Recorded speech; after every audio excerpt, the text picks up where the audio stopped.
Hello, my name is Andrea Perrin. I'm the author of this trilogy, House of Darkness, House of Light, Volumes 1, 2, and 3, which chronicles the 10 years that my family spent at a haunted farmhouse in Harrisville, Rhode Island.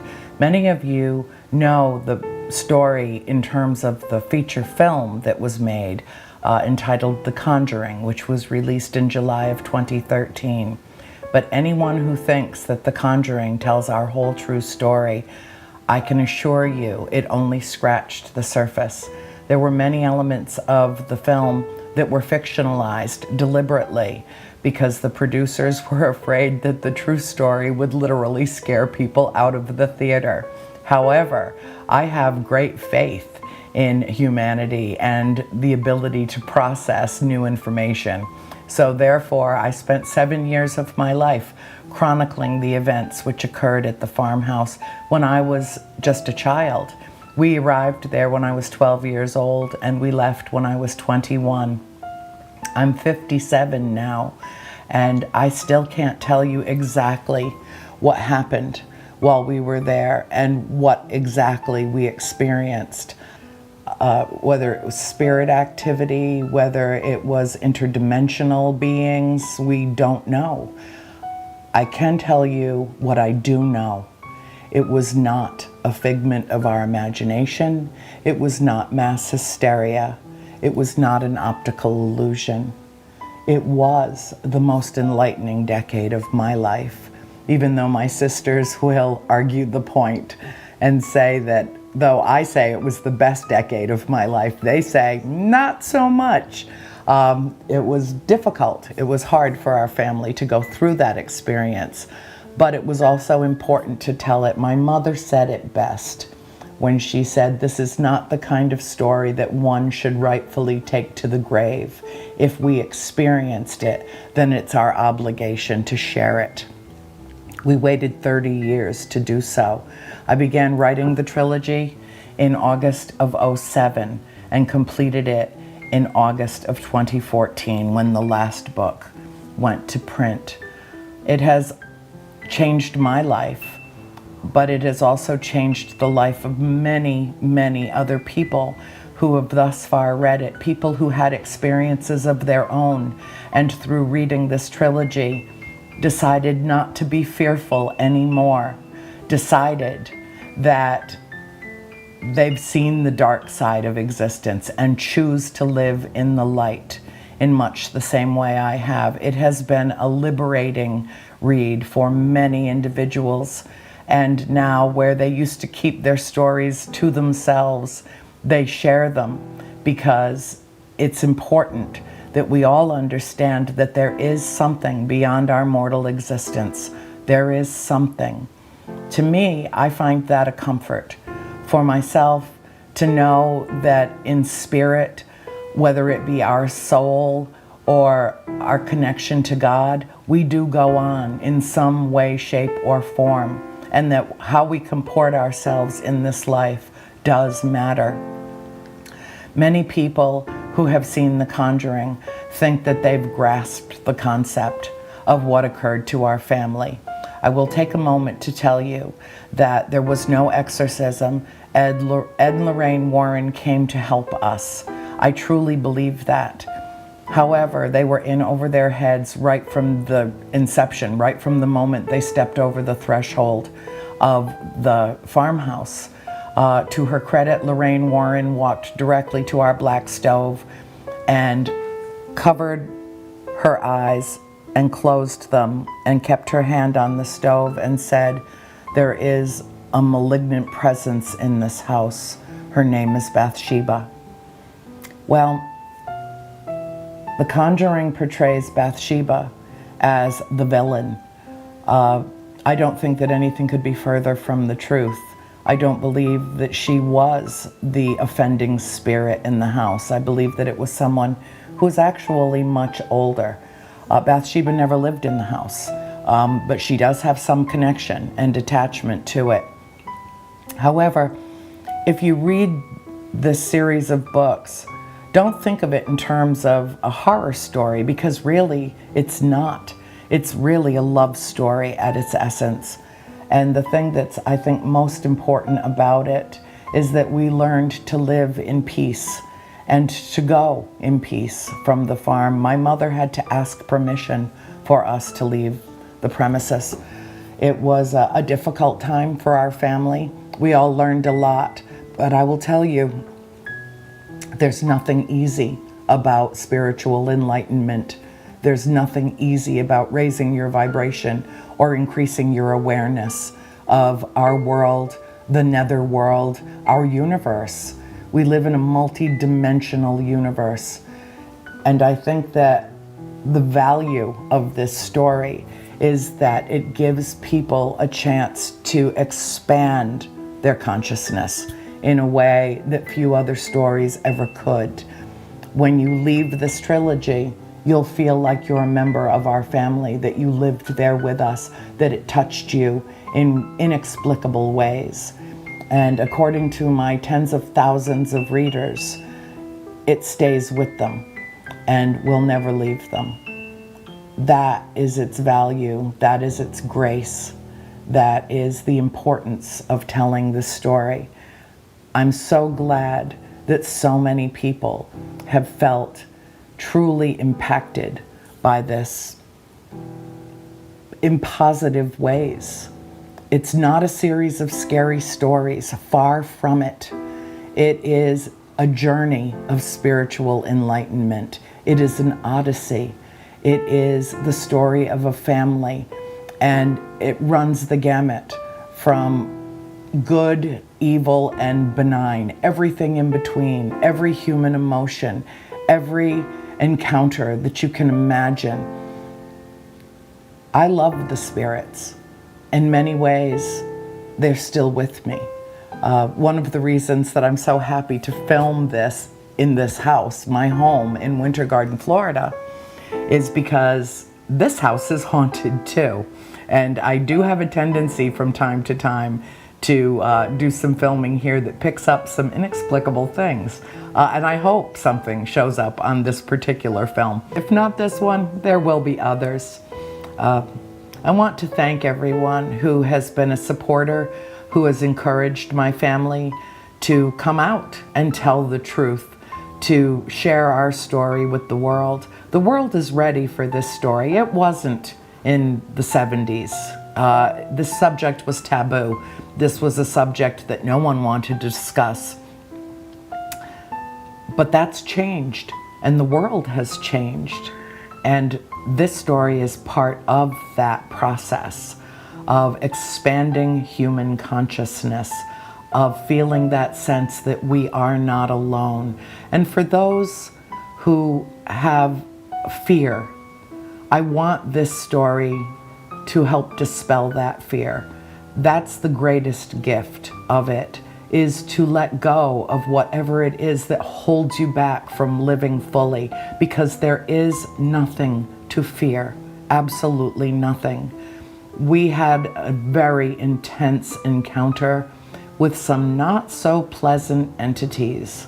However, in the end, our love for each other prevailed. Good always conquers evil. Love always conquers fear. And that is the true message behind House of Darkness, House of Light. Thank you for your time.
I'm here at the farm in Harrisville with my friend Norma Sutcliffe, who is the owner of the farm, the old Arnold estate.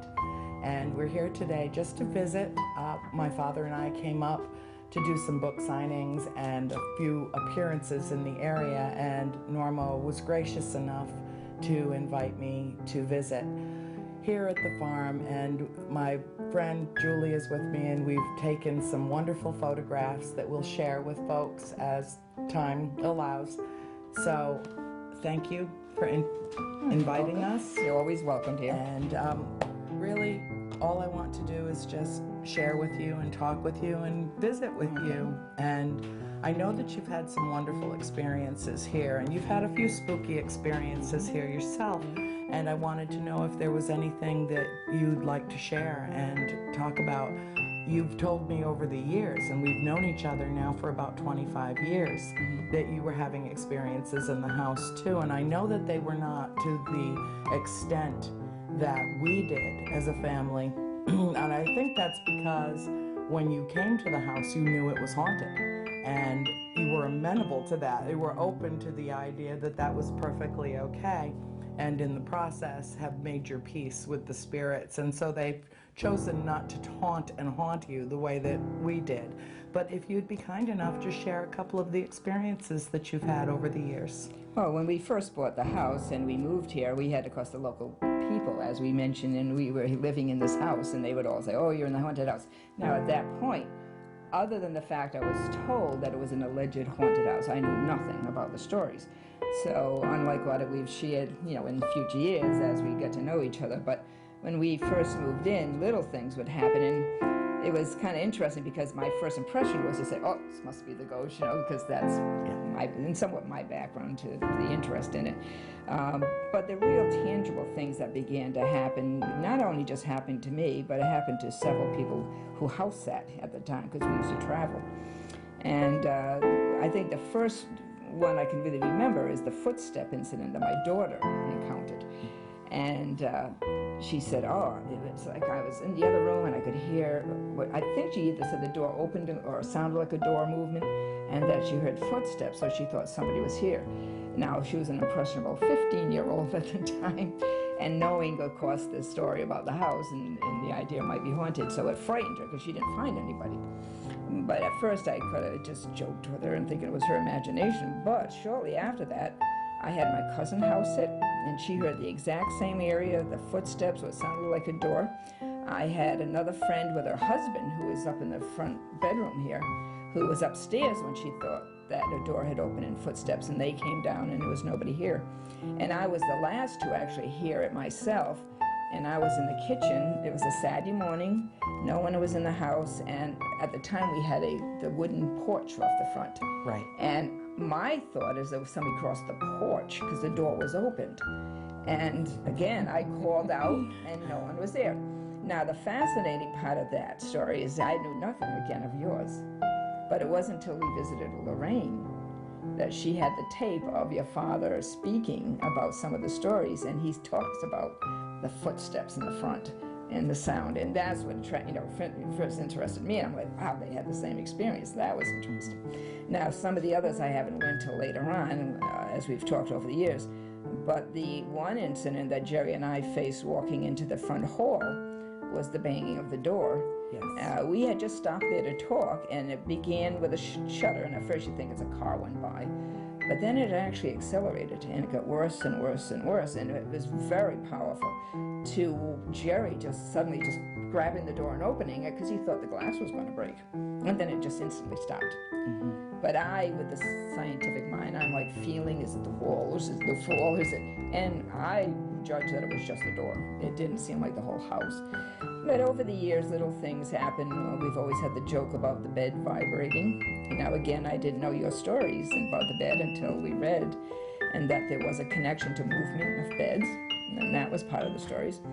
And then, not until I read your book about the little voices that sound like a child crying or a small young voice upstairs. We even had the sounds of what sounded like people talking in another room, like a group. Yeah. And again, I didn't know that. I didn't realize that. Yeah, it wasn't until I read your book, the first section that I've read, that it was soldiers or something, that one of the sisters. My sister Cindy said she'd come crawl in bed with me and she'd say, I hear voices, but it's one voice. But I don't think it's one voice. It's a lot of voices, but they're all talking together and they're all saying the same thing. And they keep saying there are 7 dead soldiers buried in the wall.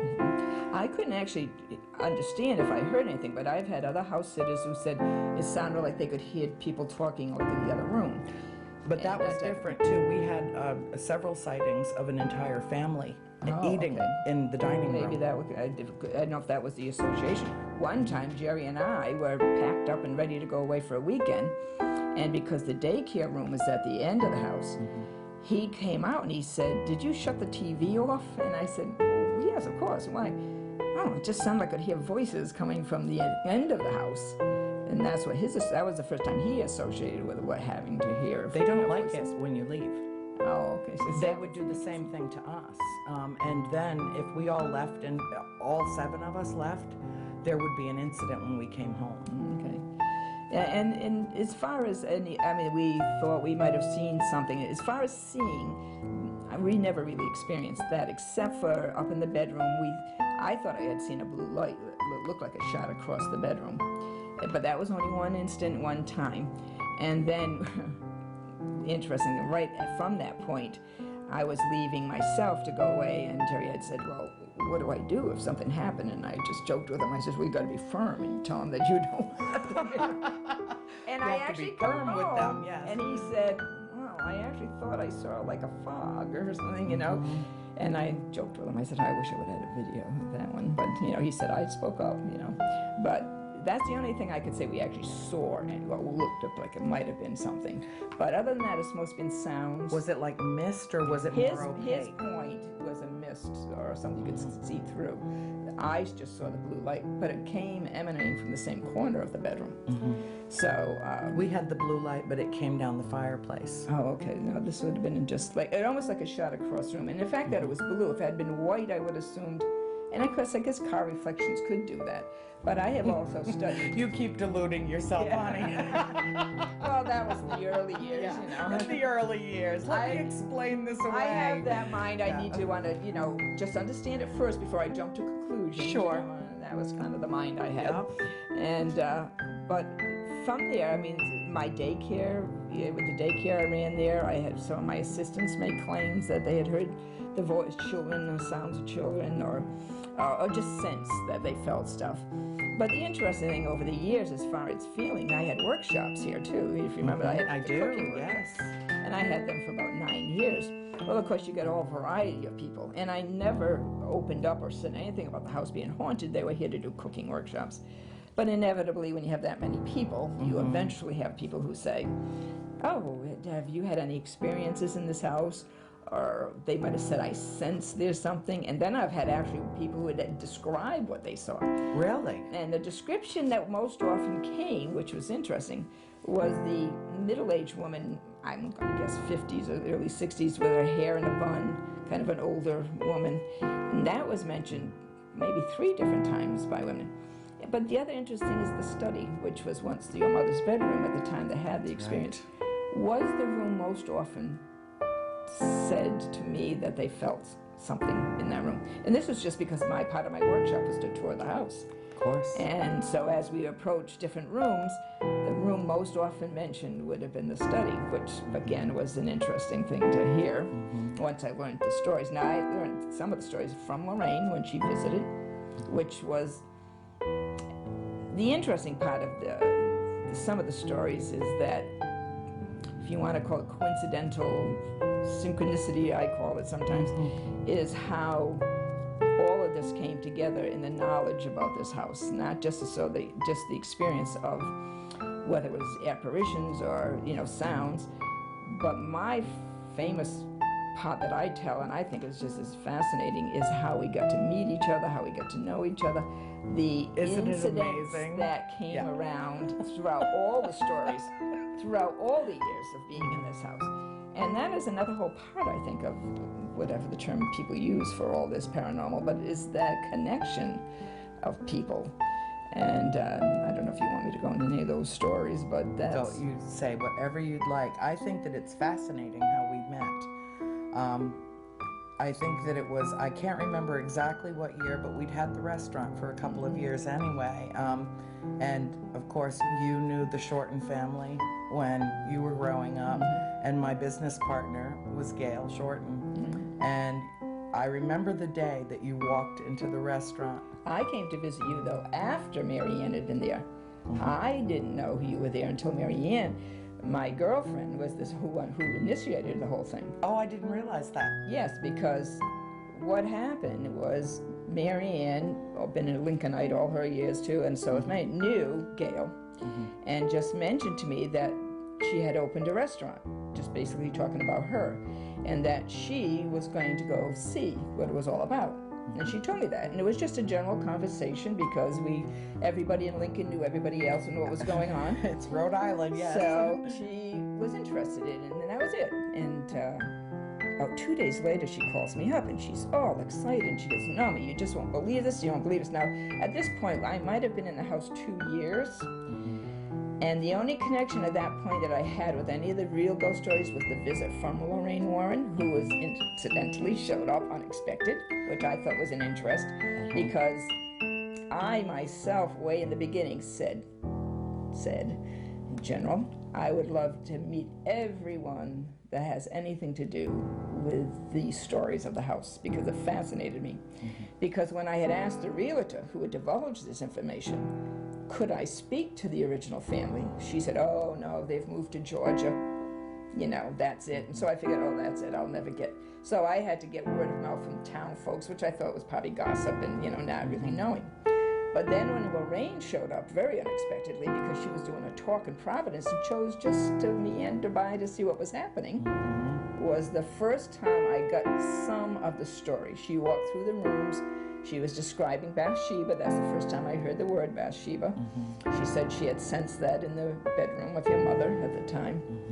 So she gave me some small amount of stories, and nothing in great detail, just about her experience here. But I didn't even know about the seance. She had never even talked about that. She didn't? No. She just talked about having come here, walked through the rooms, the Bathsheba story.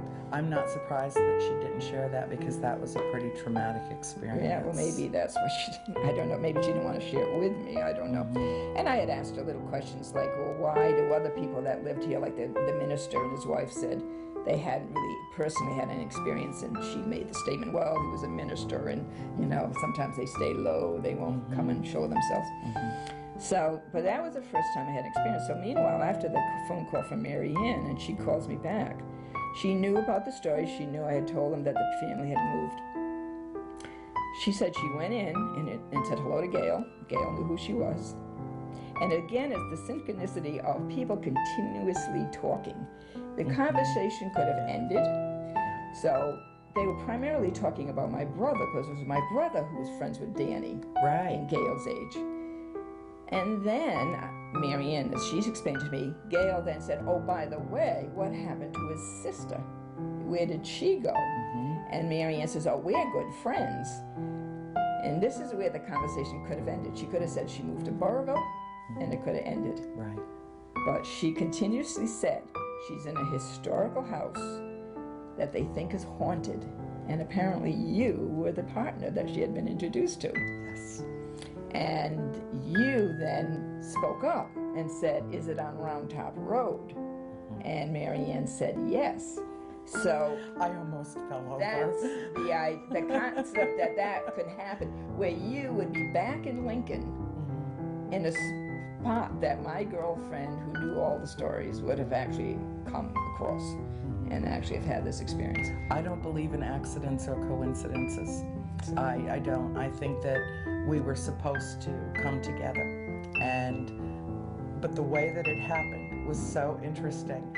And then, of course, again, after years, I had come several times. I didn't want to impose, and I had such mixed emotional feelings about being here anyway. There were several times that I came up and just walked down to the creek and just hung my feet in the water. To me, that creek is the fountain of youth. I just love it there. And I spent so much of my childhood there that just to revisit it. And the first time that we had met, you came into the restaurant and we sat, I abandoned my partners, as I recall, and we sat and talked for quite a long time. You and I sat at a table. We did talk a lot. And of course, I'm trying to think of my thoughts and trying to get information. You would tell me some stories, but then I went back and met your mother, because she had come up. Yep. And that was the one and only time I've ever met your mother, was in that restaurant.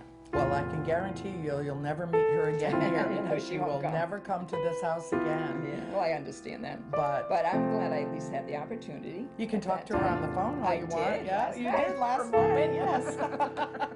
Actually, she called me, within that period of time. Did we she? had a conversation on the phone. And of course, it's like always, you hang up and you go, 100 more questions, and I said, I wish I had asked this or that, and of course I didn't have the opportunity, but she did speak about bits of her experience. She didn't go into a lot. I can't even remember how long. It wasn't extensively long. It might have been maybe 10 minutes or so that we spoke.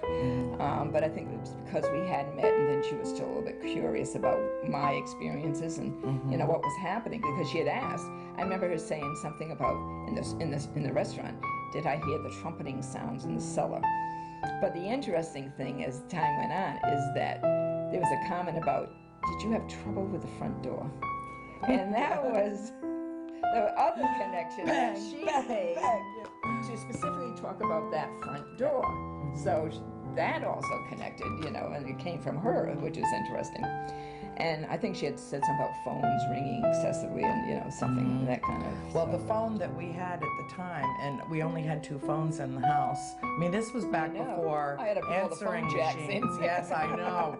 I walked around nothing. They only had that one. In some ways, it was like living in the 1700s. It really was. But we had a phone right there on the wall where you got that. You can see the... And we would often walk into the house, and it was, the old-fashioned kind with the cradle, and I don't think they even make them anymore, but the phone would lift up off the unit, and we had a long cord to it, about probably a 15-inch cord, because the room is so big that in order to talk on the phone and keep doing whatever you were doing, you kind of needed some, to be able to move away from it. And it would just lift up off the cradle, and it would just float in the air. It would just like be suspended and floating in the air.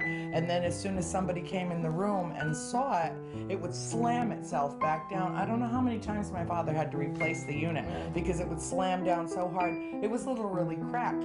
There were places where we had it taped.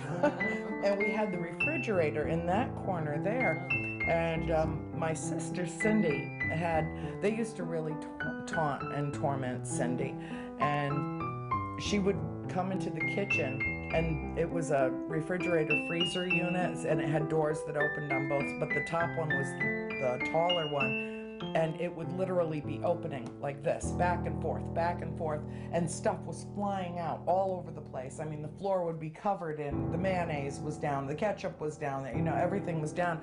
And she'd literally beg them to stop, because this place had such an adverse effect on my father that he would go to anger quickly. And she didn't nobody wanted to upset Dad. So she would beg them to stop, and she would be, cleaning up the mess that they made. They learned how to turn our dishwasher on. They learned, not only would they turn the water on and literally drain, that's what they'd do when we'd leave the house. When we left the house vacant, they'd turn the water on and literally drain the cistern. Or they'd start the dishwasher when it was empty. The toilet would flush when there was nobody in the bathroom, but you would hear it flush. And we came to think later that there was some association between water and the spirits. And interestingly, the well that's in the cellar is right beneath where my mother and father's bedroom was, and which is now the study. And that was the most active room in the house, and the bedroom directly above it. So it seemed like right the center, the core, the heart of the house was where it was most active. And of course the cellar door right here, this front hallway, were the hot spots. in the house. Well, that's what seemed to appear to be interesting for me, as I learned things that were similar, even though, like you said, not as intense, but similar in that they were in those spots, similar activity. And so it fascinated me, but like you were saying about my initial interest in the house that was full of ghosts, I thought it was fascinating. And maybe that's, as Lee said, the differences of how we experience this.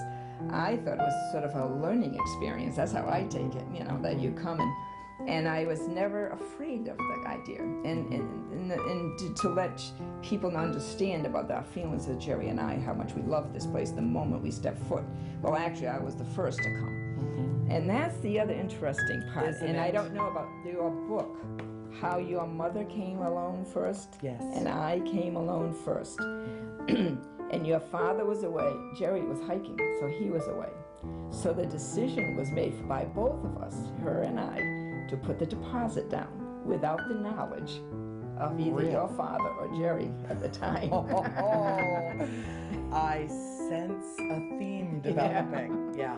And it was the same an idea. Unfortunately, I'm sorry, your mother got to the point where it became so oppressive for her in future years.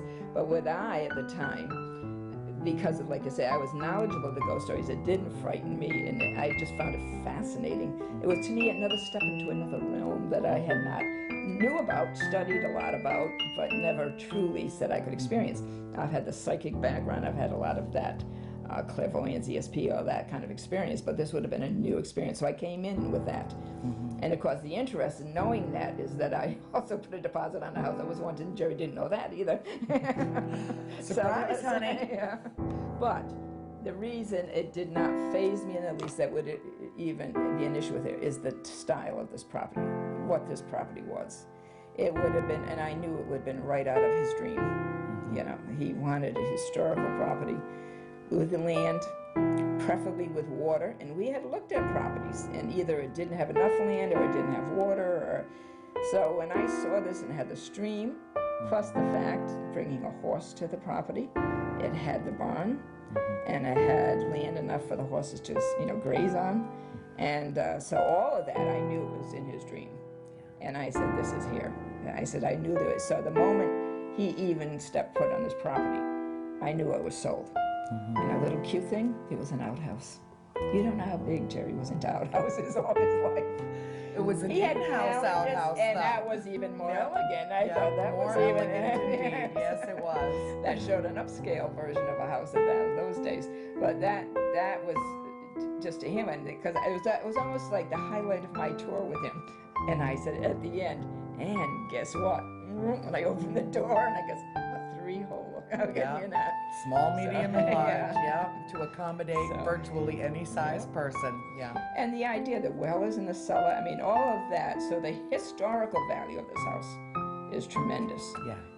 You know, based on Rhode Island history, going back as far as the Roger Williams issues and the beginning of time and coming, and you know, I didn't do extensive research, but I did some. And I followed it back to 1728, and I still didn't know how much further it could have been. 1680. All right, so because what I read, it said a developed piece of property with orchards, fencing, and a house. Not knowing for sure we could say this was the exact house, because I didn't know at that time. Well, I think that they probably started the house as it is now sometime after 1680. But you know, the old cellar hole back on the property, that's very active too. And my sister, there was a house here. Yes, there was, and quite beautifully done. The cellar hole is large for its we time. took the hike back and found it.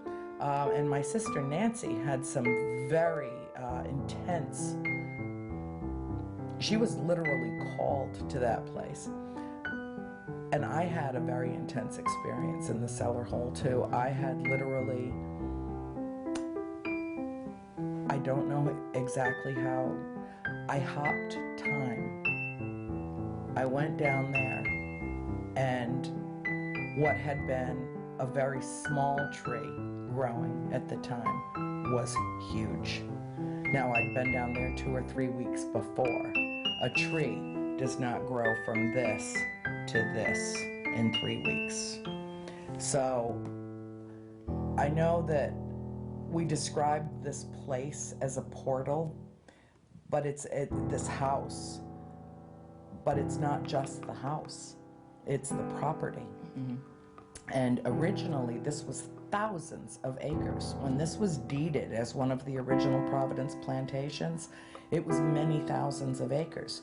And if you want to go to the old Arnold Cemetery, the original Arnold Cemetery, it's off a brick road, which is a bit of a hike. And there was a blacksmith shop here that's also very active, and 2 men crawled up and froze to death under the blacksmith shop. In fact, I write about that in volume 1. One thing that I wanted to ask you about, though, that I don't think I've ever asked you, what was your emotional reaction to reading volume 1 of House of Darkness, House of Light? Well, it's interesting. It's besides the fact I was connected to experiences I did not know had happened to you. So we were connecting, which I thought was fascinating. But I think Jerry probably said it more poetically, and I probably would be able to repeat his words, but he's just said, he attached himself to the emotions your family had in this home. And because he is so emotionally connected to this house, it was interesting hearing about the ghost stories, but I think it was your family's reactions and your emotions and the ups and downs you went through, because I think he connects being his background in philosophy as well as psychology, but I think he understood that what it was to have reactions to a property that he so loves, but to see how much you could have loved it but still had frustrations with it and back and forth, because he himself, as much as he loves it, you have moments of frustration. You know, you either fear you might lose the house, or, you know, property's giving you trouble because you got to put more expenses out, because we put a lot of money into this house. And we bought in 1987 where the properties were the highest and interest rates were 10.5%. Yeah. So, and I think his fear of losing the house, the fear and all that, he struggled with. We had the issue where they didn't survey this property correct.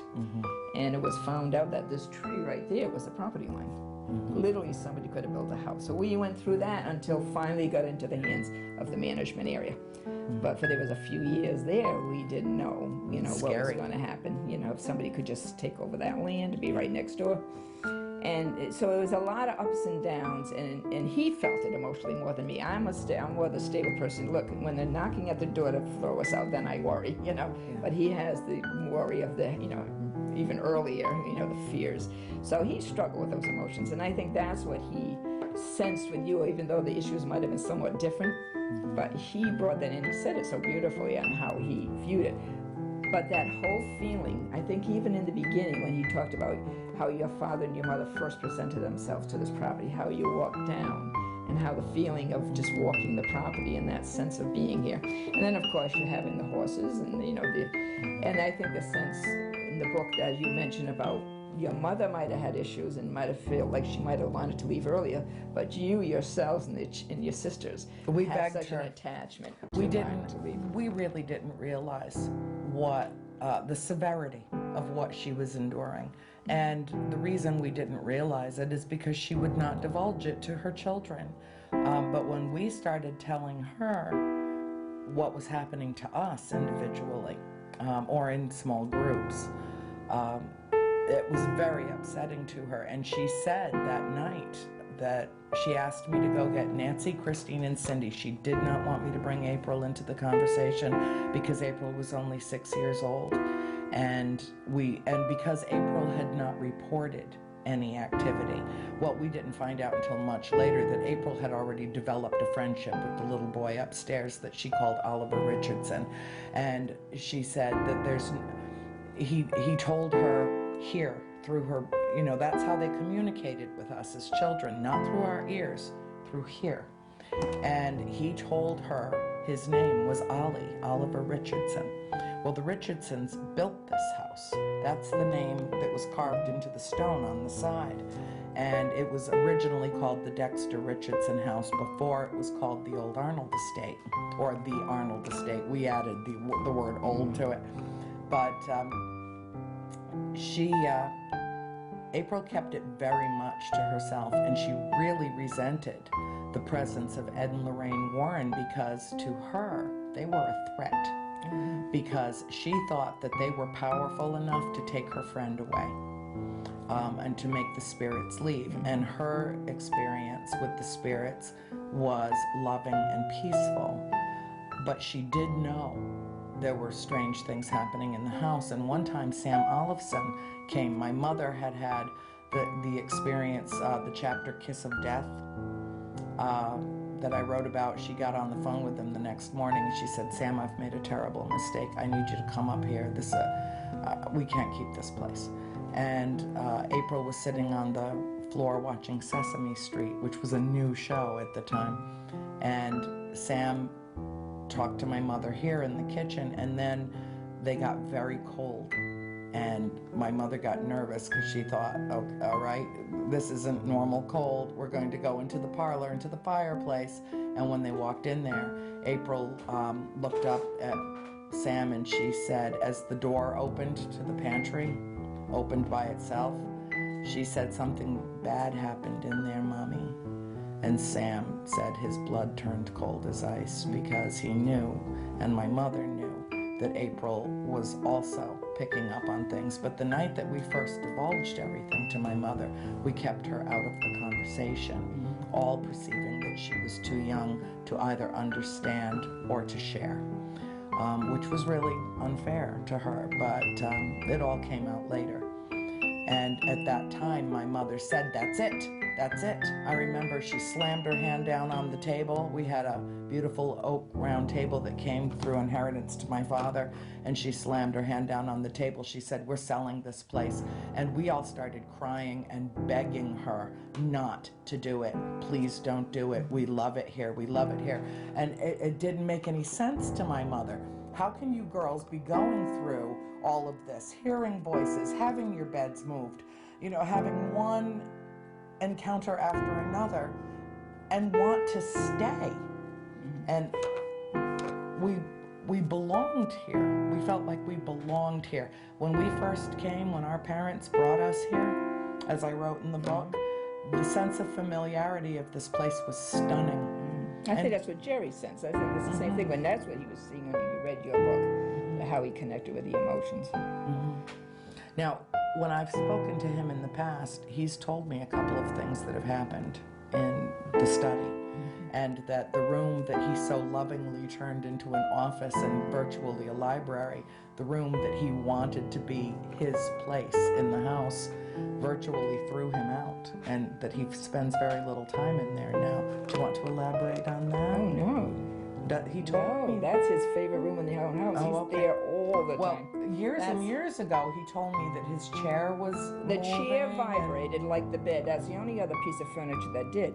But that never, in fact, that's one of the emotions that he said, in the sense of how much that room means to him, because it means so much to him that he's in it. I would say, rarely does he watch TV. Most of all his life when he's in this house, unless he's in the porch in the summertime when it's cooler, because he's writing, you know, philosophical things, and he writes a lot. So when he was in the study, and the first time he went in the study, he loved it so much, and he knew this is what he wanted. We put the bookshelves in to put all his books in. And he stated at the time, he said, oh, the only thing missing is a fireplace. But that's why he has the center table, because he realized all he had to do was open the doors from that study room, and then the living room fireplace is right there.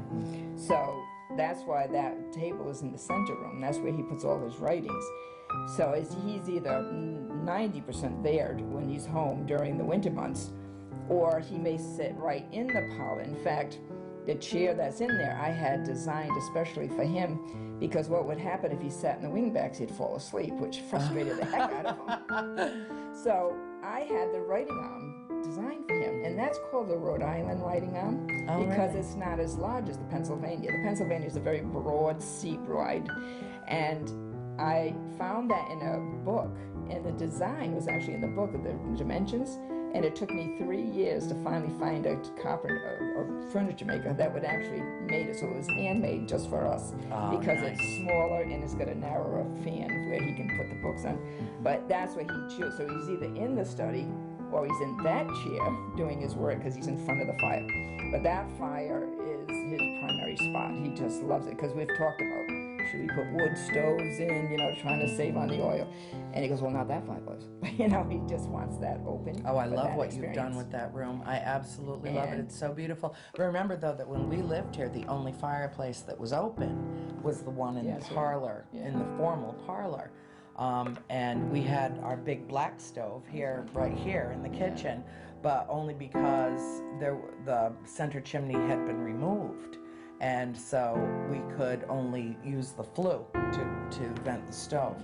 But we had that for many years that we lived here. We had the black stove, and we used it as a heat source.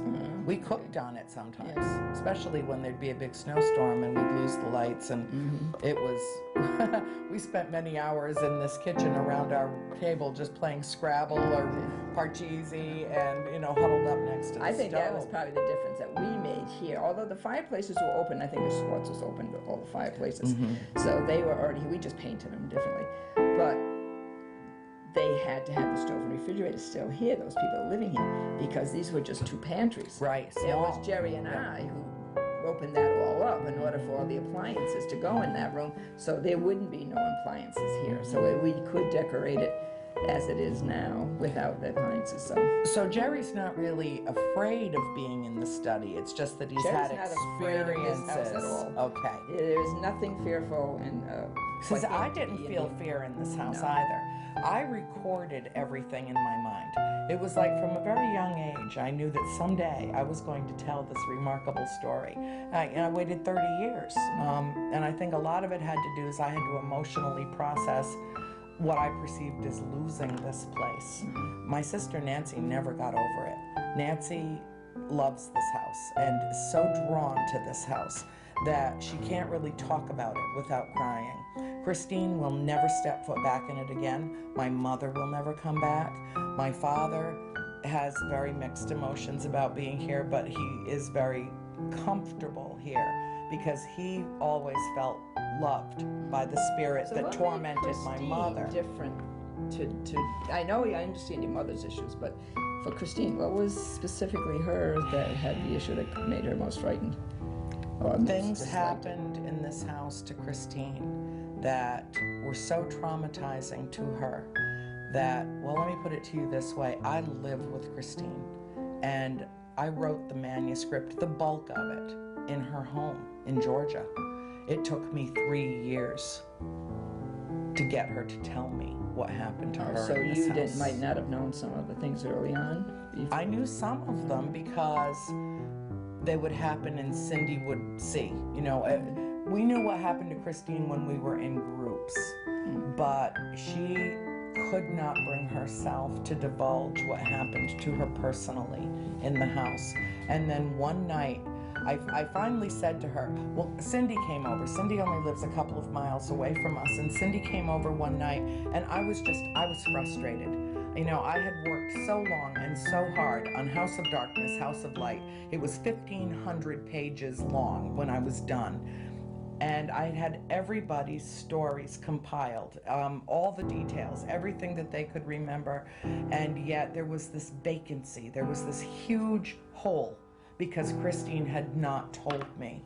And I knew she was holding back and she didn't want to, when we'd have group discussions and stuff, she'd step away, she'd find something else to do. She'd go to the kitchen, she'd disappear off into her room. She just didn't want to deal with it while everyone else is being forthcoming and I'm sitting at the kitchen table and I'm writing till it feels like my wrist is gonna break. And then suddenly Christine was missing from the group. And it was a real frustration to me and I called Cindy. I said, could you please come over here? We really need to talk. And I said, Cindy, please talk to Chris. Find out why. You know, I don't want to finish this and send it to a publisher and have this gaping hole in it. It's supposed to be about all of us. And she went into Chris's bathroom and said, Chris, you have to tell Ann your stories. You have to tell her. And Christine got very emotional and she grabbed Cindy by the shoulders and shook her and said, why did she come to me? Why did she come to me? And the tears started pouring down her face. I felt so bad because I felt like I had prompted this. And I had asked everybody in the family to write an essay to include in the third volume. And I'd gotten everyone's except Christine's.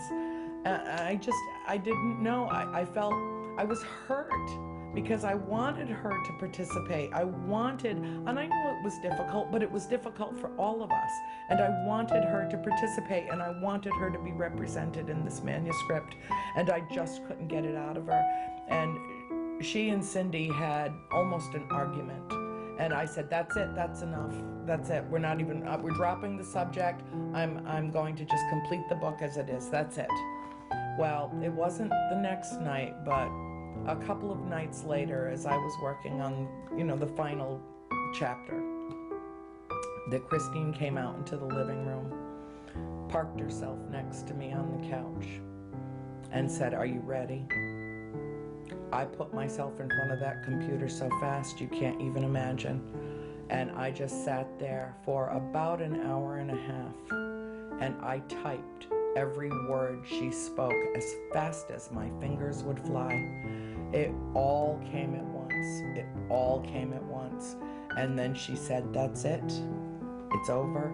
We're done." And when the first volume was published, I gave everyone in the family a hardcover edition, inscribed it, and gave each member of the family this thing that I had devoted my life to for years. And about maybe a month later, she came and she handed the book to me, and she said, "I can't." She made it to about page 60, and tears streaked down her face, and she handed the book to me and said, "I can't." And I knew.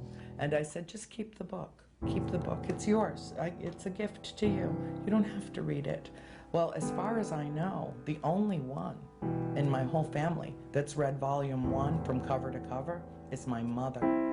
And my mother, who can devour a book in about 48 hours, took 2 months to read it, because she'd read some and she'd have to put it aside, and then she'd read some more and then she'd have to put it aside. It was truly like reliving it. And because they were all so forthcoming, even Chris in the final analysis told me everything. Well, not everything. There are things that happened to us in this house that no one will ever know about, ever. They stay in the family. The world knows enough now to know what a significant haunting this was. But there is an attachment. There is something about our friendship. There is something about me coming into your life the way that we did that is very special. And I feel a kinship with you and Jerry that is really almost beyond friendship. It's almost a 4-dimensional thing. It's like we all share this place. And you've been so kind and so good to me, and have been so supportive of the book and the whole project around it, that I just know that we'll know each other forever and ever. Well, I see it, and I see it as people because of the interest in history and this fact. This is historical beyond for Rhode Island or even the country. But your life is that people say, well, why do you want it part of your life? Why do you want to talk about it? Because it's just as much a part of this history of this house as any other historical event that could have been around this house. And I say I embrace it like I would embrace even to the cute little things that Jerry wanted to pull the radiators out. And I'm going, no, that's a transition that came in this house. That's part of periods of transition. The houses make changes, experiences happen, people go on, life goes on. But I embrace your story because it is a major part of this history of this house. So that's why I feel very attached to having, the fact that you can be here and feel free at any time to visit and be part of it. Thank you. I really appreciate it. Thank you.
Hi, I'm here today with my dear friend Rick Hayes, and he has decided to stop by my home and allow us to film a session of conversations among friends.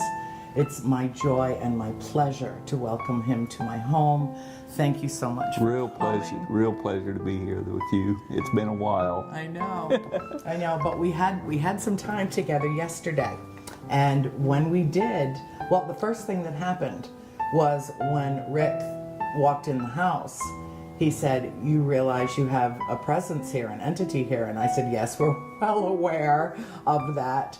And then he proceeded to describe the man precisely. Proceeded to start sharing some of this spirit's, how shall we say, disapproving comments regarding me and my mouth in particular. Didn't like the fact that there was any liquor on the wet bar, even though it's never used for anything except cooking. That didn't seem to matter apparently. Didn't like the fact that we didn't have a garden in the backyard, because he always did.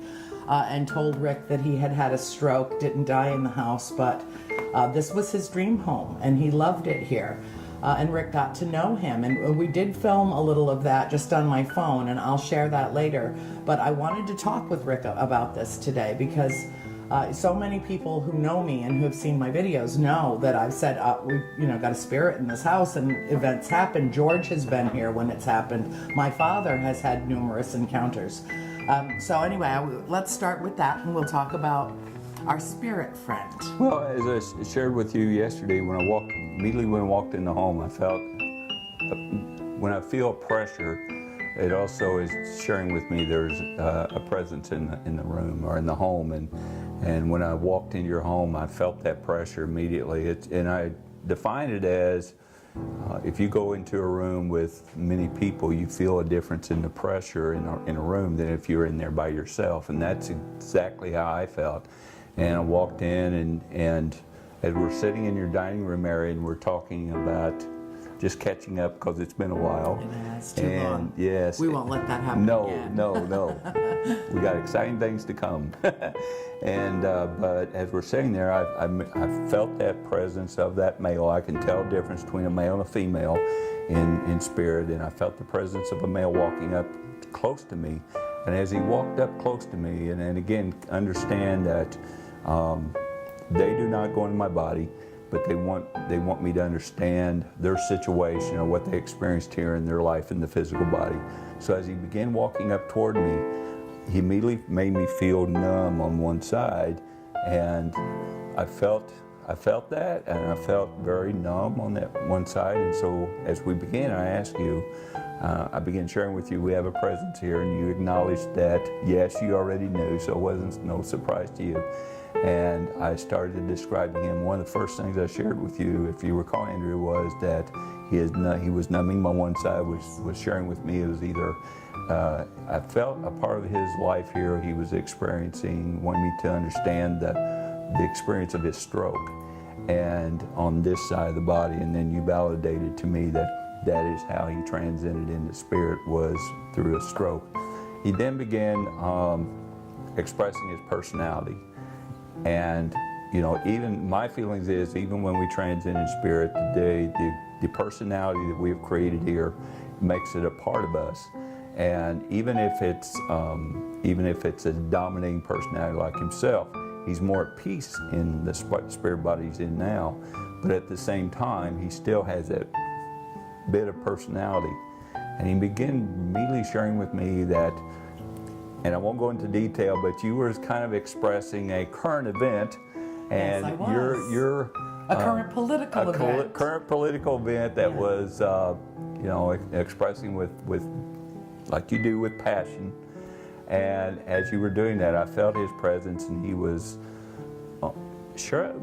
He was almost like saying he didn't agree the way you was expressing that. That's not what females do. Mm-hmm. And and then we began more and more where we was discussing how his life, that the females in his life, or the female in his life, was more submissive, more the man was the ruler of the house, and the females were you know, which I'm so happy to say, traditionally years ago, that was a part of life. They acquiesced to the dominating male all the Exactly. time. Yes, those days are long gone, Thankfully.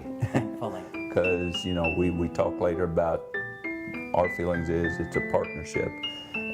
But he went on to begin sharing with me about his feelings, about your thoughts, and then he started sharing other validations about himself. And as you shared, we was actually in your dining room, and he kept walking down another part of your home, and he went into I guess your foyer area, and he kept wanting me to understand there was something there that he did not approve of, and then he said, "No alcohol here." And I looked at you and I asked you, I said, he doesn't like the alcohol in that part of the house, and that's when you said, well, we have a wine rack with wine on the bar. On the wet bar. On the wet bar, which hasn't been open. Ever. Even though I tried to have a glass. The day is young, darling. The day is young. But, you know, but again, just like with when I go into any home or any locations, I have an understanding that they want me to know about them. And they're not there to bring harm to me. They're wanting me to understand why they're here, why they choose to be here in your home. As you shared earlier, this home was his dream home. He had a lot of pride in his home. But we also, through communication with him, have given him a better understanding. You're the owner of the home. You own the home now. And I know you had some physical signs or physical triggers, you know, that he has shown you physically that he's here. So we talked to him about, you don't need to be doing that anymore.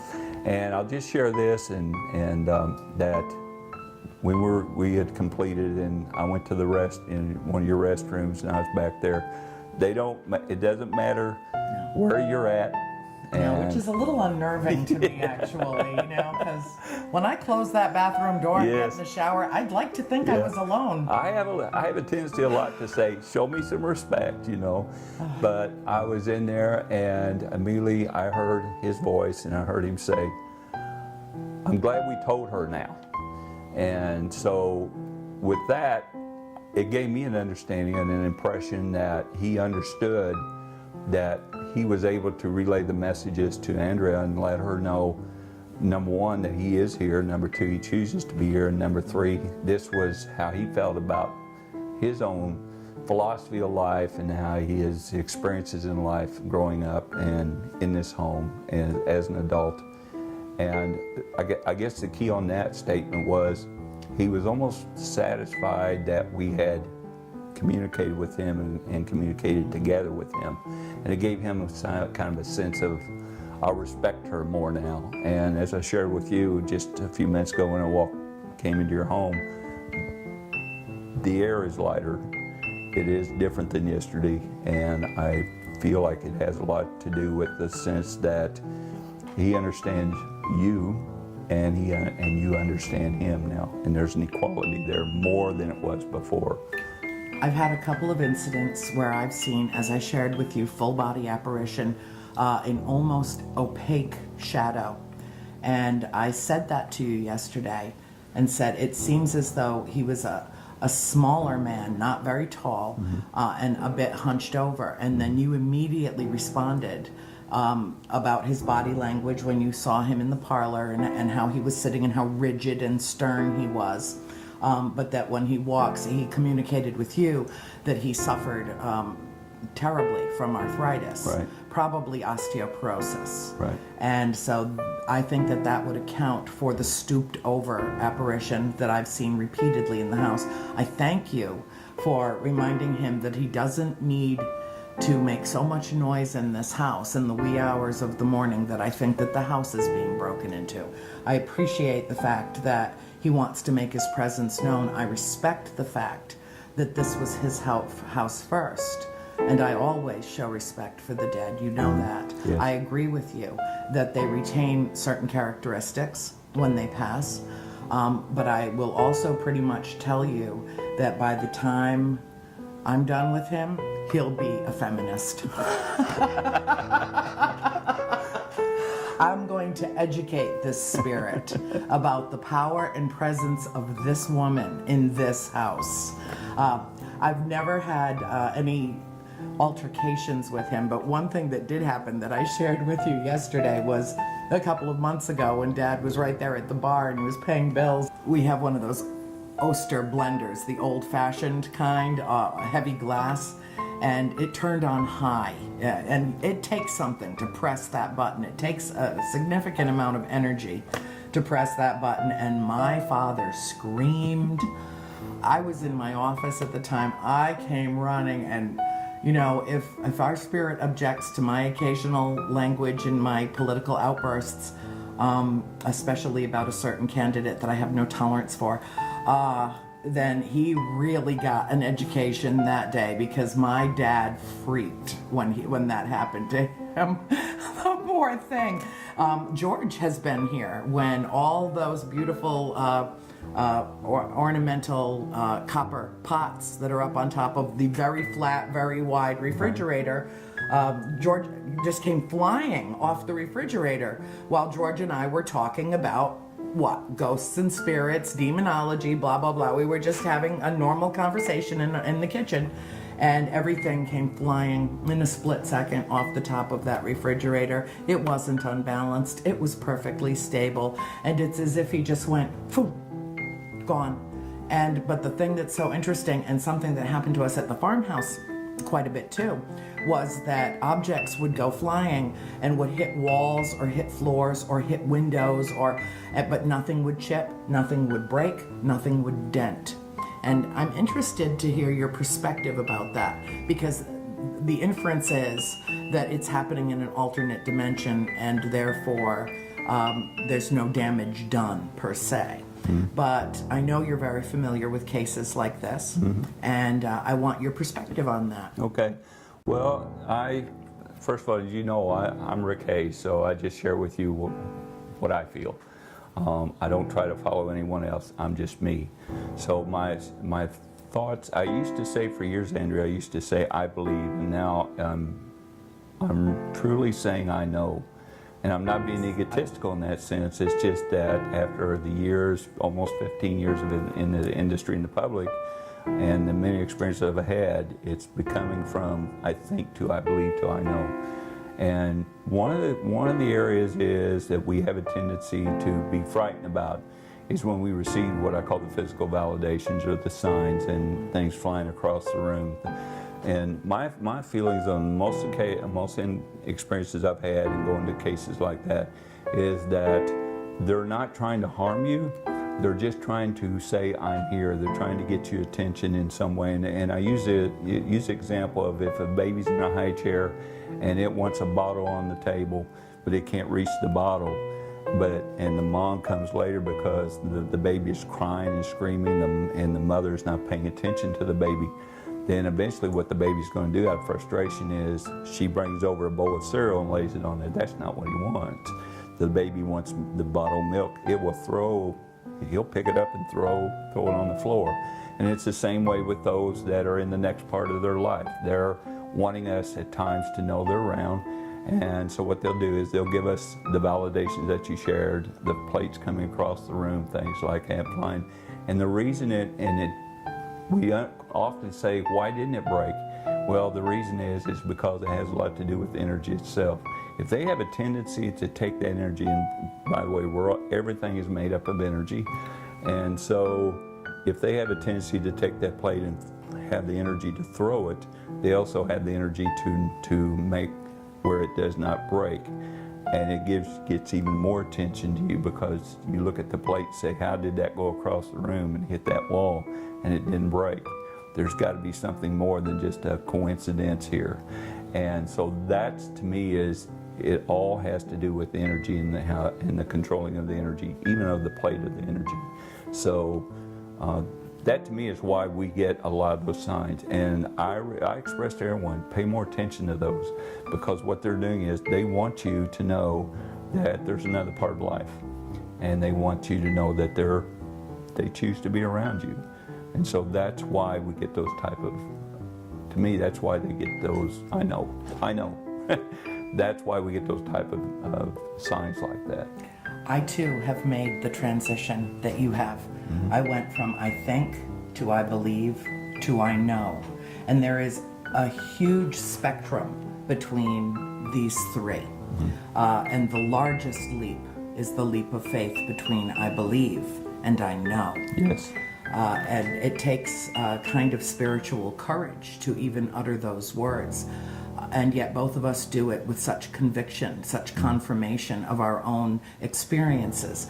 I love how you refer to the next part of life rather than after death.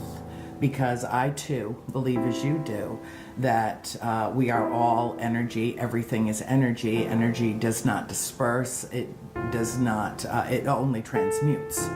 And so as it reconfigures itself, death is not the end, but merely the beginning of the next part of life.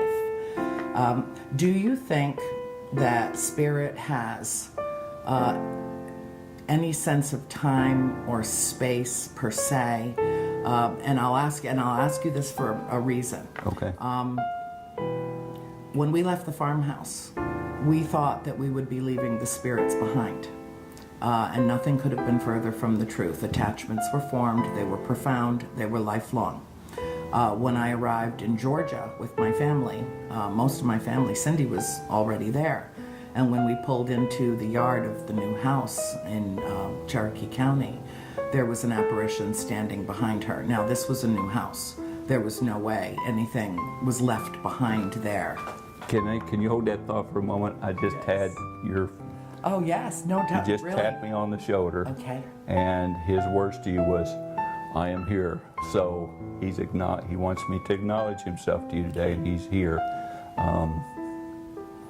And just to share with you, I see them, I hear them. The way I see them is what we're talking about, the energy.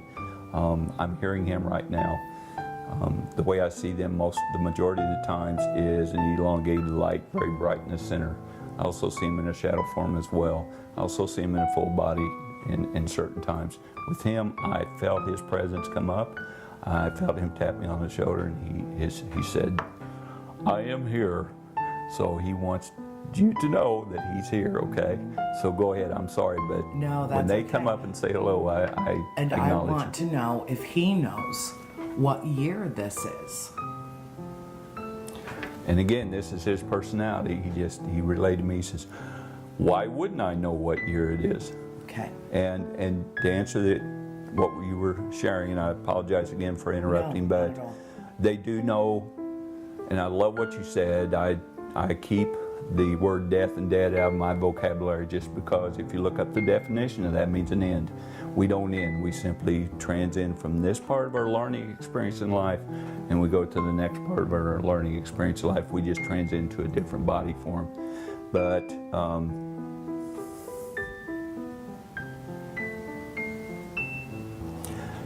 this gentleman is being he's very respectful of me, V, but because we met yesterday, he knows me a little more. But I just said that just to let you know. He said, you think you know everything. He said that to me. So just to let you know that. So you don't have to be a feminist for him to give you, Well, that was just that's his personality. It's his personality. Exactly. He took exception to your lovely long hair. Yes, he yesterday. did. Yes, he did. He made a little comment about my hair being a little bit too long in his style. So I could have very easily responded and said, well, maybe there was a little bit of jealousy there because the way I visualized you didn't have much at all. So Yeah, that sounds like jealousy to me. But yeah, I mean, he's like,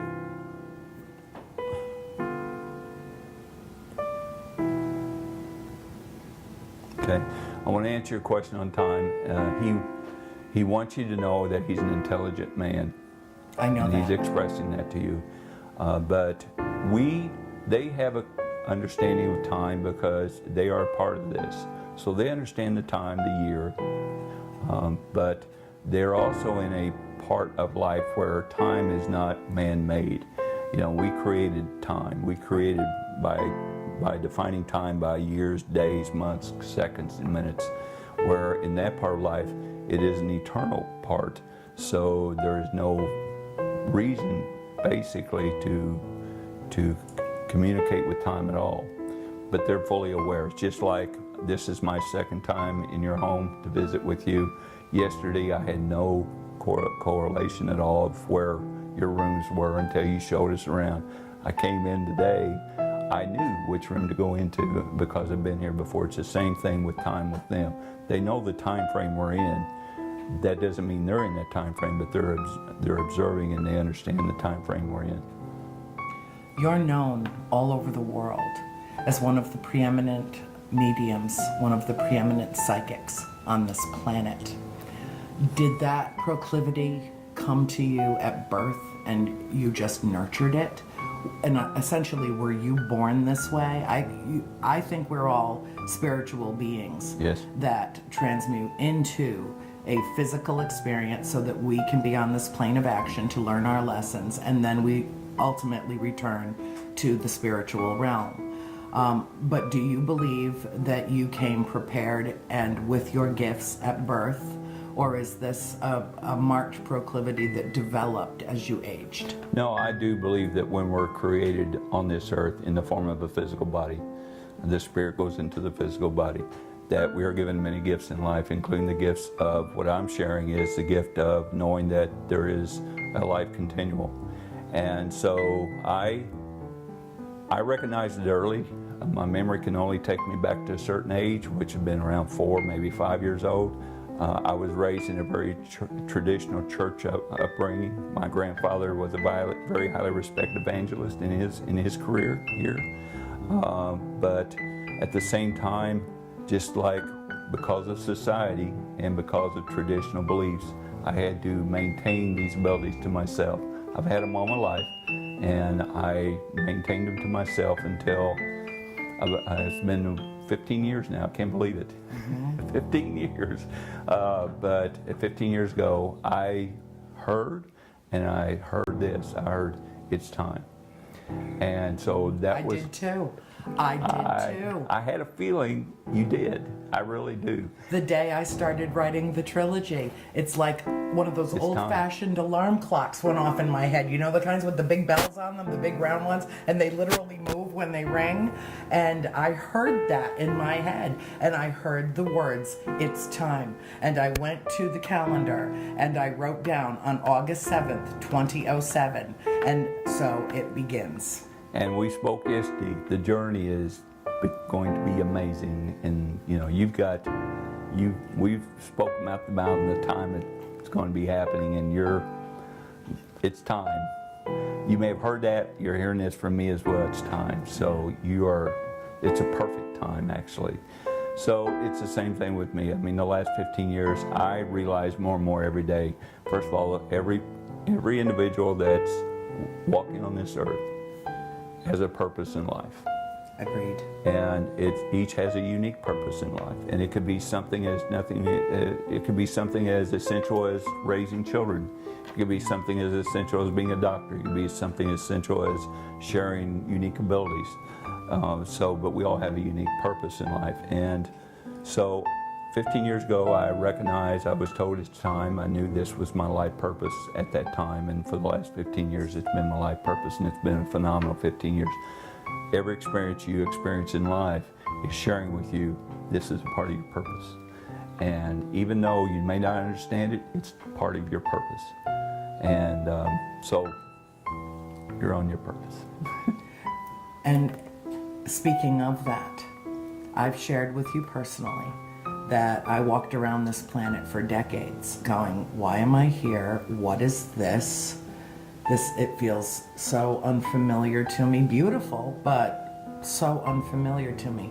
I really did feel like a misfit. I was as social a creature as I am. Emotionally, I was very reclusive. I was very studious. I did a lot of writing, obviously in preparation for what I have produced since I actually began the trilogy. But I felt very lonely. I felt moments of terrible despair. I felt like I was accidentally placed here. And when I finished the trilogy, I went through what I described to you yesterday as postpartum depression after birthing the triplets, and then that's when George bailed me out within a flicker, which I will always be grateful for. But I now have a sense of purpose on this planet that is a realization that has come to me only in the last 4 or 5 years. And now I feel completely at ease in my skin. Was there a time where you felt dis-ease, and then as you accepted your role, that dissipated for you as well? Yes, it is, and I will respond to your emotions that you went through. The emotions you go through are, again, I look at them as learning lessons. You don't know what it is to feel depressed or feel sadness until you experience it. And it's the same thing with communication with those in spirit. You really don't understand it till you experience it. And the more you experience it, the more you understand it. Same thing with, we are created to experience emotions because it's a learning lesson. That comes from joy, that comes from sadness. Every emotion is a learning experience. For me, we're like going down the same path in a way, because you was talking about that, and I recall growing up and I wanted to be just like everyone else. In my mind, I wanted to be a regular kid, and so I just kept these abilities to myself, and even we just didn't talk about them until I had moments where it was expressing me. But again, 15 years ago was the door that opened and said, it's time for you to share. I was a little bit concerned how it's going to be responded, because is everybody going to think there's something wrong with me, or is everyone going to think, should he be checked out, medically? But I realized the more and more that, and it doesn't have to do with growing your reputation, it has to do with knowing what you have, knowing what the abilities you've been blessed with, and that creates the confidence, and that creates really positive energy that just gives you that level of do not fear. Be confident in what you've been given. Yeah. And that's what has been with me for the last 15 years. Yes, growing up, it was, I'm worried about what so-and-so is going to think if I say anything. I'm worried about they'll take me to the doctors, maybe there's something medically wrong. And that happens a lot to gifted children. Yes, but I get more confident every day, and it's a positive confidence in the sense of, just like we're talking here, this gentleman walked up, they're watching us on film. They're probably saying, there's nobody there. Yes, there's somebody there. And I'm confident to share with you there's someone there. So, and that has to do with, in one of my books I wrote, and I actually borrowed this from someone famous, the only fear you have is fear itself. Yes. And I was relaying it to the spiritual side of life. And I kind of expanded on that a little bit. I said, the only fear you have is fear itself, but to understand will eliminate the fear. And if you think about it, the more you understand something, even with your own abilities, the more you understand, the less fearful you become, where eventually it's eliminated. It's not only eliminated, but in embracing it, understanding that it serves a purpose, that it is meant to be a tool for us, not a dictator to us. I think that in the embracing comes the dispelling of the fear, and therefore our ultimate liberation. I feel completely free now, where I used to be reticent, reluctant to share my feelings, reluctant to share anything spiritual, anything having to do with the farm. I went for 30 years without telling my closest friends that I grew up in one of the most haunted houses in the world. And now I tell everybody. And the interesting thing is that people who read the trilogy that I wrote, House of Darkness, House of Light, when they finish it, they write to me. You should read those. Yes, oh, thank you. Absolutely. They tell me that it liberates them to share their own experiences. It's almost as if, because during the reading of the trilogy they experience every human emotion, it opens that door for them as well. And so ultimately its purpose is not only to educate and to inform and to enlighten, but also to liberate. And if you recall, my friend, we met several years ago, and I think you had just finished the first book of the trilogy. Yes. And I came up to you, and we talked, and you signed one of my books, the book, and you signed it, and I kind of took you, and I said, looked right at you, and I said, so when you writing the next one? And you looked at me, and you literally grabbed me by the arm, and you took me away from because we was at an event, you took me away from everyone, and you said, how did you know about that book, the next book I'm writing another book, how do you? I said, you got 3.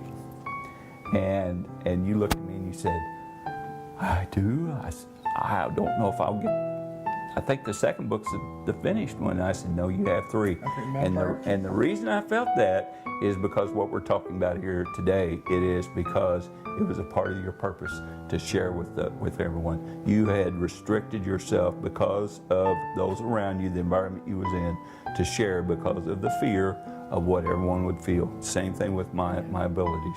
But when the time came, it was the door opened and said, this is your purpose. This is for you to share. And that was a part of the 3-book series.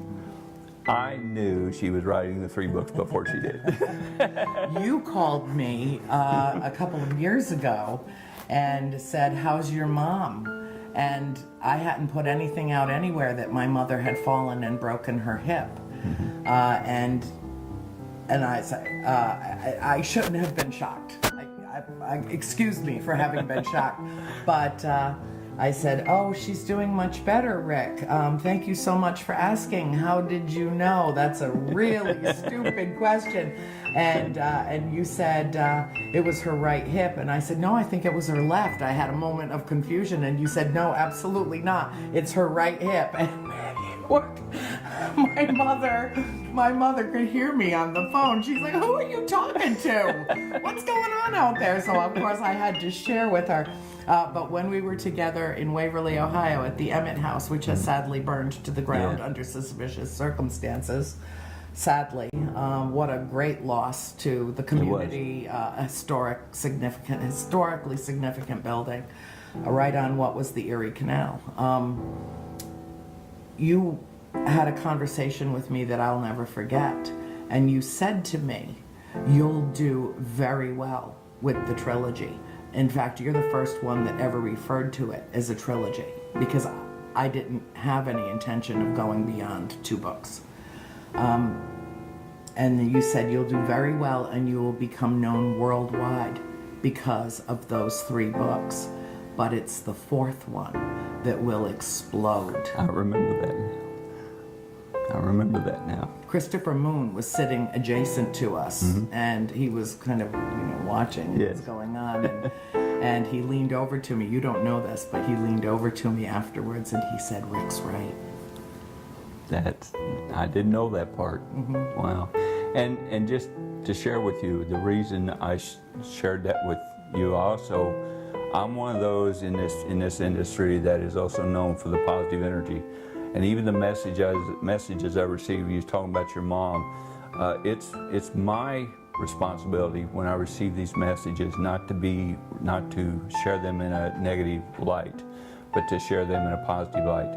So I received the message, I'm sure, I don't recall the time, but I'm sure I received the message about your mother was going through something medically, and they gave me a little more detail about it, but it was for me to share with you that to spend time with her and to be there for her and support her through this, and everything will be okay. And that's, with your books and with your experiences that you've encountered, even though you could have the vision of what Andrea and her family went through in this trilogy was negative, you have taken that and you have changed that experience into a positive, because it's given individuals something to read and understand more about this life and the life, what I call the life continual. And so I'm just so proud of her. I'm proud of you, and I appreciate what you do for everyone who Thank you has so much. the pleasure and privilege to encounter you in life. I would like you to take a moment to let our viewers know how to be in contact with you and what exactly you do. I know you mentioned that not only do you function fully as a psychic medium, but that you're also branching out now more into life coaching in a larger way, and you do bring so many gifts and so much innate understanding of life. I can imagine how incredibly helpful that is for so many people, but I would like our viewers to be able to reach you in ease. Well, just with anything, when you realize your purpose and you realize that this is the purpose and this is the reason why you were given certain abilities, you find as you're going along your path that certain doors will open and say, this is a part of it as well. You need to walk through that. When I speak in colleges, I share with our future generation, the young adults, that when the door opens for you, it's not for you to stand there and say, why did that door open? Right. It's for you to walk through. It's guiding you. It's bringing you opportunities. Say yes to the universe. Exactly. So, my beginnings was private consultations, and then it branched out to speaking and writing books and television and film, but as I was going through my first few years of being out in the public with this, I was getting so many individuals that were very, very satisfied and happy and enjoy and change of belief that there is more than just life here and their loved ones are around us. But I found out more and more, Andrea, that they were started to ask me about their life here, about what is my purpose in life, or my marriage is it going to be okay, and I don't feel comfortable in the job I'm in now. I feel like I'm stuck. Well, this was little doors opening for me and sharing with me, Rick, you need to learn this because this is a part of life as well. And so about 4.5 years ago, I really started. I always share with everyone, you listen to the experts in their field. When I'm doing missing cases or cold cases, you listen to the law enforcement. They're the experts. If you have a medical situation, you go to the medical doctors and because they're the experts. So I really, about 5 years ago, I really started studying because I felt there was a need there. Started studying with those top in their field in life coaching and just learning from them, because learning is a great part of life. And just learning from them. And then I developed my own, the program that we have had now for about the last year. The program is called Life Directions. I'm really enjoying it. It is a one-on-one 90-day program for those in consultation. Give you a quick example of that. I have an individual that she was in the medical field for over 17 years, an executive level. She was let go right before the program started. And I asked her, I said, what is your purpose in life? What do you want to do in life? And she said, I've always wanted to go to Abu Dhabi and work over there in the medical field. And I said, you're going to make it happen. You just put it out there, you put the energy out there, you're going to make it happen. 30 days after the end of the 9-day program, she contacted me and she said, you're not going to believe this, but I've been accepted to go to Abu Dhabi. Of course you believed it. Of course you did. I said, I didn't believe it, I knew it. But she's in the process now of preparing to go to Abu Dhabi. So, that program is just a part of not just sharing with the messages from those in spirit around us about life, but also it is a program to share with you. You have a purpose in life. Each and every one of you have a purpose in life. Each and every one of you have a reason why you're experiencing, growing, and learning here in life. And these are just tools to apply. The biggest tool in that whole program is, again, going back to removing the fear and elevating your confidence and getting all your 8 elements in your life balanced, and then things start manifesting to create for you. Yes, I agree. And I think that it's actually tapping in to our central being, which I think is a manifestation of pure love, of God consciousness. Tapping into that is what gives us enormous power. And, I talk about this as I lecture around the country too. And there's this concept that's been floating around for a while called cosmic ordering. And speaking to the universe, cosmic ordering, not like I order you to give me what I want, but I'm placing my order here. And the universe will always work to accommodate us, to address our needs. Sometimes it will give us more than we expected. Sometimes it will seem as though it's withholding, and yet it's because while we're busy planning our specific path, there's so much greater that's waiting for us and coming to us. So it's, I talk to people about interacting, being part of, understanding that all life matters. I think that one of the reasons why there's so much anger and discontent in the world is because people feel insignificant. They feel like they just don't matter, that they're lost in the fray, that they're just a number, that their life has no purpose and meaning. And when you tap into that purpose and meaning, it is the most empowering thing that you can do as an individual. Now, I have one more important question for you, and you are going to, I'm interested to see how you react. I've talked to a number of psychics, self-proclaimed psychics, over my travels. I go to all these different paragons and run into an awful lot of people. Most of the time when I ask this question, most of the time, well, that's just not the way it works. Okay. But I did ask this question of Tiffany Rice, and I got an amazing response. And I want to know She's if a great yours, lady. she is a great lady. Yeah. And I want to know if your response is similar. Let me preface it. Okay. If there's such a thing as a medium, if there's such a thing as someone who is able to tap into the spirit world and communicate with the spirit world, then that all happens and exists on the same plane of action, simultaneously and multidimensionally. If there's such a thing as a psychic, as our proclivity to label everything is, a psychic is known as someone who can literally project into the future. Now, if there is such a thing as a psychic, and you are capable of projecting into the future to see what will come in any given situation with any given individual, does that not necessitate the existence of multi-dimensions where everything that's happening now has already happened for you to be able to see it?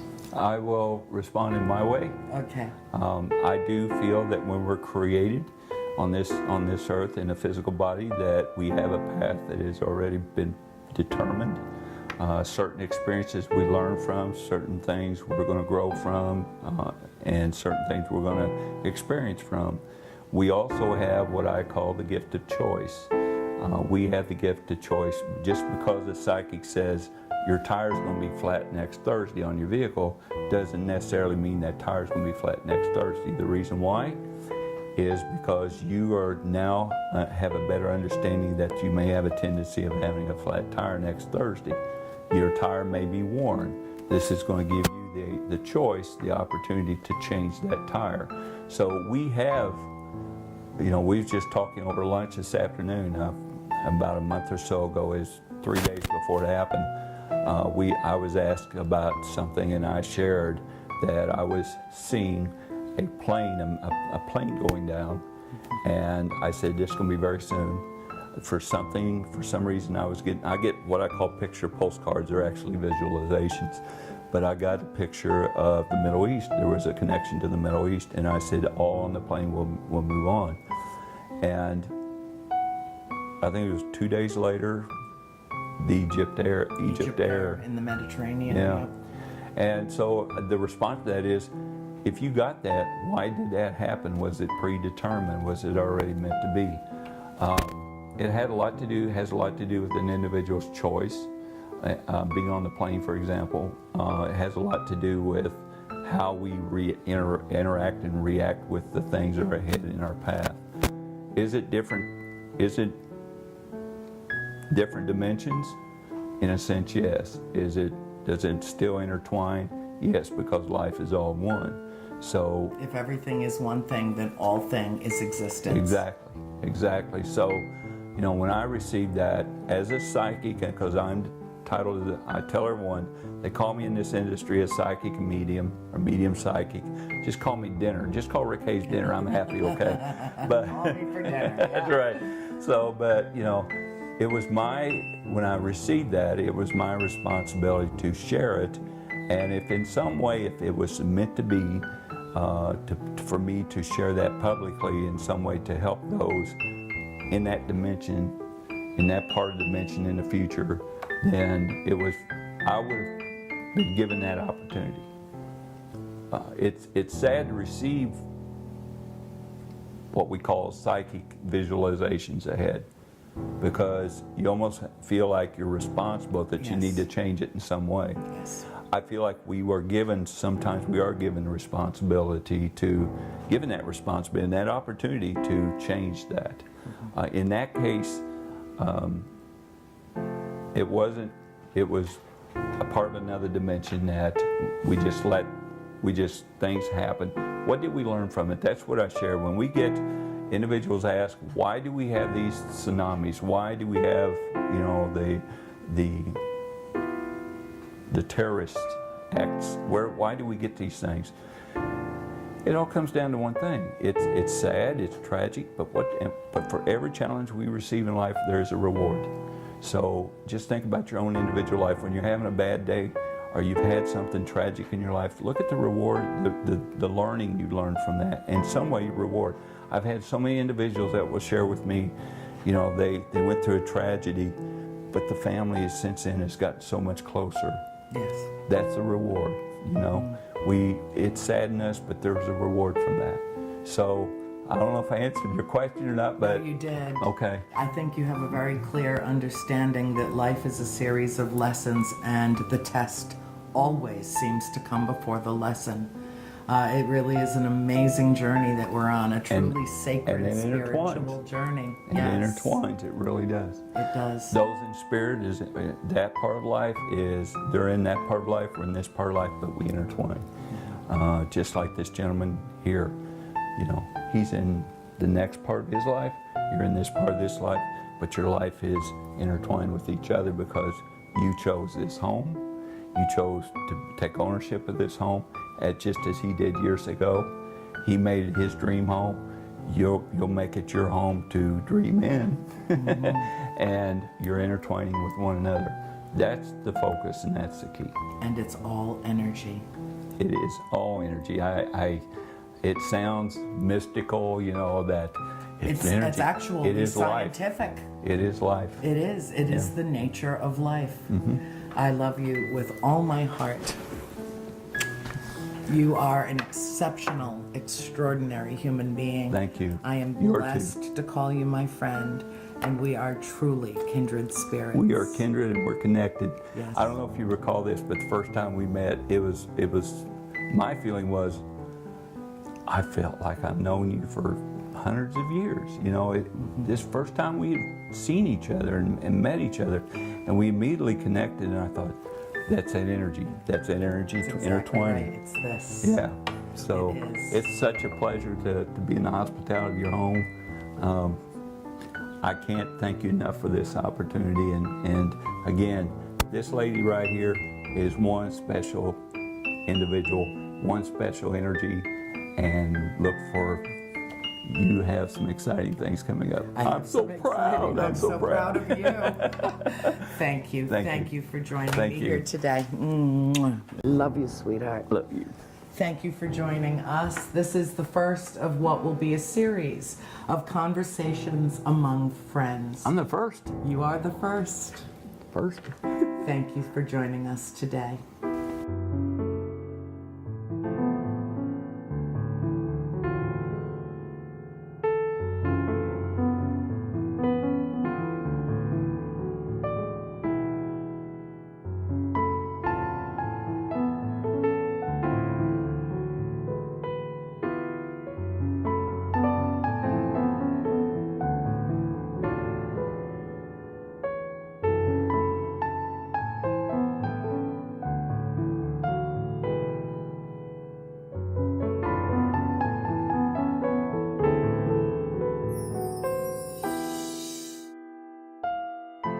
are scared. Okay. And sometimes they don't know what they're scared of.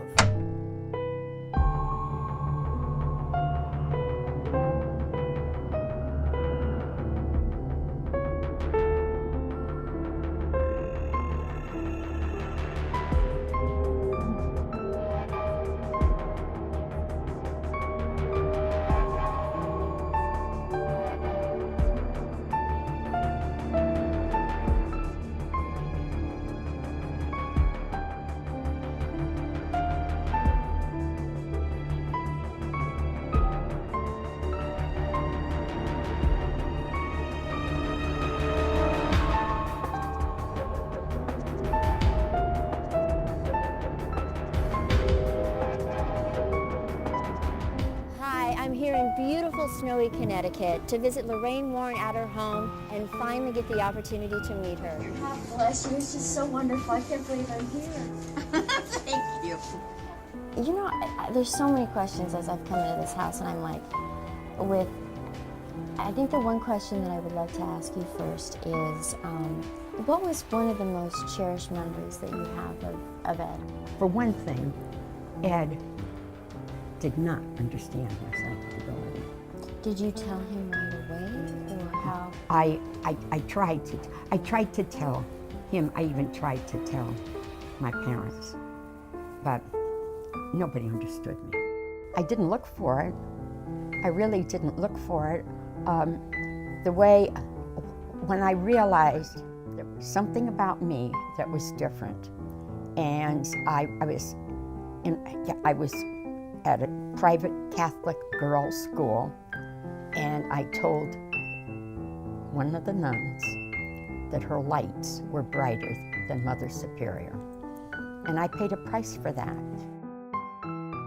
Good looks like very pastel colors around your aura, around them. And is it always around the head area? Yes, it's always around the head Always area. around the head area. And, but then, Bad is terrible. Did you ever say, I wish I didn't have this? No. Were No, you and just I- grateful to? No, I didn't do that because that's what God wanted. Somebody told my husband that maybe I could tell them what was in that house.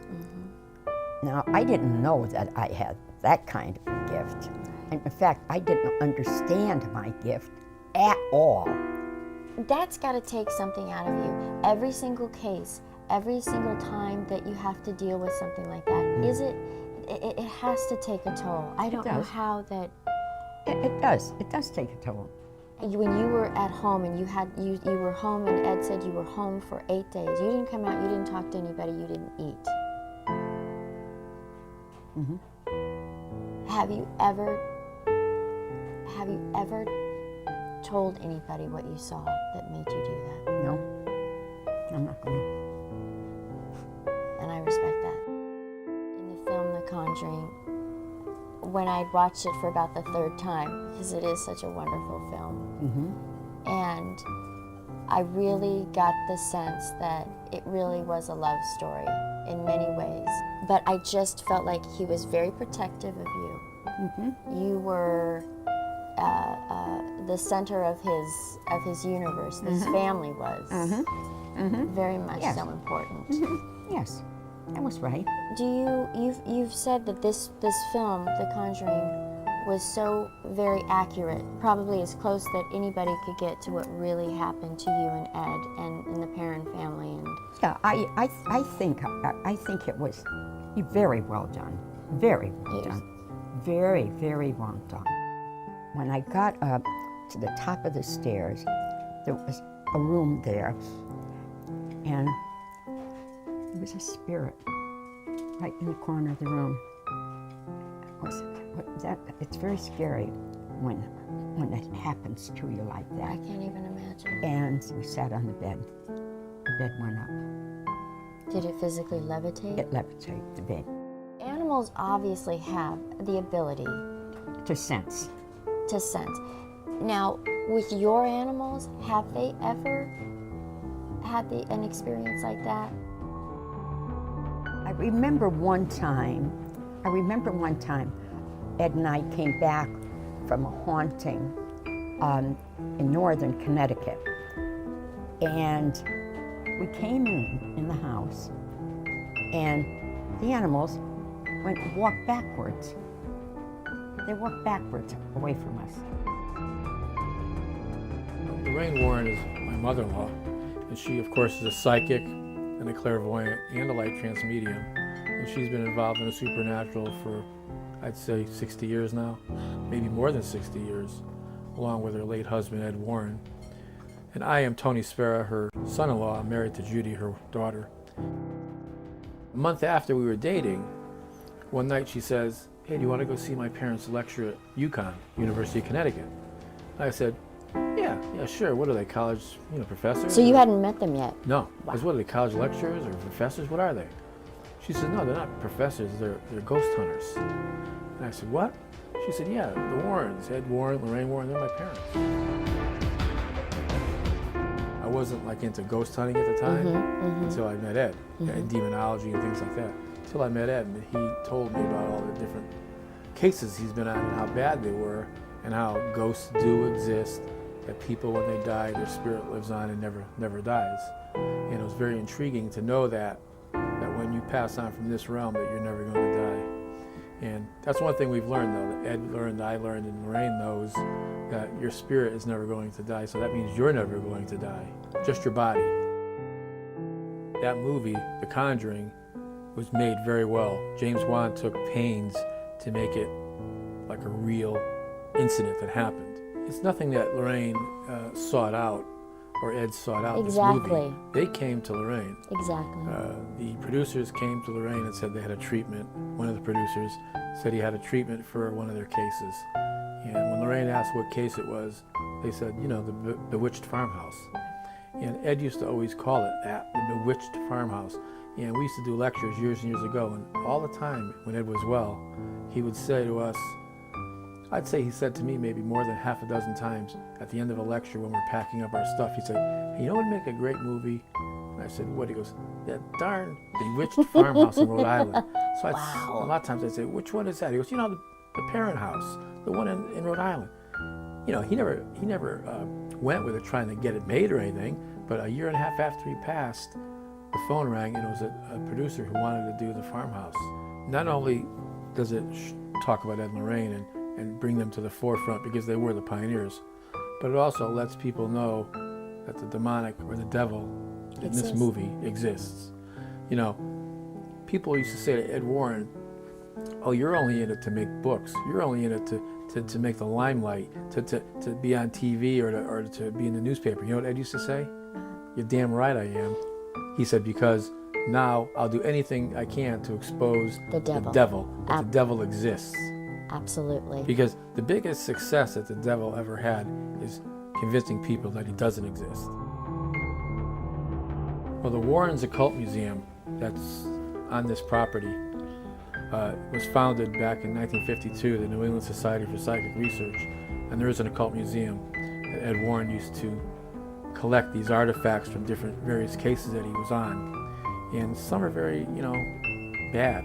Some are evil, like the Annabelle doll. Also, there's a satanic idol. A satanic idol was found in the woods of Newtown about 1990s, early 90s. But there's a myriad objects in there that have evil attached to them, that were either used in satanic rituals, witchcraft rituals, diabolical incantations and things like that, or just haunted houses where people that are haunting after they purchase the object and they blame the object. Shadow doll was bought by a couple who thought it was a Victorian doll. That night they brought into the home, both of them had a very frightening nightmare, and I had the same nightmare. And when they talked about it the next day, they realized something was wrong. They called Ed and Lorraine. Ed came down, and they told us to take it out. I'm just not going in. I'm not going to go in there, now that I've lost Ed. I'm not going to go in there. This is a child's tombstone. Satanic cults steal children's tombstones as altars for satanic rites.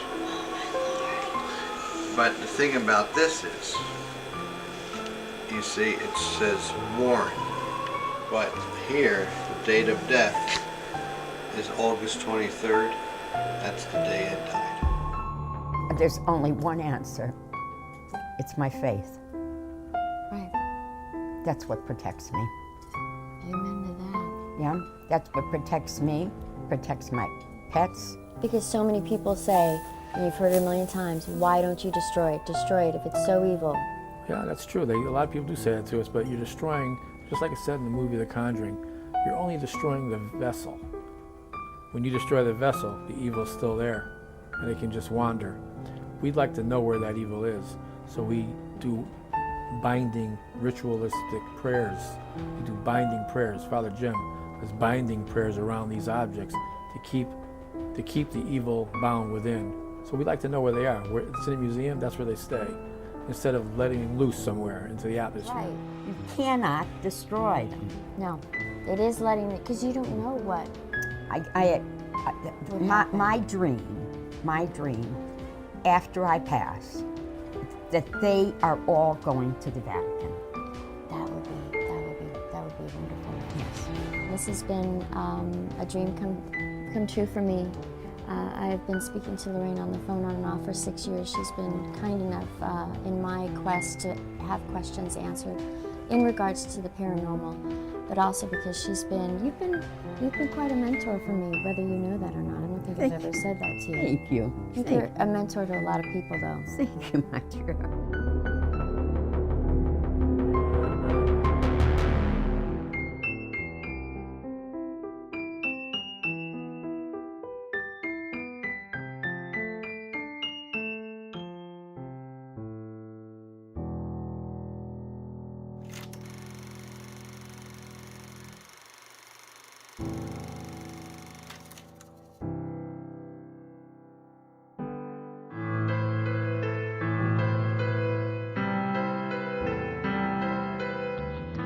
The house was just full of people that lived there that were not us.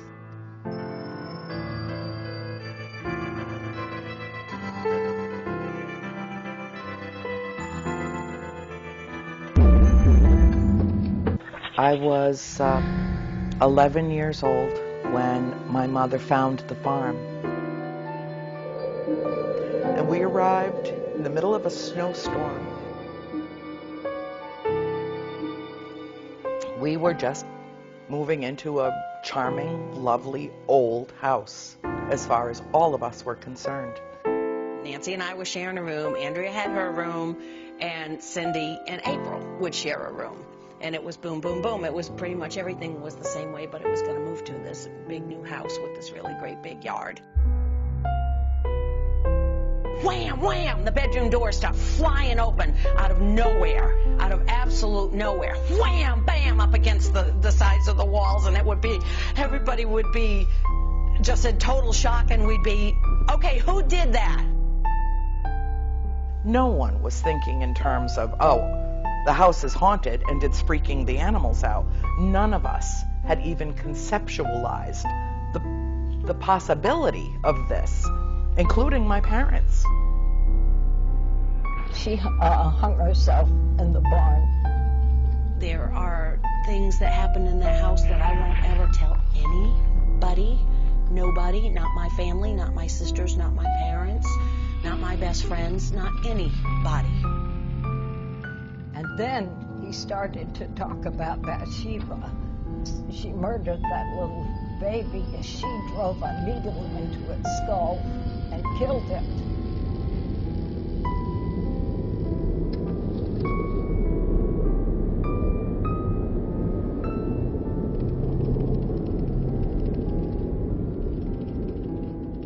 She loathed my mother. She lusted after my father. Lusted. I knew then that there was something when you're standing there and somebody runs their hand against your back and you turn around and there's nothing there, you realize that there is something going on. And at that point, I started to put two and two together with the things that were happening to my wife. My mother was never allowed to assume her rightful position as mistress of the house. That's the bottom line. We moved into that house as a mother, a father, and 5 children. And whatever the spirit was that taunted and haunted my mother so supremely over a decade was not willing to relinquish the position, essentially.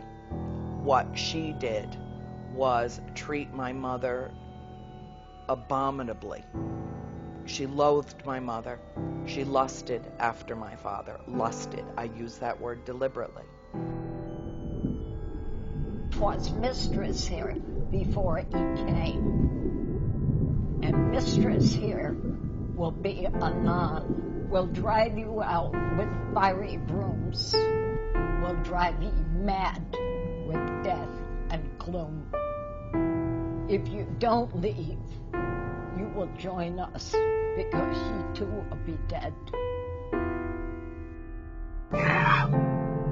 There was some madness in that house, and it was a very penetrating force, and it was fighting to be the dominant force, and I think it was letting parents and children alike let it know that it wanted to be the dominating force, and I think we fought it tooth and nail for a long time, and then I guess we know who won, don't we?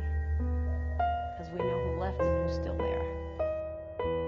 Reflecting about it after it was over, I didn't feel that spirits were really capable of doing physical harm to you, but I was wrong about that. I was wrong about that. There was real danger there.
Greetings!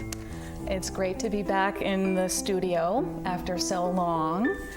I'll be your host for tonight because Keith is actually one of my 3 guests for the evening. My other 2 guests are Keith's brother Carl and their old friend Donna Neufeld. All 3 of my guests are former members of the 1970s paranormal group called PIRO, which stands for Parapsychological Investigation and Research Organization out of Rhode Island College. In 1973, there was no internet. I think we all agree with that. Because of that, Keith put an ad in a local paper advertising this group's services. 3 weeks later, their group was contacted by a family living in Harrisville, Rhode Island. After a very intense initial investigation, it was decided that a consultation with seasoned investigators Ed and Lorraine Warren would be required. This consultation and what happened next is the subject of a movie by New Line Cinema, in theaters probably by the time you watch this, called The CONJURING. and it's directed by James Wan, who also directed the movies Saw and Insidious. The movie is told from the perspective and personal recollections of Lorraine Warren. Though Keith writes a lot about his original days of investigations in his Paranormal Realities book series, it's always good to also get the histories out there directly from the folks who were there. And it's good to have you here, Donna. You were the chairperson of Pyro, and can you tell us briefly a little bit about what that was like and the organization? Okay, well, Pyro came to be when I found other people who had similar interests to me in the paranormal, and we found quite a diverse group right at Rhode Island College. And we actually labored very diligently to get it recognized by the college as an official organization, which they finally did. And we had numerous investigations, not only ghostly things, but also UFOs, witchcraft, you know, the whole gamut. We even had a druid in our group. Oh, that's interesting. What was his function? Or do you remember? He was just a member, and whenever we went into the woods, he was the person to go to. He did his thing. Okay. Tree person. Yes. And can anyone tell me how you first became involved with this particular case, the Perrin case on which The Conjuring is based? I met Donna. So, you know, one thing led to another after that. Yeah. Well, like you were saying, Sandra, I had put an ad in a local paper. I designed it myself, and I assumed it would just... That's so quaint. Right? Yeah, just a little ad. I mean, like you said, it was before the internet, so I designed this little ad, put it in the paper, that we do investigations of things that are not readily explained, free of charge. And 3 weeks later, Donna was contacted by Carolyn Perrin from Harrisville, Rhode Island, and she was living in a severely haunted 18th century farmhouse in Harrisville, Rhode Island, known as the Arnold Estate. And of course, next we interviewed Carolyn. You remember that, Donna? Yes. And Carl, you remember that? I can remember. And what are some of the things she told us? Well, one of the very first things that she came to us with to get us interested enough to actually investigate was she was relating some of the incidents that had happened at the house. And the first one I remember her saying was about how she had gone in to take a bath, and she had, it was an old farmhouse, so there was really not a lot of heat in the house. And she had this walk-in closet off the bathroom, between the bathroom and the bedroom. And she used to call it the warm room. So she decided she'd dry off in there, and as she was drying off, this was in broad daylight, a hanger that had been empty on the rack came off, was suspended in midair, and then started hitting her in the head. That was the first thing she said that happened. Then there was another incident where she was cutting open an orange at breakfast, and the orange bled, actual blood, down onto her foot as she was cutting it for the kids. So those were the two of the first things that led us to go into the investigation. So those are pretty intense occurrences. Yes. We've all been investigating for many years now, and you don't experience those things at that often at different locations. Carl, what specifically did you experience there? On our first visitation, I remember it well, when we pulled up to the driveway right away, we were a little apprehensive anyway, knowing of the activity that had been reported. But I think the hair on our necks and arms stood up straight when we drove up and got out of our vehicles, because it was heavy there. There was something electric but heavy and oppressive, we just sensed. And I had gone upstairs after interviewing and assisting with the interviews, and well, one of the bedrooms, remember, that was ice cold even in August. This was August 1973. A window was sealed shut, and it wasn't from the paint because it used to open, it just would not open. And I went upstairs to where the children's bedrooms were, and I saw this black smoky, I don't even know if I can call it a form, but this blackness. A mist. Yep, a mist rolled down the hallway towards me. And when it came to me, I think I was enveloped by it. It just felt very tingly, and I didn't feel any real emotion associated with it. I was just in this black cloud. My first thought was that there was a fire in the house, but something was odd about it. I didn't smell smoke or soot, and then it just dissipated, it went away. But I distinctly remember that black shadowy mass coming down the hallway like smoke, like mist, and suddenly I was inside of it. Not your typical shadow person experience. No, this didn't have like the shadowy person form. This was just black and coming toward me. It filled up the hallway where I was. What about you, Keith? What were some of your particular experiences there? Well, originally. Exactly what they were describing, the sense of dread that something really didn't want you there. That's what you felt, and it was tangible. It was actually almost like a physical sensation, as if something was drawing energy out of you, almost like an electrical impulse, and you wanted to get away. I mean, you wanted to be there because that's why we were there, to help the family, but you didn't want to be there because you felt so unwelcome there. And they took us out to a barn where an elderly woman had supposedly hanged herself off one of the rafters, and you really felt it out there too. And of course, the children took to me, and they grabbed my wrist and gave me a tour of the property. Then later on, while Carl and Donna were downstairs interviewing the family, I was upstairs with the children, and you could feel it just building and building. As Carl said, the windows were stuck, either open or closed. Now the windows in this room were open, and you could not close them for anything. But I happened to be speaking with them about their fears. They were confiding their fears to me and how terrified they were.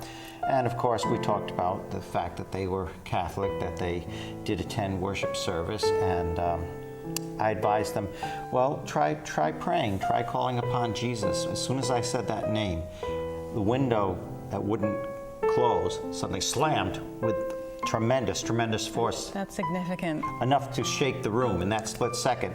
And you could just cut the air with a knife. It was like somebody turned an electric switch on.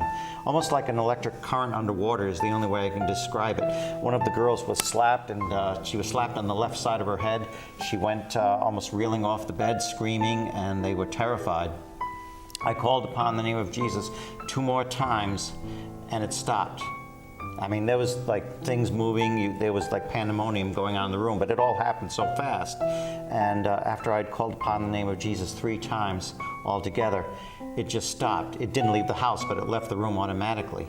So I came downstairs with the children, and they're hugging and kissing me and everything like that. Oh, we felt safe up there, you know, and the mother's looking, you actually felt safe upstairs. And so that was my initial experiences there. Would you call that your first attempt at religious provocation, or your accidental? Yes, it was my first accidental. I realized it was provoking. I didn't realize it would have that much of an effect. I mean, you know, we had investigated, Carl and I had investigated our own home that had some activity, and we'd gone on cases with pyro, but to have that reaction really told me something. So I realized this family did need help. In that vein, did any of you feel threatened by what was there? I think we were too inexperienced to actually feel threatened. We felt the tenseness. You got to remember, we were all between the ages of like 18 and 22. There weren't any of these shows out. We didn't have all the equipment that's available now, like the EVP monitors, and we were just really flying by the seat of our pants, just trying to figure out what we were doing as we went along. And it was pretty scary once we realized just how real this was. Especially being your first case. Yeah, first real case. First residential case. Exactly. Client case. Did you fear for the family's safety? Did you feel they were in danger? Yeah, I think we all agree that. And as time went on, as we learned more and more about it, and right when we were bringing the Warrens in, it got worse, where Carolyn was being affected, the mother of the house. She seemed to be targeted mainly. She was the main victim of the force in that house, the negative force. You recall we hadn't been there for a couple of weeks, and when we went back, the change in them, the physical change. Yeah, the physical change in her especially was amazing. Well, you mentioned the Warrens. Can you tell me how specifically that they became involved with the case? Donna? That would be me. One night, Carolyn Perrin called me up frantic. I'd just gotten home from Rhode Island College, and she had told me that she was never going to leave this house, no matter what happened. She was from an old Georgia plantation family, and nothing was going to scare her. She told me she had actually seen a man's head blown off in a cotton field, and she said, nothing is going to scare me out of this house. And she called me that night, and she said, Donna, after the experience I had last night, I have to get out. And she proceeded to tell me about this incident that happened. Do you want me to go into that? Absolutely. Well, she and her husband were both there, and he and she had gone to bed early. She said something exploded on her dresser in the middle of the night, and she didn't know what it was, and it woke her up naturally. And she started to try to wake up her husband, Roger, and he was in what we would call a psychic sleep. It wasn't meant for him to experience. So no matter what she did, she could not wake him up. And as her eyes became accustomed to the light in the bedroom, she noticed there was a figure at the foot of her bed. And she said the figure was dressed in colonial costume, had like an apron on and a hat, but she started to notice that the head was cocked off to the side. And as it started moving around the bed, and she became more and more aware of the figure, it was chanting. And the chant, she said all she could remember with the final 4 lines were, I'll drive you mad with fiery brooms, I'll drive you mad with death and gloom, but it'll be too late for you because you'll be dead. And at that point, she passed out. I might pass out too. And she was so frantic. I said, Carolyn, I'm hanging up with you right now. Try to remain calm. Stay around the family. Have people in the house. Don't be alone. I said, as soon as I hang up the phone with you, I'm calling Ed and Lorraine Warren. And that's how we got the Warrens in. I think they came 2 days later. Okay. Alternately, how did Pyro's involvement with the Perrin case come to a close? Because Ed and Lorraine Warren came in and they basically said, okay, we're taking over. They didn't want us there. They said we shouldn't be here after dark, which we've been there plenty of times after dark. And certainly the family was still there after dark. Lorraine said to Carolyn, because she was undergoing such significant personal physical attack, it was actually draining the energy from her, the entity. And she told Carolyn, do not sleep in your bedroom, sleep out in the sun porch, and have someone like a neighbor or someone watch you all night long while you sleep to protect you in case there's anything happening. And that's what she did as far as I know. Carolyn told me afterwards that they were advised by Ed and Lorraine that Ed and Lorraine could not help them if they had contact with any other paranormal groups, that they had to be exclusively the ones intervening in their situation. Otherwise, they couldn't do any good. So that eclipsed Pyro. Yeah, and we did look at them as they were the experts in the field, and they said, you guys okay. were so young at the we were time. only college and high school kids. And you know, like I say, we were together because we had an interest in this field, and everyone kind of looked at us like we were a little loony, which now it's, you know, the in thing. Everybody wants to get into the paranormal. Not so popular back then. No. But that was before I started carrying holy water and blessed oil with me, but I did take the kids' sidewalk chalk and start drawing crosses around the bedroom and over the doorpost and everything. Yeah, so you tried to perform an intervention, which is what we do as a matter of course now. Exactly. We all started somewhere. Since this was your original case, Were any of you ever contacted by the producers of The Conjuring to have your input? No. No, I never received that call or email. I don't remember ever hearing from them. No, I was never contacted by the producers. I am in close touch with the family, especially, of course, as you know, my dear friend Andrea, who's been on this show, and Roger. Hi, Andrea. You know, And Roger. Yep, and we love you. And of course, you know, she was a wonderful guest, and she's written her book, House of Darkness, House of Light, which is the complete story in 3 volumes. So if you want to know the movie is not based on her book. It's based on Lorraine's recollections. But if you want to know the complete story from before that family moved in, right up till after they moved out, and what happened with the successive generations of people who have lived there, that's the books to turn to. Or the short story in your book. Yes, Book 1 of Paranormal the short Realities. story of Haunting in Harrisville in Paranormal Realities. Well, I know you guys weren't contacted, but do you know if any of you were actually portrayed in the movie? I'm rather hoping not. From some things I've heard how I might be portrayed, I don't know. We'll know after you see the movie, I guess. I don't know if I dare to go. Donna, do you think you're I portrayed? have a feeling we are left out totally. That's more likely. I was at the New York Comic-Con in October where they actually had a 10 or 15 minute screening of the movie, and I got to speak to the stars and in particular to James Wan, the director. And when I said what I had to say to him, he said, well, I guess I should have talked to you before I made the movie. And I said, yeah, you should have. But no contact was made. I attempted to give him my business card. A woman from New Line Cinema grabbed it out of his hand and never heard from him, ever. Well, I did read the cast list, and it does say one of the cast list a college student, so maybe that one of us is the college student. I don't know. There you go. It just says in the cast list for The Conjuring, you know, it says who plays who, but there's one, it's not named, but it just says college student, so maybe that represents us. Maybe.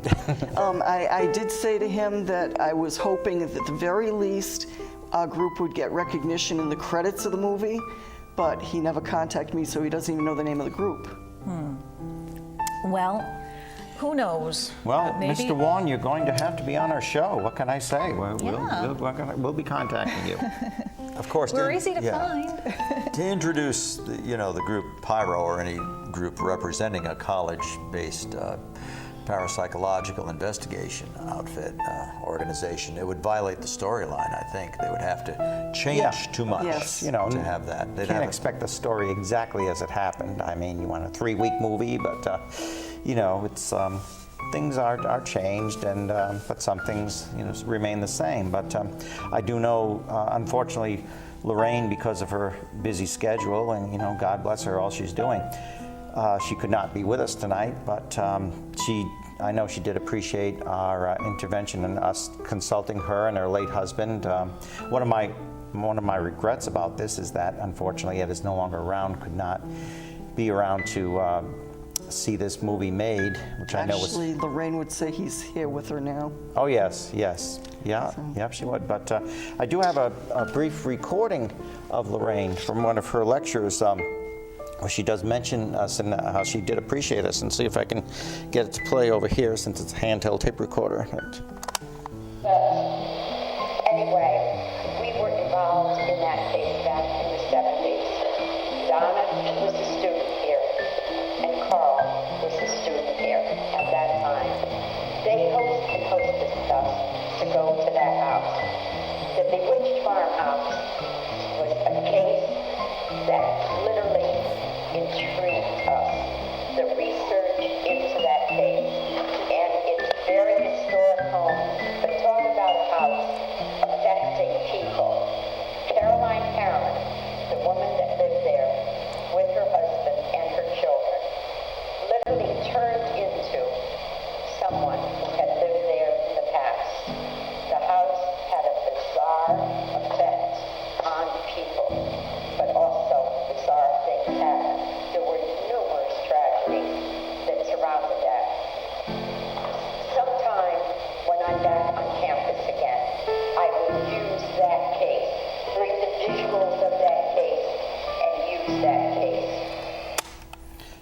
that's Lorraine joining us in spirit. And you know, she's a very, very busy lady these days. But you know, again, the history of that house. I mean, there was, of course, Bathsheba Sherman was accused of killing an infant, and she was not only acquitted, they just had an inquest. She was never brought up on charges because she was babysitting for an infant, laid the baby down. Baby died shortly afterwards, and they found a sewing needle embedded in the base of the baby's skull. She said that must have been an accident when I laid the baby down. And you know, it's terrible, terrible tragedies. Mr. John Arnold in 1883 committed suicide by drinking horse liniment. There was a lawyer named Jarvis Smith, froze to death in the little garret outside of the house on his way to the front door. I mean, it's just one thing after another. Edwin A lot Arnold. of history. Yeah. That John Arnold was actually a 10-year-old boy, if I remember right. That he crawled into the crawl space and drank the horse liniment. Well, you know, I heard that he was in his 70s at the time, but there were so many Arnolds. There were so many Arnolds in that house. I mean, it is the Arnold estate. There was 4 brothers originally. Oh, yes, yes. And actually, Bathsheba had a falling out with her brothers near the end of her life over a property dispute, you know. So she did go to court, but it wasn't over the killing of the infant. But she never lived down that reputation. She was accused of being in league with satanic forces for eternal beauty. Supposedly, pretty much the same thing happened to her that was happening to Carolyn Perrin, and thank God we still have Carolyn with us. Right. But she was being victimized, and she was aging before her time and withered away. And some people say it was Mrs. John Arnold who hung herself in the barn out and back. Some people say it was Bathsheba Sherman, although she was, her death certificate says she died of paralysis and had to be carried out, stiff as a board. And do you remember when we went into the barn, you could actually see the rope marks? Yeah, yeah. In the wooden beam where supposedly she hung herself? Still there. It's still there. Mm-hmm. One time, Carolyn said she was there, and a sickle came spiraling down at her. She just dodged it in time. She's lucky she got out of there in one piece.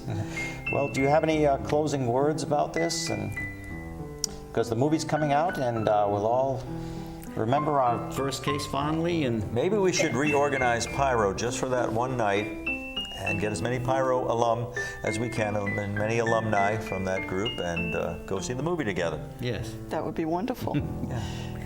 Well, I know you guys were the original investigators there, and you were left out of the movie, but who knows, maybe some producer watching this episode of Ghosts Are Near might want to do a prequel to The Conjuring with the real deal here. We've got plenty of material. We could fill up a movie. We're just scratching the surface of our experience. I'll need a wig course. because my hair was as long as yours at the time. No, so. I just wanted to bring out, when Carolyn first moved into the house, from what she had told me, she was the first owner of the house. It was not in some way directly a descendant of the original Arnold family.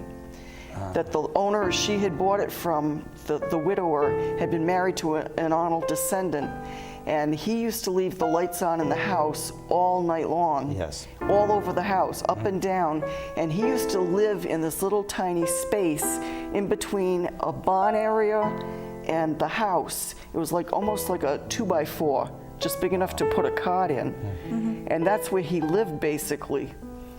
And it's like he didn't live in the rest of the house. So she was new blood. Thank you for bringing that up. If I'm not mistaken, the residents of the house before the Perrins had a few experiences that you may recall. Well, there were always people experiencing things, like the former resident, and then the people after, before the current residents. You know, they experienced one young man, he was a pastor's son. He saw an elderly woman in his yard when he drove in, and she had her head cocked to the side, and you know, then he looked around, she wasn't there. Coincidence? I think not.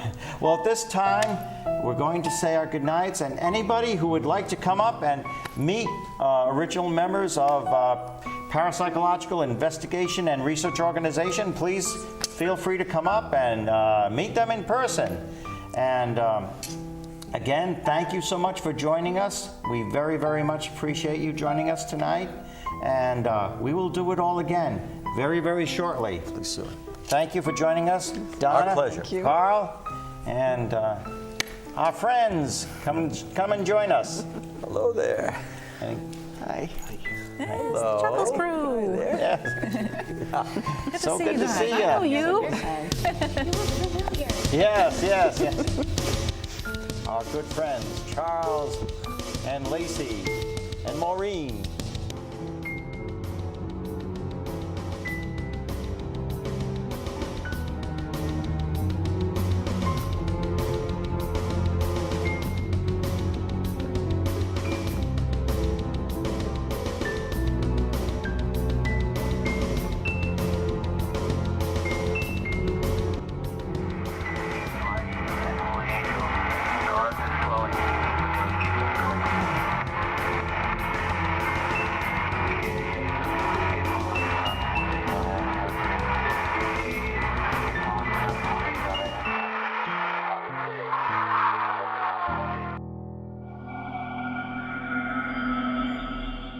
House of Darkness, House of Light is not written to be terrifying. It is a spiritual journey.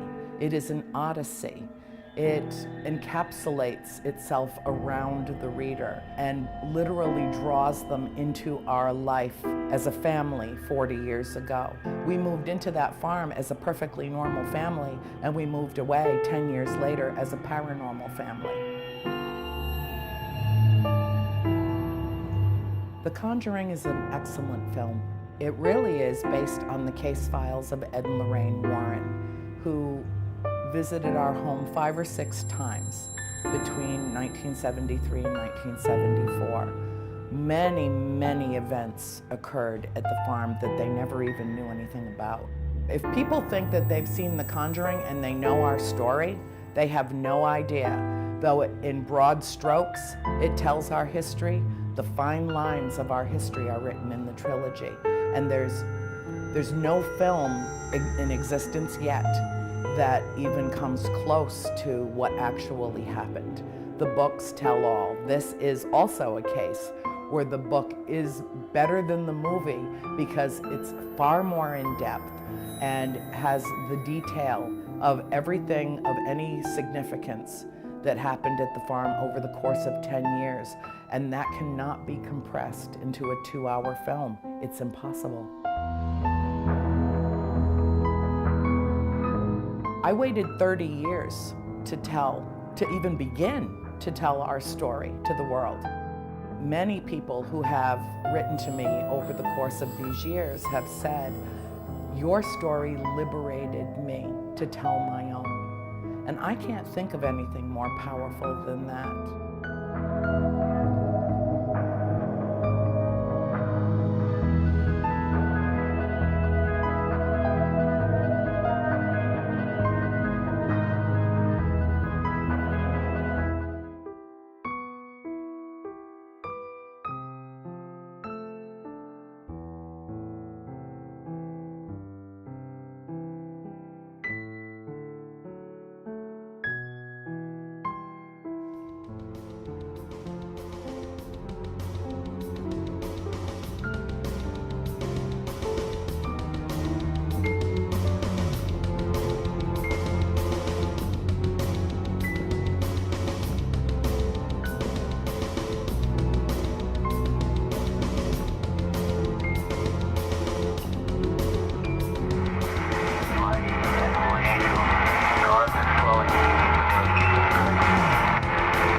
Greetings! It's great to be back in the studio after so long. I'll be your host for tonight because Keith is actually one of my 3 guests for the evening. My other 2 guests are Keith's brother Carl and their old friend Donna Neufeld.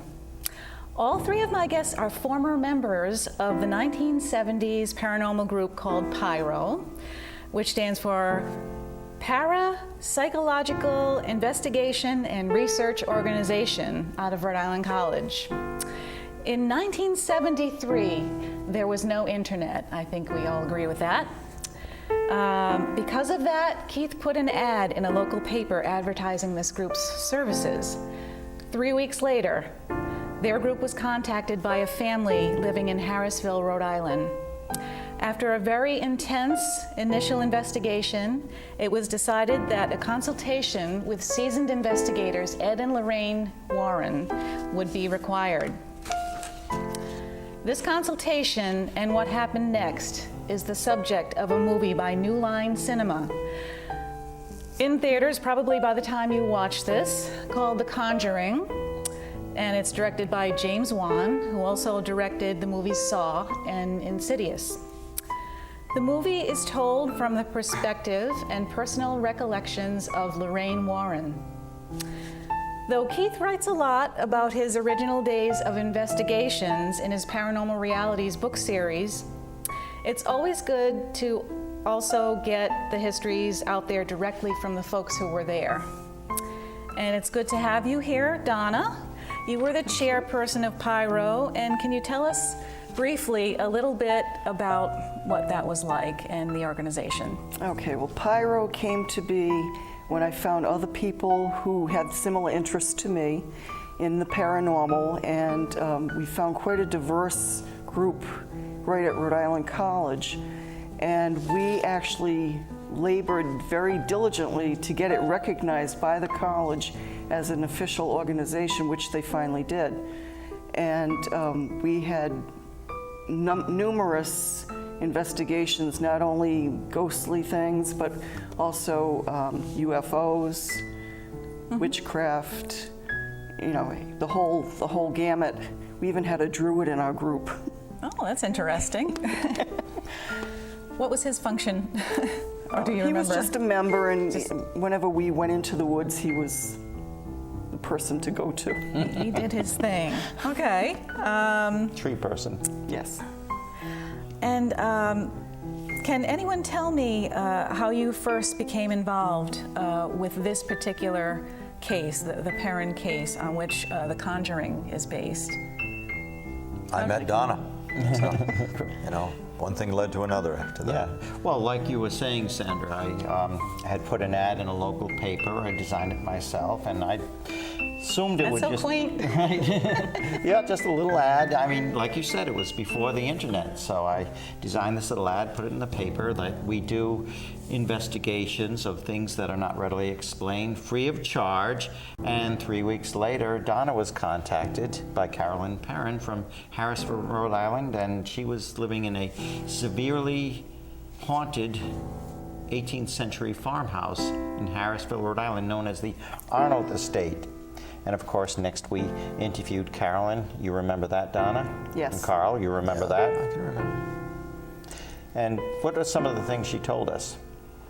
Well, one of the very first things that she came to us with to get us interested enough to actually investigate was she was relating some of the incidents that had happened at the house. And the first one I remember her saying was about how she had gone in to take a bath, and she had, it was an old farmhouse, so there was really not a lot of heat in the house. And she had this walk-in closet off the bathroom, between the bathroom and the bedroom. And she used to call it the warm room. So she decided she'd dry off in there, and as she was drying off, this was in broad daylight, a hanger that had been empty on the rack came off, was suspended in midair, and then started hitting her in the head. That was the first thing she said that happened. Then there was another incident where she was cutting open an orange at breakfast, and the orange bled, actual blood, down onto her foot as she was cutting it for the kids. So those were the two of the first things that led us to go into the investigation. So those are pretty intense occurrences. Yes. We've all been investigating for many years now, and you don't experience those things at that often at different locations. Carl, what specifically did you experience there? On our first visitation, I remember it well, when we pulled up to the driveway right away, we were a little apprehensive anyway, knowing of the activity that had been reported. But think the hair on our necks and arms stood up straight when we drove up and got out of our vehicles, because it was heavy there. There was something electric but heavy and oppressive we just sensed. And I had gone upstairs after interviewing and assisting with the interviews, and well, one of the bedrooms, remember, that was ice cold even in August. This was August 1973. A window was sealed shut, and it wasn't from the paint because it used to open, it just would not open. And I went upstairs to where the children's bedrooms were, and I saw this black smoky, I don't even know if I can call it a form, but this blackness. A mist. Yep, a mist rolled down the hallway towards me. And when it came to me, I think I was enveloped by it. It just felt very tingly, and I didn't feel any real emotion associated with it. I was just in this black cloud. My first thought was that there was a fire in the house, but something was odd about it. I didn't smell smoke or soot, and then it just dissipated, it went away. But I distinctly remember that black shadowy mass coming down the hallway like smoke, like mist, and suddenly I was inside of it. Not your typical shadow person experience. No, this didn't have like the shadowy person form. This was just black and coming toward me. It filled up the hallway where I was. What about you, Keith? What were some of your particular experiences there? Well, originally. Exactly what they were describing, the sense of dread that something really didn't want you there. That's what you felt, and it was tangible. It was actually almost like a physical sensation, as if something was drawing energy out of you, almost like an electrical impulse, and you wanted to get away. I mean, you wanted to be there because that's why we were there, to help the family, but you didn't want to be there because you felt so unwelcome there. And they took us out to a barn where an elderly woman had supposedly hanged herself off one of the rafters, and you really felt it out there too. And of course, the children took to me, and they grabbed my wrist and gave me a tour of the property. Then later on, while Carl and Donna were downstairs interviewing the family, I was upstairs with the children, and you could feel it just building and building. As Carl said, the windows were stuck, either open or closed. Now, the windows in this room were open, and you could not close them for anything. But I happened to be speaking with them about their fears. They were confiding their fears to me and how terrified they were. And of course, we talked about the fact that they were Catholic, that they did attend worship service, and I advised them, well, try praying, try calling upon Jesus. As soon as I said that name, the window that wouldn't close suddenly slammed with tremendous force. That's significant. Enough to shake the room in that split second, and you could just cut the air with a knife. It was like somebody turned an electric switch on. Almost like an electric current underwater is the only way I can describe it. One of the girls was slapped, and she was slapped on the left side of her head. She went almost reeling off the bed, screaming, and they were terrified. I called upon the name of Jesus 2 more times, and it stopped. I mean, there was like things moving, there was like pandemonium going on in the room, but it all happened so fast. And after I'd called upon the name of Jesus 3 times altogether, it just stopped. It didn't leave the house, but it left the room automatically. So I came downstairs with the children, and they're hugging and kissing me and everything like that. Oh, we felt safe up there, you know, and the mother's looking, you actually felt safe upstairs. And so that was my initial experiences there. Would you call that your first attempt at religious provocation, or your accidental? Yes, it was my first accidental. I realized it was provoking. I didn't realize it would have that much of an effect. I mean, you know, we had investigated, Carl and I had investigated our own home that had some activity, and we'd gone on cases with pyro, but to have that reaction really told me something. So I realized this family did need help. In that vein, did any of you feel threatened by what was there? I think we were too inexperienced to actually feel threatened. We felt the tenseness. You got to remember, we were all between the ages of like 18 and 22. There weren't any of these shows out. We didn't have all the equipment that's available now, like the EVP monitors, and we were just really flying by the seat of our pants, just trying to figure out what we were doing as we went along. And it was pretty scary once we realized just how real this was. Especially being your first case. Yeah, first real case. First yes. residential case, exactly. Client case. Did you fear for the family's safety?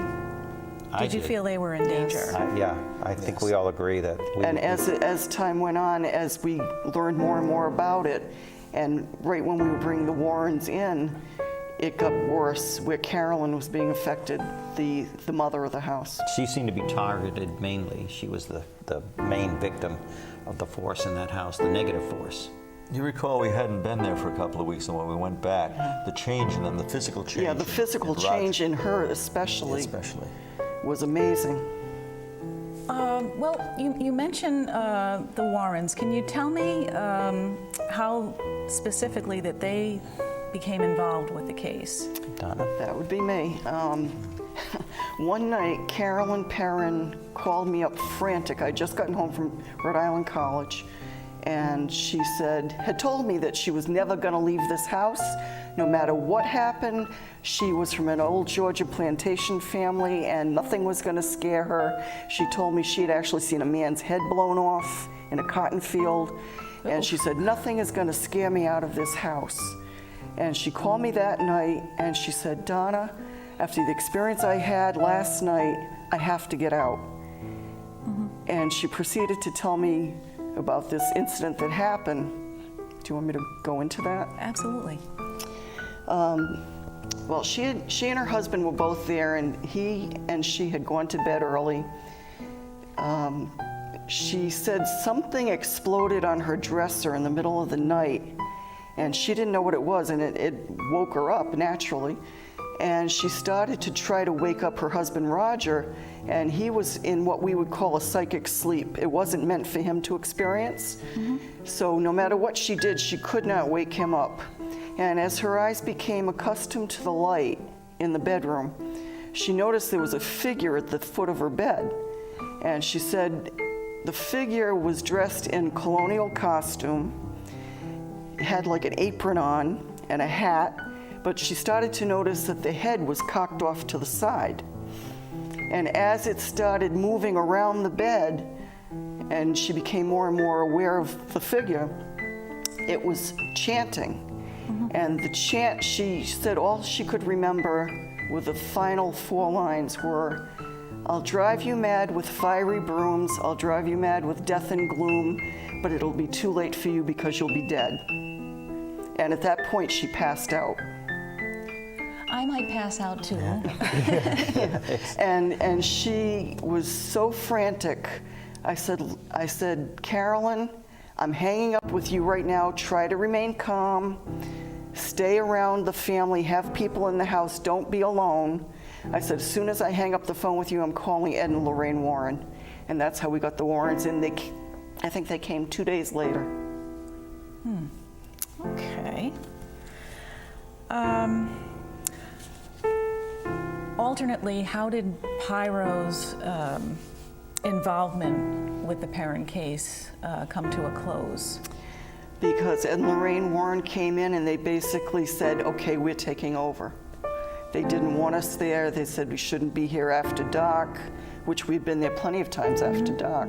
And certainly the family was still there after dark. Lorraine said to Carolyn, because she was undergoing such significant personal physical attack, it was actually draining the energy from her, the entity.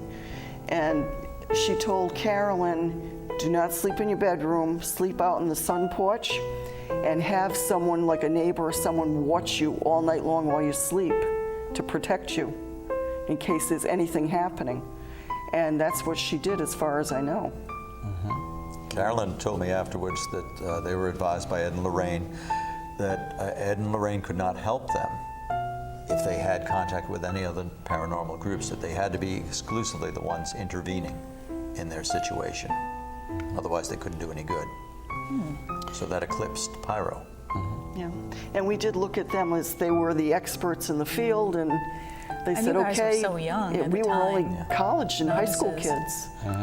And, you know, like I say, we were together because we had an interest in this field, and everyone kind of looked at us like we were a little loony, which now it's, you know, the in thing. Everybody wants to get into the paranormal. Not so popular back then. No.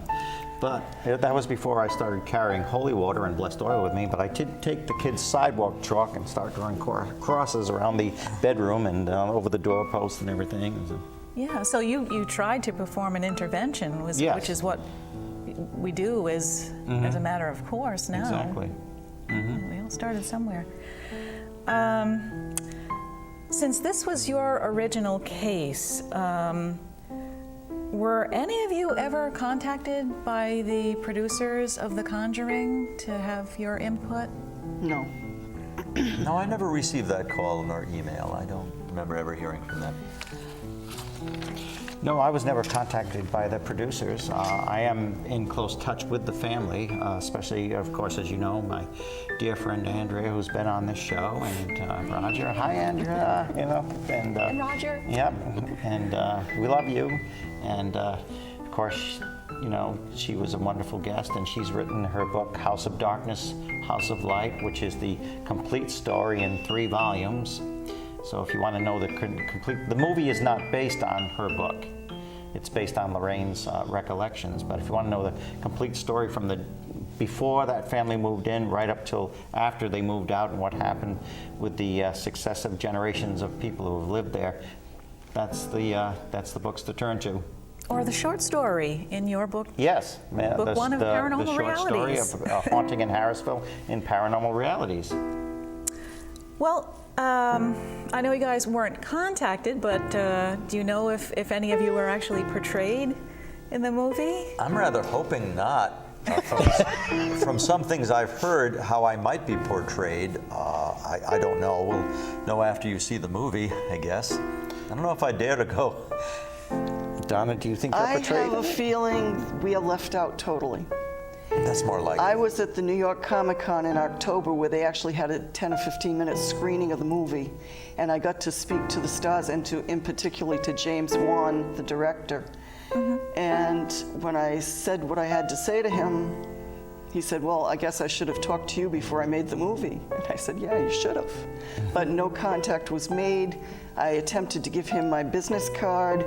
A woman from New Line Cinema grabbed it out of his hand. And never heard from him, ever. Well, I did read the cast list, and it does say one of the cast list a college student, so maybe that one of us is the college student. I don't know. There you go. It just says in the cast list for The Conjuring, you know, it says who plays who, but there's one, it's not named, but it just says college student, so maybe that represents us. Maybe. I did say to him that I was hoping that at the very least our group would get recognition in the credits of the movie, but he never contacted me, so he doesn't even know the name of the group. Well, who knows? Well, maybe... Mr. Warren, you're going to have to be on our show. What can I say? We'll be contacting you. Of course. We're easy to find. To introduce the group Pyro, or any group representing a college-based parapsychological investigation outfit, organization, it would violate the storyline, I think. They would have to change too much to have that. You can't expect the story exactly as it happened. I mean, you want a 3-week movie, but, it's... things are changed, and but some things remain the same. But I do know, unfortunately, Lorraine, because of her busy schedule, and God bless her, all she's doing, she could not be with us tonight. But I know she did appreciate our intervention and us consulting her and her late husband. One of my regrets about this is that, unfortunately, Ed is no longer around, could not be around to see this movie made, which I know was... Actually, Lorraine would say he's here with her now. Oh, yes. Yeah, yep, she would. But I do have a brief recording of Lorraine from one of her lectures where she does mention us and how she did appreciate us, and see if I can get it to play over here since it's a handheld tape recorder. Anyway, we were involved in that case back in the 70s. Donna was a student here, and Carl was a student here at that time. They hosted us to go to that house. The Bewitched Farmhouse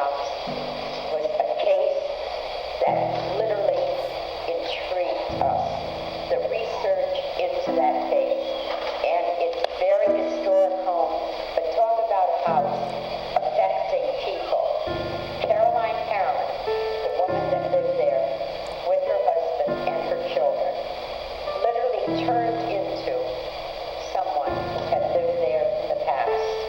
The house had a bizarre effect on people, but also bizarre things happened. There were numerous tragedies that surrounded that. Sometime when I'm back on campus again, I will use that case, bring the visuals of that case, and use that case. So that's Lorraine joining us in spirit, and you know, she's a very, very busy lady these days. But you know, again, the history of that house. I mean, there was of course Bathsheba Sherman was accused of killing an infant, and she was not only acquitted, they just had an inquest. She was never brought up on charges because she was babysitting for an infant, laid the baby down. Baby died shortly afterwards, and they found a sewing needle embedded in the base of the baby's skull. She said that must have been an accident when I laid the baby down. And you know, it's terrible, terrible tragedies. Mr. John Arnold in 1883 committed suicide by drinking horse liniment.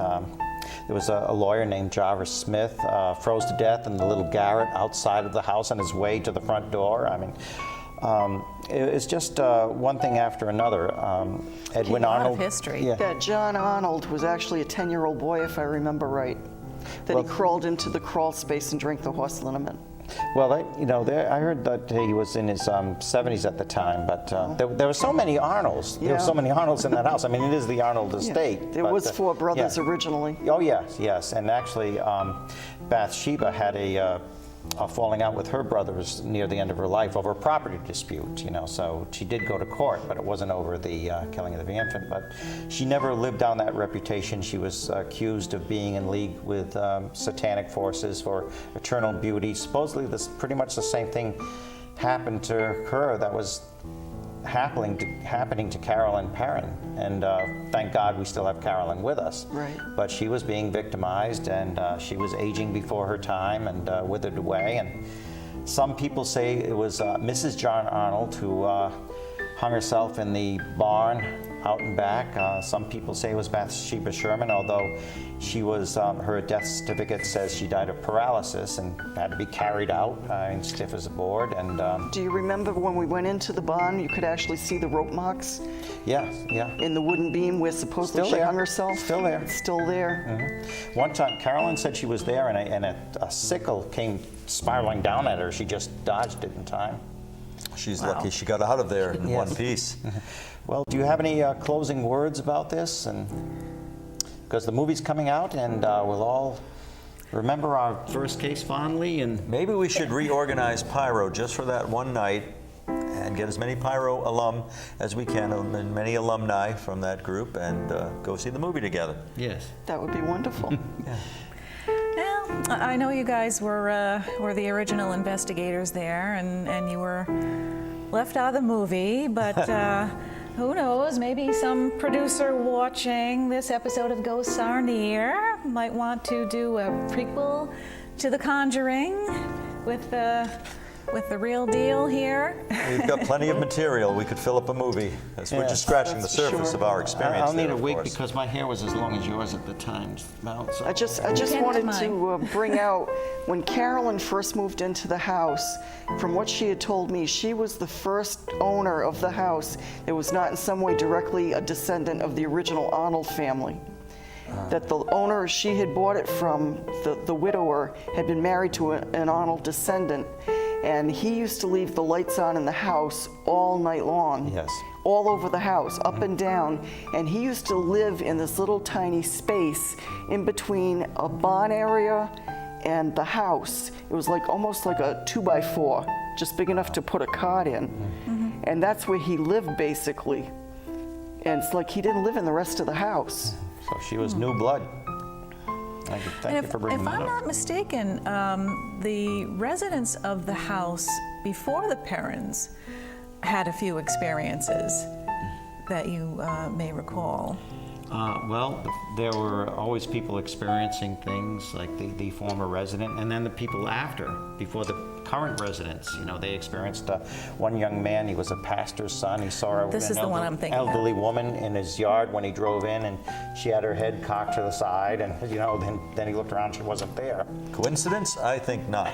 Well, at this time, we're going to say our goodnights, and anybody who would like to come up and meet original members of Parapsychological Investigation and Research Organization, please feel free to come up and meet them in person.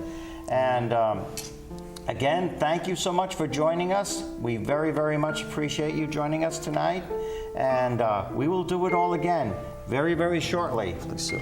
Thank you for joining us, Donna, Our pleasure. Carl, and our friends. Come and join us. Hello there. Hi. Hello. Chuckles Brew. Yes. So good to see you. I know you. Yes. Our good friends, Charles and Lacey and Maureen.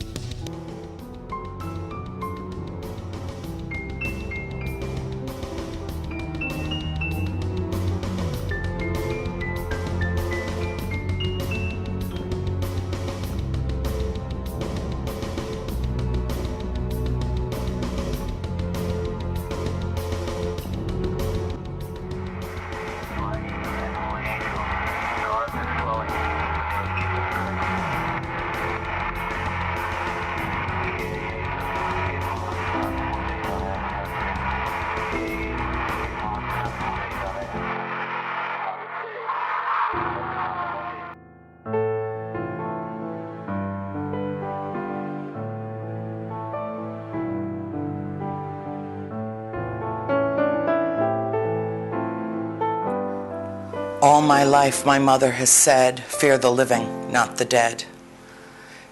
Until recently, I didn't realize how poignant that was a statement. I am furious. There is fire in my eyes. I cannot tell you how disgusted and disturbed I am by the recent events that are taking place in Harrisville, Rhode Island. Bathsheba's gravestone has been desecrated. A relic that stood since 1885 has been crushed. Something that was painstakingly restored just last year, cared for by the people of Harrisville, by the man who worked so hard to bring it back to life after so many years of neglect. And now it's in pieces on the ground. My friends who own the farm have been besieged by insane youngsters, I'm told. Well, every child that comes into the world is born with a conscience, whether but these people were not raised by wolves. There's no excuse for this behavior. To desecrate a grave site because of a movie is absolutely unacceptable. And I realize that by having this conversation with you today, I am really preaching to the choir. Anyone who is listening to my voice right now is as appalled as I am by what is happening in my hometown of Harrisville, Rhode Island. I ask you all to help me create a cease and desist atmosphere in my town and let it become a peaceful, quiet place again for the village people that live there, for the folks who did nothing to bring this on themselves. This has not only disrupted and disturbed my friends at the farm, but the entire neighborhood and the entire community. I ask you to gather with me in prayer, to put the farm and those that live there who love it and own it, and help me put them in the light. Help me pray for peace. Thank you.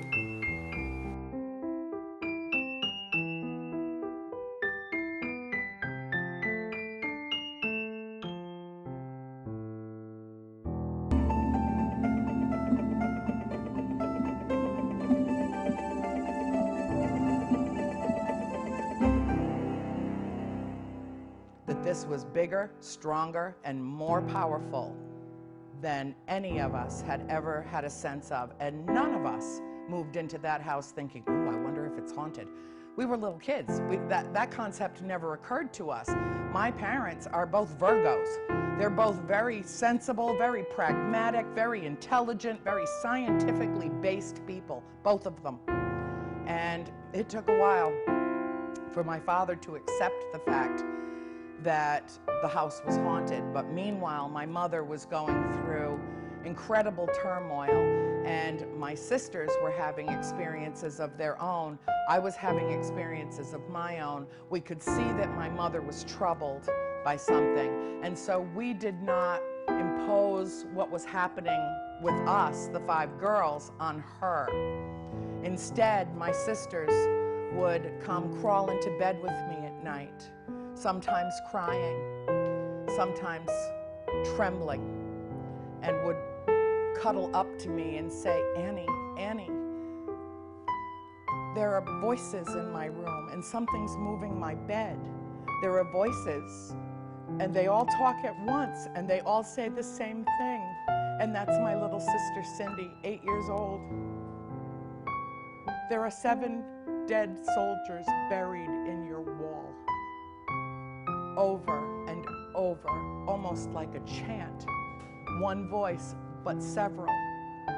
7. And she would crawl up in bed with me and cuddle up next to me and say, just keep me safe, I'm so afraid. And then she would come to me and say, Annie, there's a little girl that walks through my bedroom. She's tiny. She's maybe 4 or 5 years old, and she's crying for her mommy. And she looks just like you. She looks just like you. Well, Cindy didn't know what I looked like at 4 or 5 years old because she wasn't born yet. But she'd seen family photographs. And so she was describing this little girl. And then we thought there were 2 of them because sometimes the little girl would appear in almost a flannel or a linen gray shift with a little white pinafore. And she looked very healthy and robust. And she'd often carry a book under her arm. And she'd walk through the bedroom, she'd come out of the eaves, she'd walk through the bedroom and she'd go into the closet with the chimney. And she wouldn't say anything, she would just pass through. But when she'd come other times, she was dressed, she was emaciated, there was nothing left to her. And she was wearing a beautiful, beautiful green velvet, full-length dress. That was what she was buried in. And she's been there forever. And she's not the only one. Keep in mind, this house was on property that was deeded, was surveyed by the original John Smith that came to Providence, to the Plymouth plantation at Plymouth Rock. And he did the surveying and the deeding for Roger Williams for the state of Rhode Island and Providence Plantations, which is the actual name of the state. And the reason that Roger Williams parceled out huge pieces of property was to retain the state that he had founded as a colony. It was not a state for many years to come. But Connecticut, the colony of Connecticut, was trying to take their bite out of it, and Massachusetts was trying to take their bite out of it. So he gave vast tracts of land out, and this property was thousands of acres big originally. And the house, as it stands right now, was completed in 1736. So if you do the math, 8 full generations of one extended family lived in that house and died in that house prior to our arrival, and a number of them never left. Now, one of the things that we need to think in terms of when we think about our immortality, and every single one of us is immortal. We are quite literally more than a bumper sticker. We are spiritual beings having a human experience. And we come and we come and we come until, I suppose, we learn the lessons that we need to learn, until we are able to grapple with and grasp the enormity of our existence. And perhaps then, and I don't know, this series of books will not answer questions for you. It will force you to ask questions of yourself, to delve into your own intellect, to delve into your own ability to process emotionally what you are reading. And it will take you on our journey with us as if you had been taken by the hand and led right to that house with us. And you will experience and feel, you will not only feel 5 little girls growing up and everything that happened in the time that we were there, but you will also have a sense that you were there as well. I have thousands of readers who write to me routinely and tell me that this story so profoundly changed the way that they think about everything in life, that they never look at anything in their world the same way after having read this. And to me, that's the greatest gift, because we waited 30 years with purpose and reason. We waited until society had matured emotionally and intellectually to the point that there were vast numbers of us that could accept this, that could not even necessarily believe it, but at least be open to the possibilities, at least be open to the notion that there is something beyond our mortal existence, and that the way that we comport ourselves in this life matters. Because when my mother started doing the historical research, she always said, they're not just passing through.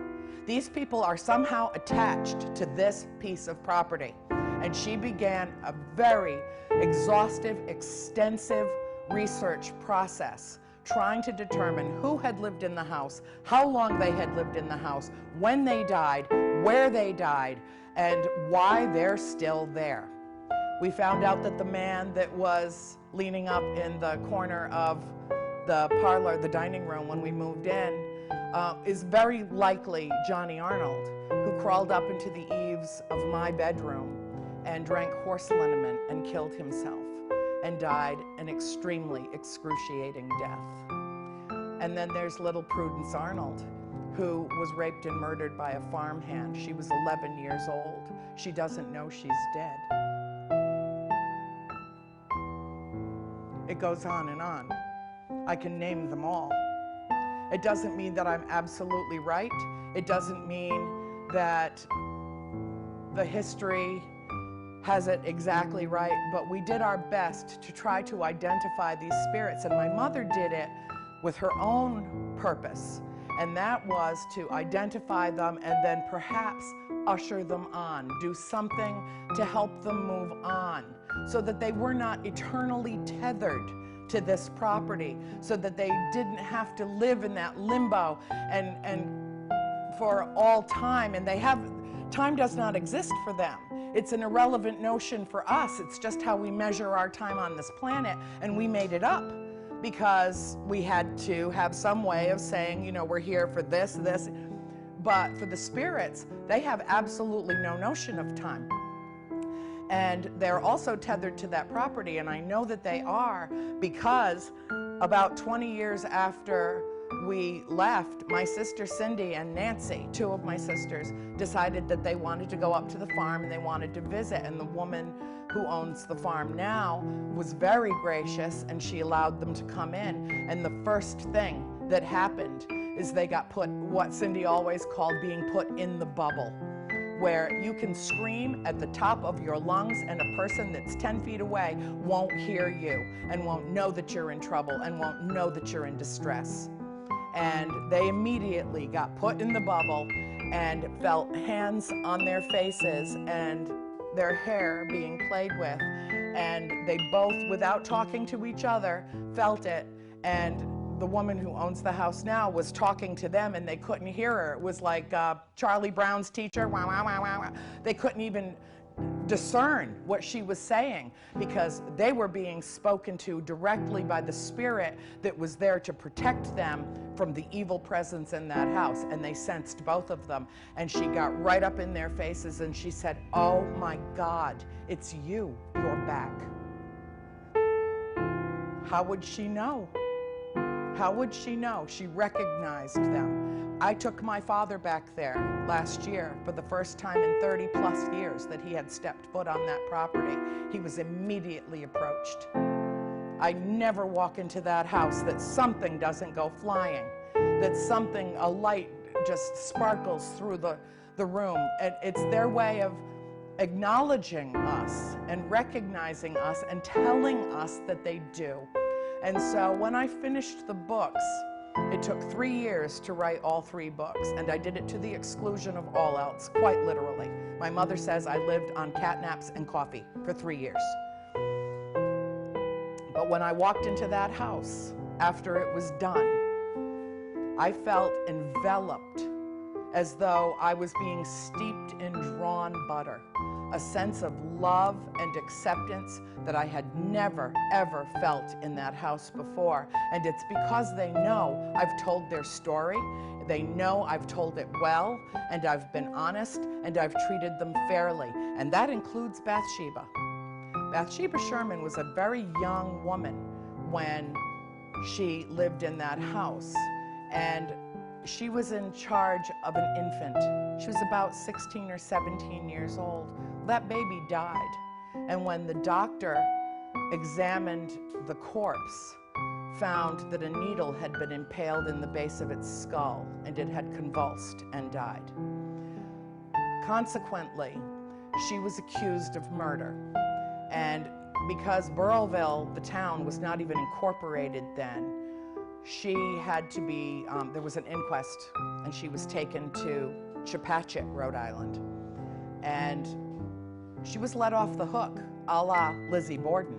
She talked her way out of it. There's no way to know if she did this thing or not, this horrible thing, if she did this or not.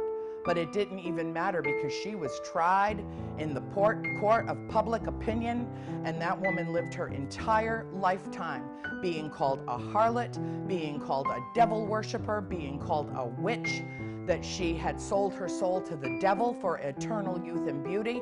It is so much a part of the vernacular. It is so much a part of the folklore of that area of Rhode Island. Bathsheba Sherman was known far and wide, and she had 4 children, and they all died before the age of 4 years old.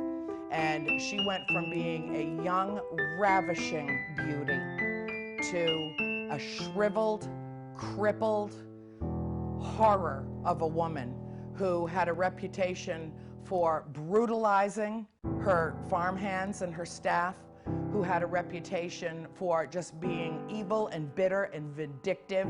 And her death certificate lists her death caused by paralysis. And the doctor who examined her said her body had literally turned to stone. She died in 1885.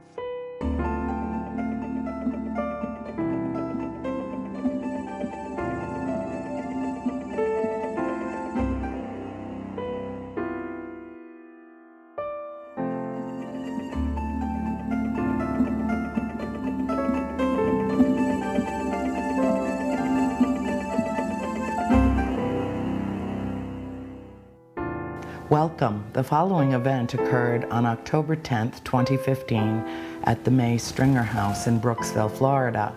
This reportedly haunted house was the site of a lecture, book signing, and investigation that I was a part of that evening with George Lopez and the entire team of investigators present to conduct the festivities pre-Halloween. The day began with a surprise birthday party for me. So I would like to share with you, my readers, the extraordinary experience that was my birthday, October 10th, spent at the May Stringer House, which is, by the way, very haunted indeed. I express my heartfelt gratitude to the Maystringer house, Bonnie Latorno, all the folks with the investigation team. Everyone will be listed at the end of this video because there's too many to say, but Terry, Doc, Maria, Loretta, Kelly, my wonderful Susan, Tracy, my dear friends, Sue Darnell, her husband, she and her husband drove 7 hours to come to my surprise birthday party and then turned around and drove 7 hours home. Unbelievable friends. I have the best friends in the world. Thank you all and enjoy the video. Yes, yeah, I just moved down, yeah. Winter Garden. That's nice here. Yeah. Oh, I'm so glad to finally meet you. I know. He messaged me all the time and give her a hug for me and tell her I miss her. And I'm like, I will, but when I get there, I'm not going to knock on your door.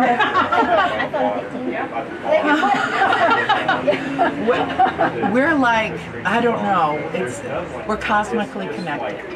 Now, he wrote to me, Christine wrote to me and said that her dad was, we can have him over, we can have you guys over, my dad and I, cook up a storm and we'll feed you and we'll have a blast. Yeah, we could have a great time. But yeah, so I was like, I was thinking I'm not sure. I'm going to like throw myself across the driveway and hey, without a hug from Uncle Paul. Let's call him. I have his number memorized. Memorized. You're better than me then, because I don't. He better be home. He probably, I guess, basically. Yes, you're in my Did you see the movie, honey? Yeah. That's funny. Hey, Uncle Paul, I'm here with my new best friend, Andrea, and I gave her a great big Uncle Paul hug. Where are you? I know. Uncle Paul. Okay, hi, Sandra. Hi, Uncle Paul. Uncle Paul. Hi, Uncle Paul. Okay, Uncle Paul. Why you are not home and answering this phone? All right. I do not know. So right here on the What? I don't know where Shannon went. I know. Wing it. All right, welcome everybody, and thank you so much for coming tonight to the gorgeous Maystringer house. Though I know you're not here for me, I'm going to just introduce one of our guests this evening that has been so gracious to come all the way down from Palm Coast to be here with us tonight. So even though we didn't advertise him on the papers as a VIP, he is a major VIP this evening. And his name is Mr. George Lopez. Not the comedian, don't get excited now. We're not going to do a comedy routine. But this is the real George Lopez.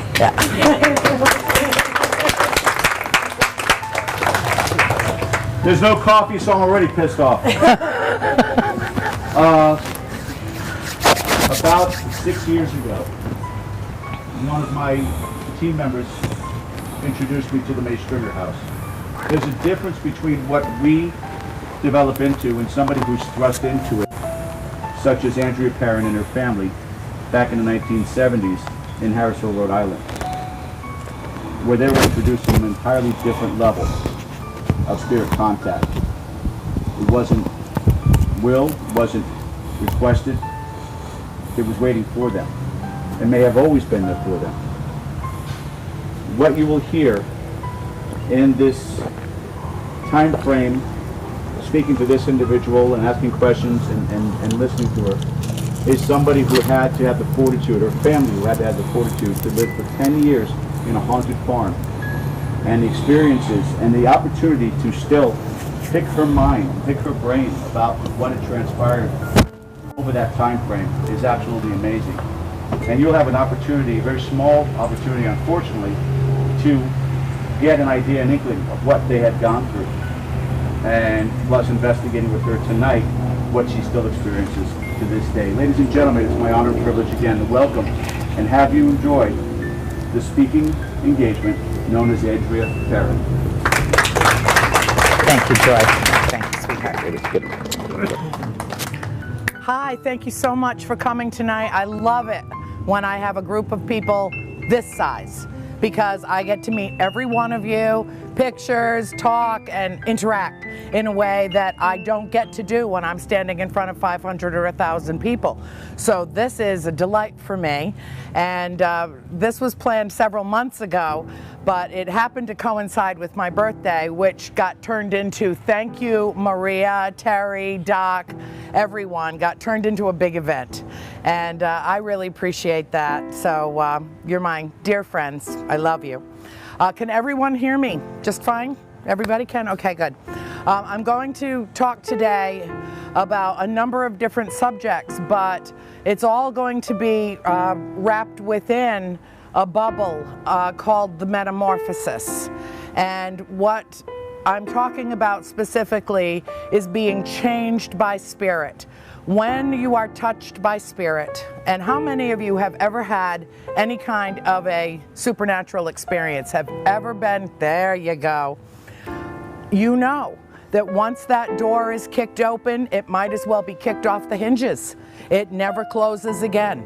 And even though you can turn your back on it and say, no, I want nothing to do with this, I don't believe this happened to me, I'm done with this, one of these days it will tap you on the shoulder and remind you that it is there.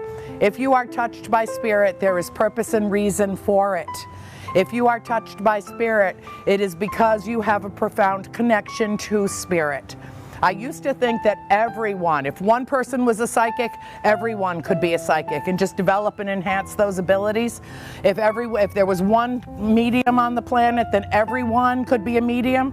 And I have since evolved on that. I think differently about that now, because I have found during the course of my travels and my own personal research that there are some people, try as they might, as much as they want, they can't have that experience.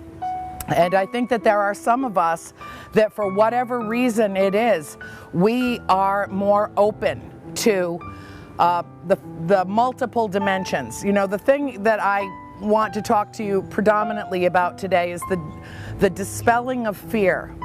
Because once you are touched by spirit, that's it. Your mind expands and it will never contract. Once you are touched by spirit, you are profoundly and permanently changed by the experience. So what we need to do is get to the root of what that is.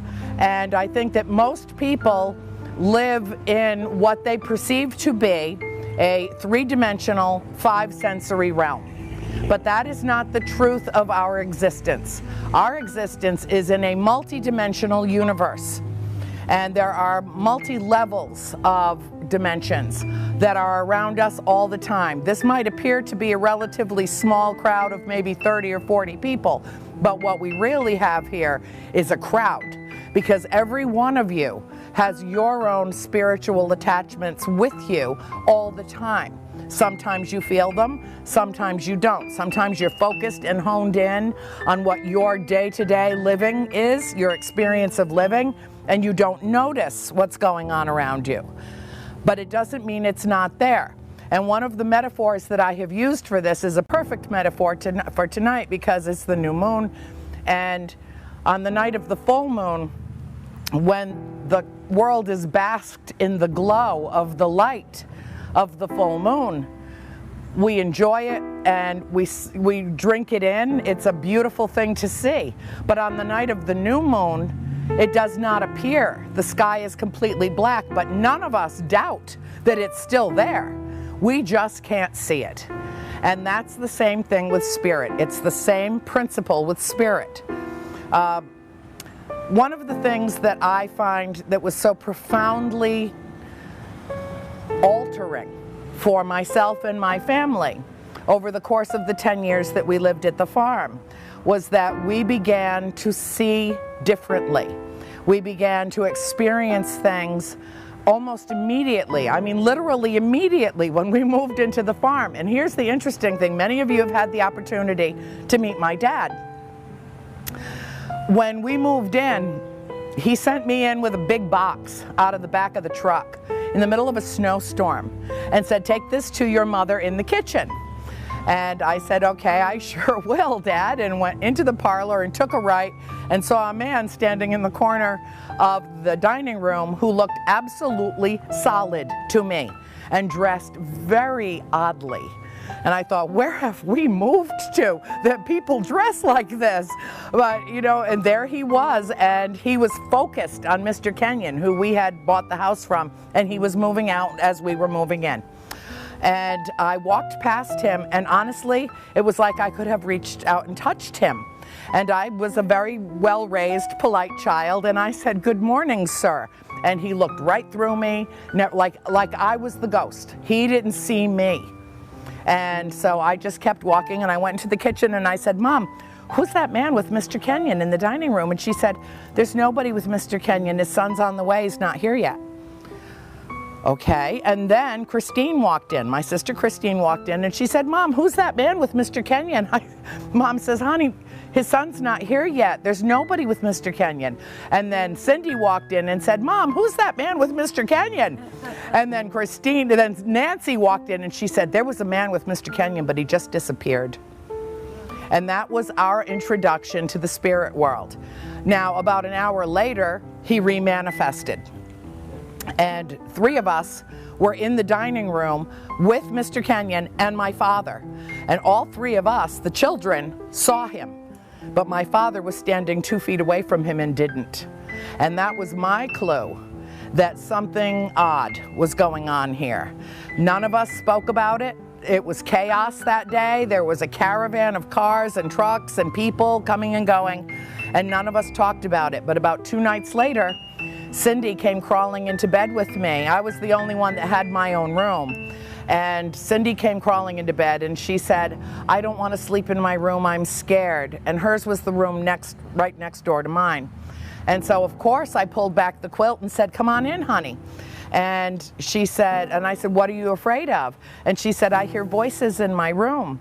And Christine was her roommate, and Chris talks in her sleep. So my immediate reaction was, Chris is talking in her sleep. And she said, "No, it's not Chris." She said, "I hear voices. They're all around the bed. They're all around me." I put my pillow over my head. It got louder and louder and louder. "I can't believe you didn't hear them." And I said, "What did they say?" She said, "They were all talking at once and they all said the same thing. There are 7 dead soldiers buried in the wall. There are 7 dead soldiers buried in the wall. There are 7 dead soldiers buried in the wall." Over and over and over again. And for the 10 years that we lived in that house, they came to Cindy and spoke to Cindy every single night. Now, we think that the reason that they targeted Cindy was because when she was born, she had a very serious birth defect and had to have surgery. And she, for all intents and purposes, she died. And they brought her back. Cindy passed away and was resuscitated during surgery. And she came back a very old, very wise little baby.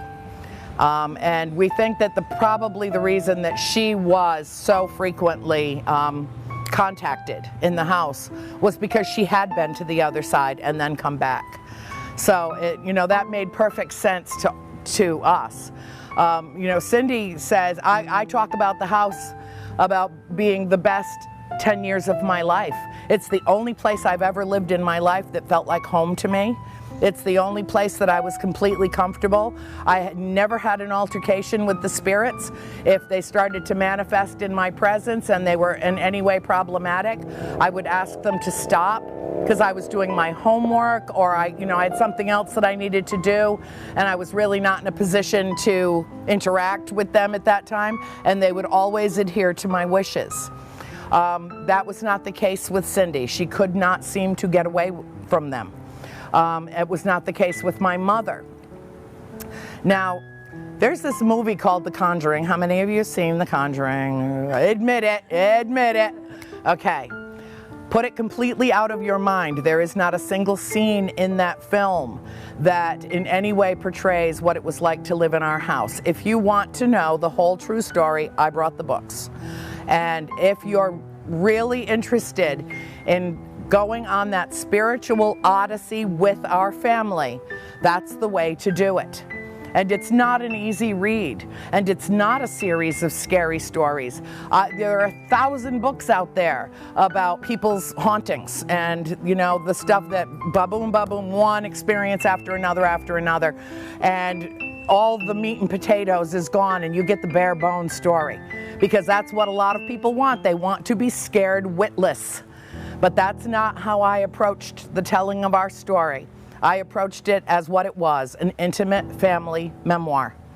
And it involves not only all 7 members of our family, many ancillary people that were in our lives, the spirits that were peripherally so involved in our lives that they were like members of the family, the spirits that we saw maybe once or twice, but that all had some type of an attachment to the house in one way, shape, or form. So it really is an extensive and expansive view and look at what it's like to live in a supremely haunted house. And I'll tell you something, and George will tell you this as well, so will Terry, so will Maria, so will any of the investigators here will tell you, there is no such thing as an expert in the paranormal. We are all finding our way in the dark. Finding our way in the dark. All of us are.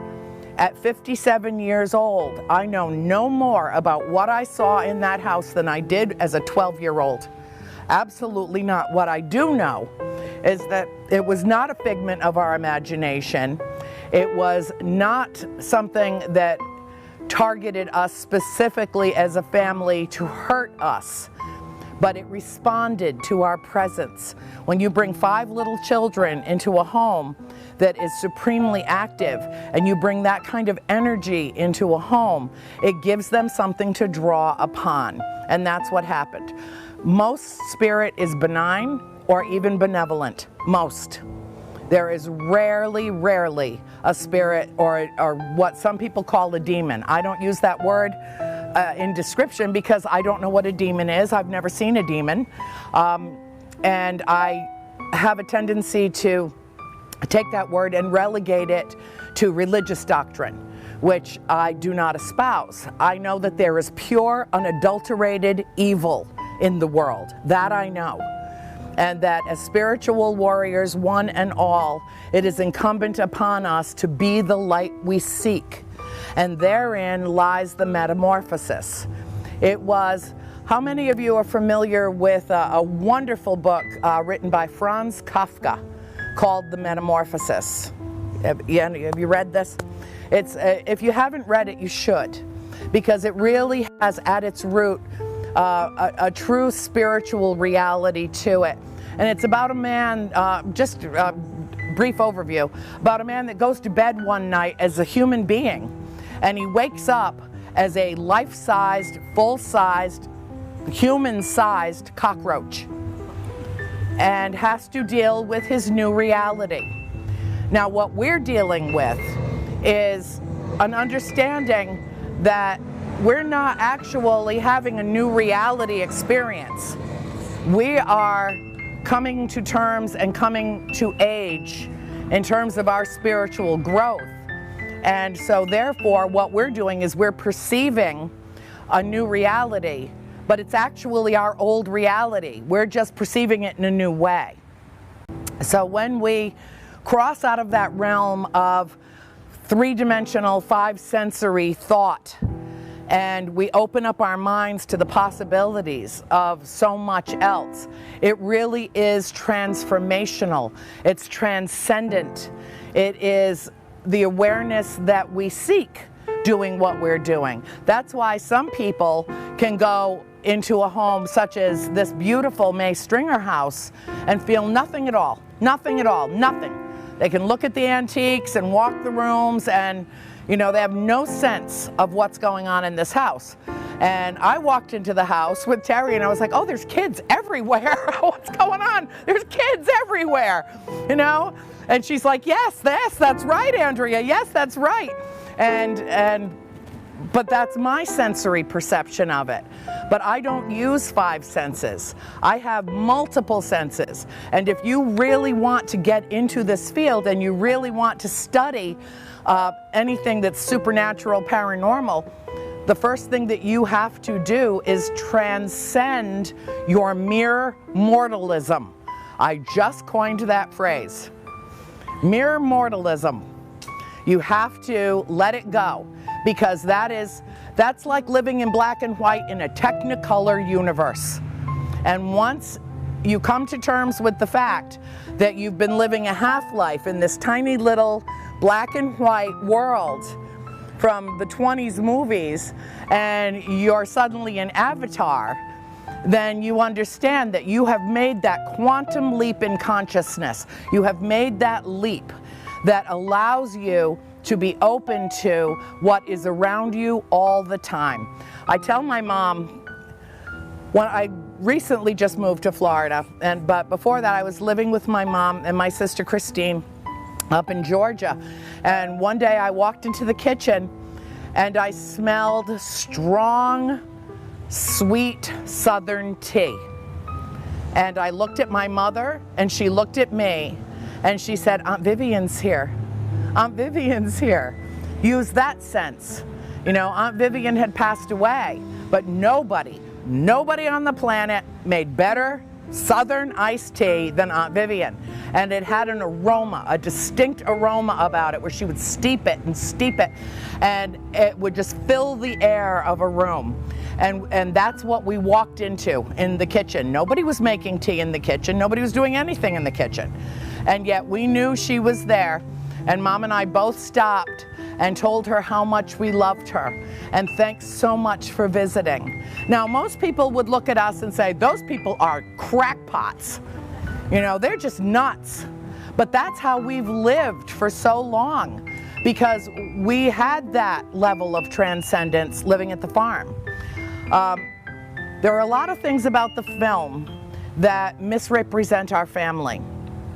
And I knew when I signed the contract for that film that I was taking an enormous leap of faith on behalf of myself and my family, because I was giving Warner Brothers and New Line Cinema the right to use our names and likenesses and tell the story as they saw fit.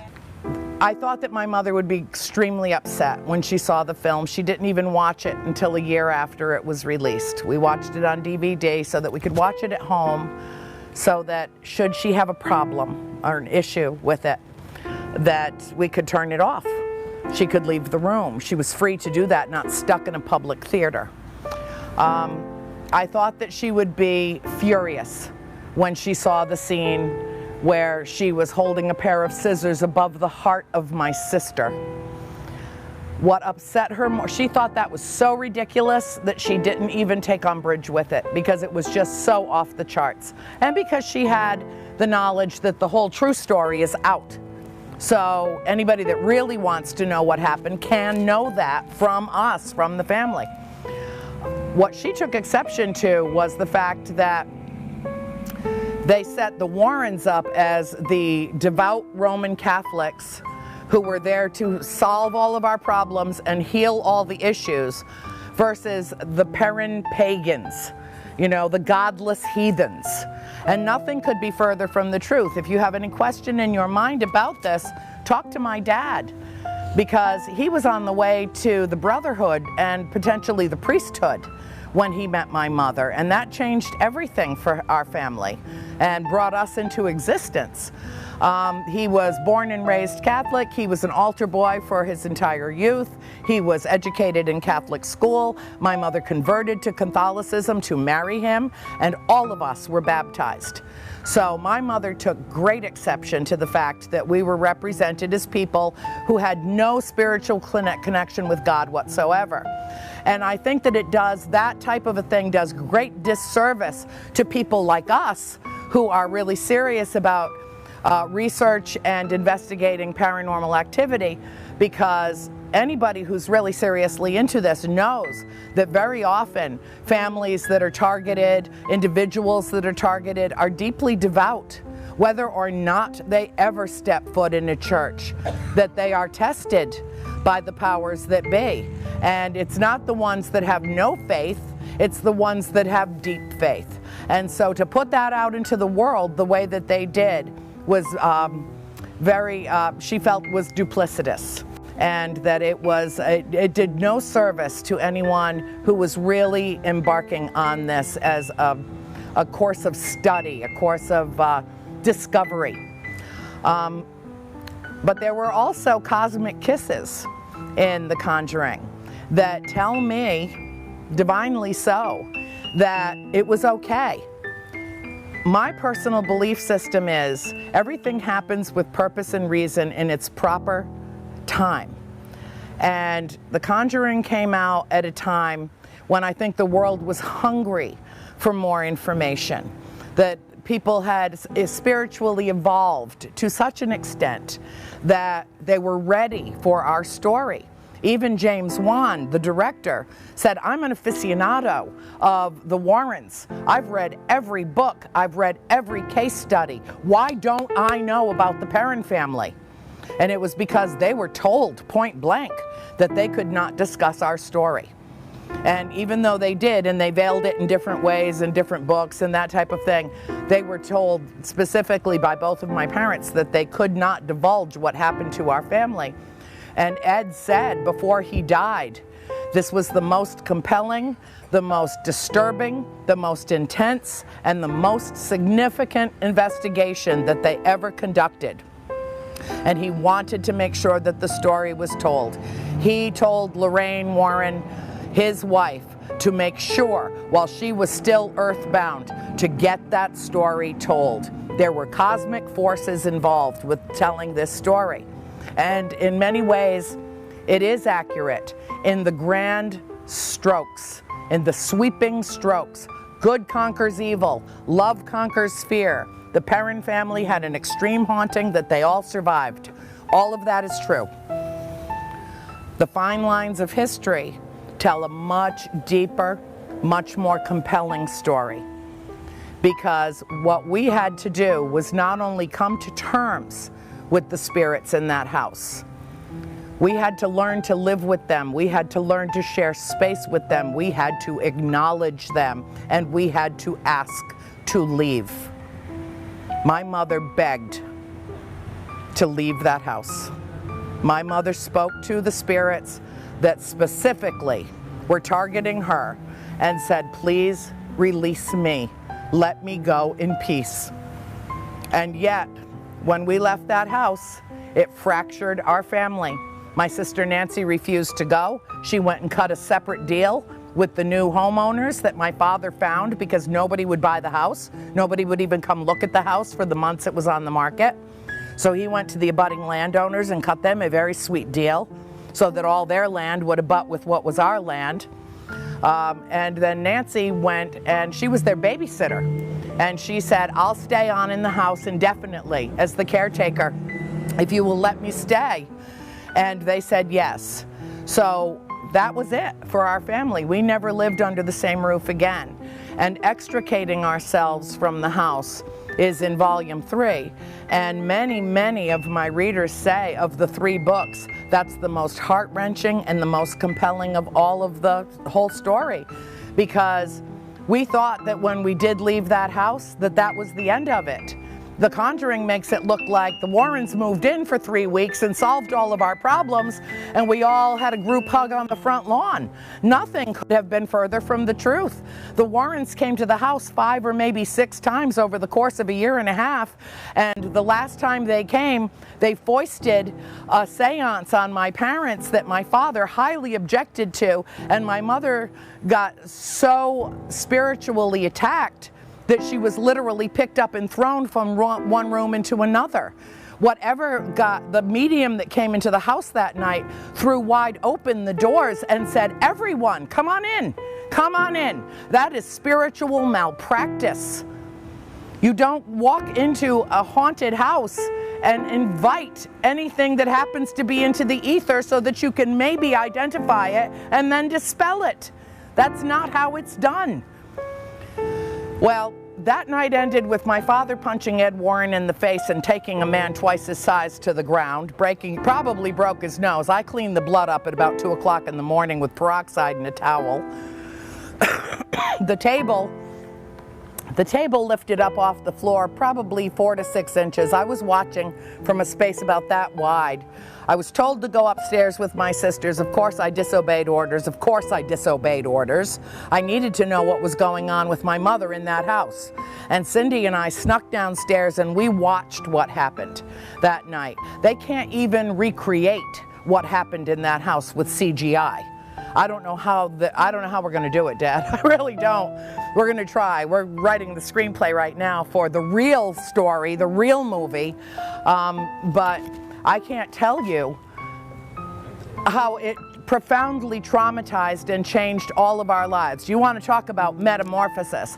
That was the most horrific experience of my entire life. Watching my mother, watching the table come up, it had to be a 200 or 300 pound solid rock maple table, lift up off the floor and slam back down onto the floor so hard that there are still to this day 4 imprints from the legs on that table in that wood floor to this day. And then watch my mother wadded up into a ball to the extent that you would expect to hear bones breaking and start speaking in a language that does not exist on this planet and start screaming and writhing in agony, and watching my father come unglued and watching her levitate off the ground in the chair she was in and then tossed in a fraction of a second from the middle of the dining room to the middle of the parlor, which was a good 20 feet away. We all heard her skull hit the floor, and I was quite certain that I had just watched my mother die. Childhood trauma is the gift that keeps on giving. I will never, ever in my lifetime forget what I saw that night. And then Ed Warren made the terrible mistake of trying to stop my father from going to my mother. And when he did that, he paid. It was spontaneous. There was nothing even. It was an instant reaction to my father. Let go of me, I'm going to her. It took him an hour to revive her, and the Warrens did not want anybody to call the police, to call an ambulance. They wanted, so, you know, another part of the film, you know, to have a police officer, They didn't want any police, any ambulance, anybody that was a local authority involved in any way with what was going on in that house. There was a priest present. It didn't happen in the cellar. It happened in the dining room. But they showed up at our house that night saying it was just going to be them and came with a caravan, an entire investigative team, a medium, a priest, cinematographers, photographers, audio specialist. And they were thrown out of our house. And we lived there another 7 years. And they don't know. They never knew what happened with our family because that was the end of our relationship with the Warrens. So to say that the film mischaracterized that is, I think, fair. But again, cosmic kisses. In the film where the camera rounds the bedroom to Shanley Caswell's room, who played me, there is a picture of a white cat, a folk art drawing of a white cat up on the mantelboard in that room. The set designer, the producers, the director, everyone involved with that film had no knowledge whatsoever that that same picture hangs in my office. That not the one they used, and I don't know how they duplicated it, as far as I could be paint by number for all I know, but something drew the set designer to that image, and she put it on the mantelboard in my bedroom. And I'm watching the film like 3 months before it actually aired.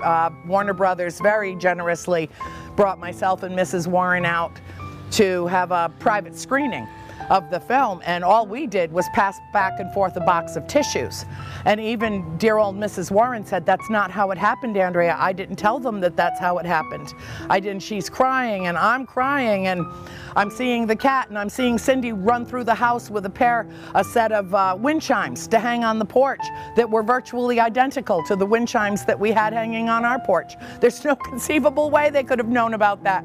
There's 25,000 different prints of colonial wallpaper available on the open market. They chose the one that was inside our house, and they never saw an inside photograph of our house when they designed the set.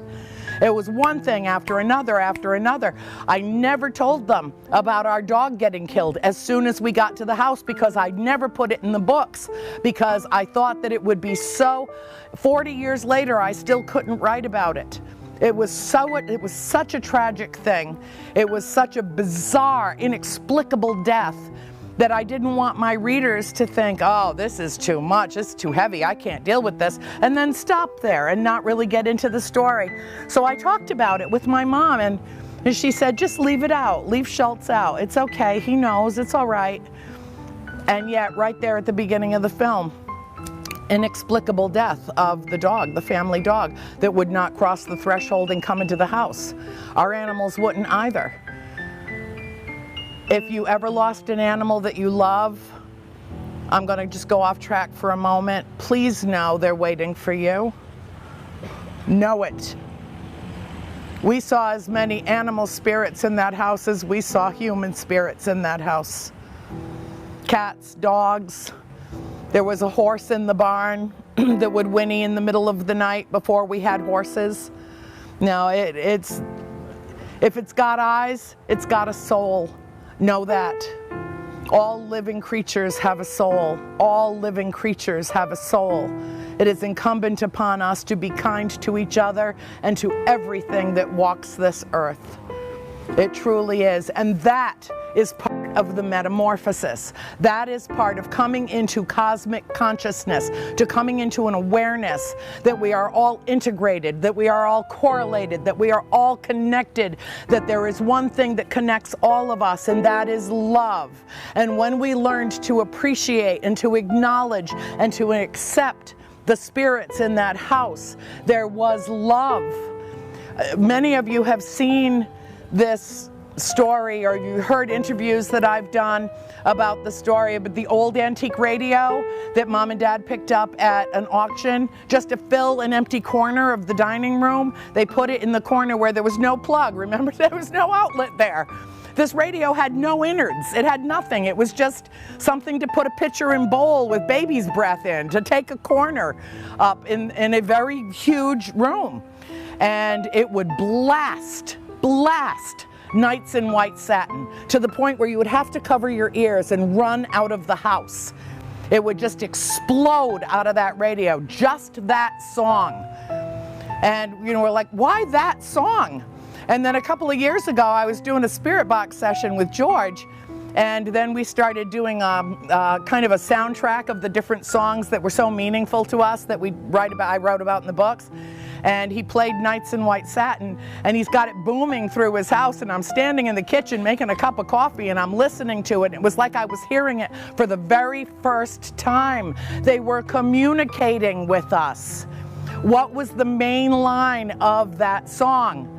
I love you, I love you, I love you. That's what they were telling us. There was some familial, there's no ancestral connection with our family and anybody that lived and died at that farm. But there is a familial connection that somehow our family triggered. And I look back on it now, and yes, there was great darkness in that house, but there was great light and enlightenment. And I look back, and my mother said, this is not the kind of story that one should rightfully take to the grave. This is something that must be shared with people, regardless of what they say about us. It doesn't matter what they say. It's what they hear. It's what they absorb. It's what they learn from our story. So if The Conjuring got our story out, and even an inkling across this globe, anybody that's truly interested in knowing it will find these books. You Google the name Perrin, boom, you're there. And that's the saving grace of having Hollyweird do their thing. And it wasn't even the screenwriters. They wanted to tell the real story. I gave them everything, because I was hoping for some authenticity in the telling. And it turned out that it was a story that was too intense for Hollyweird. They wanted to tone it down. They sent the script back 7 times and said, you cannot tell the truth. You can't. It's stranger than fiction. Fictionalize it. And that's what you got. You got The Conjuring. But this is the whole real story. And we share it with the world because we're supposed to. Because if we weren't supposed to, we wouldn't have done it. Everything happens in its right and proper time with purpose and reason. Believe it. Let that be part of your metamorphosis as a spiritual being. We are all spiritual beings. We are having a mortal experience temporarily, but we will return to spirit. All of us will. And they're with us all the time. So if you want to have true spiritual metamorphosis, simply open your heart, open your mind, feel what is around you. If you've lost someone you love, talk to them. You will be answered. I promise you, you will. If you used to have tea with your grandmother, then set two cups of tea on the table and have tea with her and talk to her. You will be answered in inexplicable ways. She will never leave you, ever. They wait.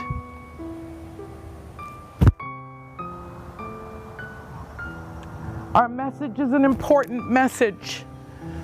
I don't care who believes it. I don't care who believes it. That's not enough reason to withhold this information. It's too important to share with the world, and the world has matured spiritually to an extent that so many people now are ready, truly ready to hear it, truly ready to know that there is something beyond our mortal existence. And to me, there is no more comforting thought, absolutely nothing more comforting than to know that it's not just ashes to ashes, dust to dust. That's just this vessel. This is a temporary thing. That we are soul, we are spirit, we are all divine. We are the way God sees the world, through our eyes.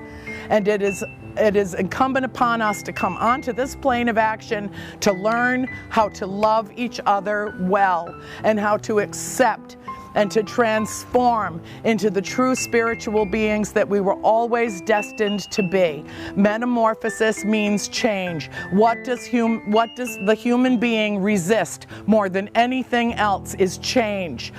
Put it out of your mind. Open yourself to every new experience and always be the light you seek. Thank you. Any questions?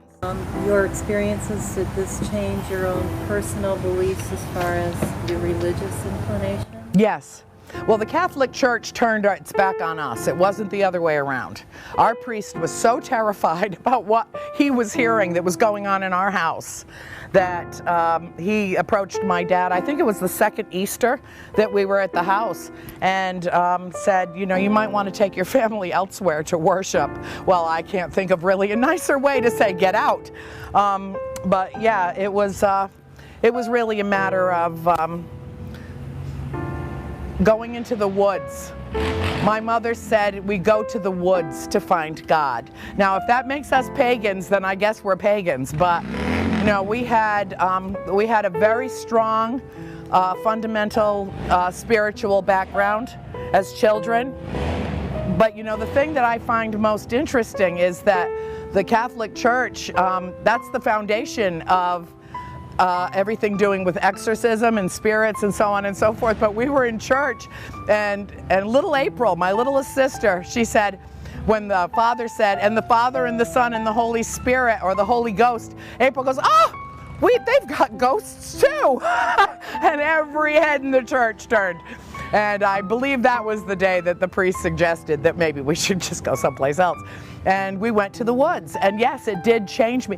I went into college as a philosophy major. I double majored in philosophy and English literature, but philosophy was my love.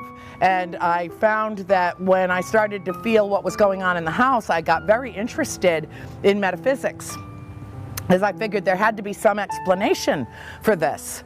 And there is. There is. I started reading Emerson, Thoreau, Whitman, Hawthorne, Poe, H.P. Lovecraft, you know, just really immersing myself in the literature, 18th and 19th century literature on the subject.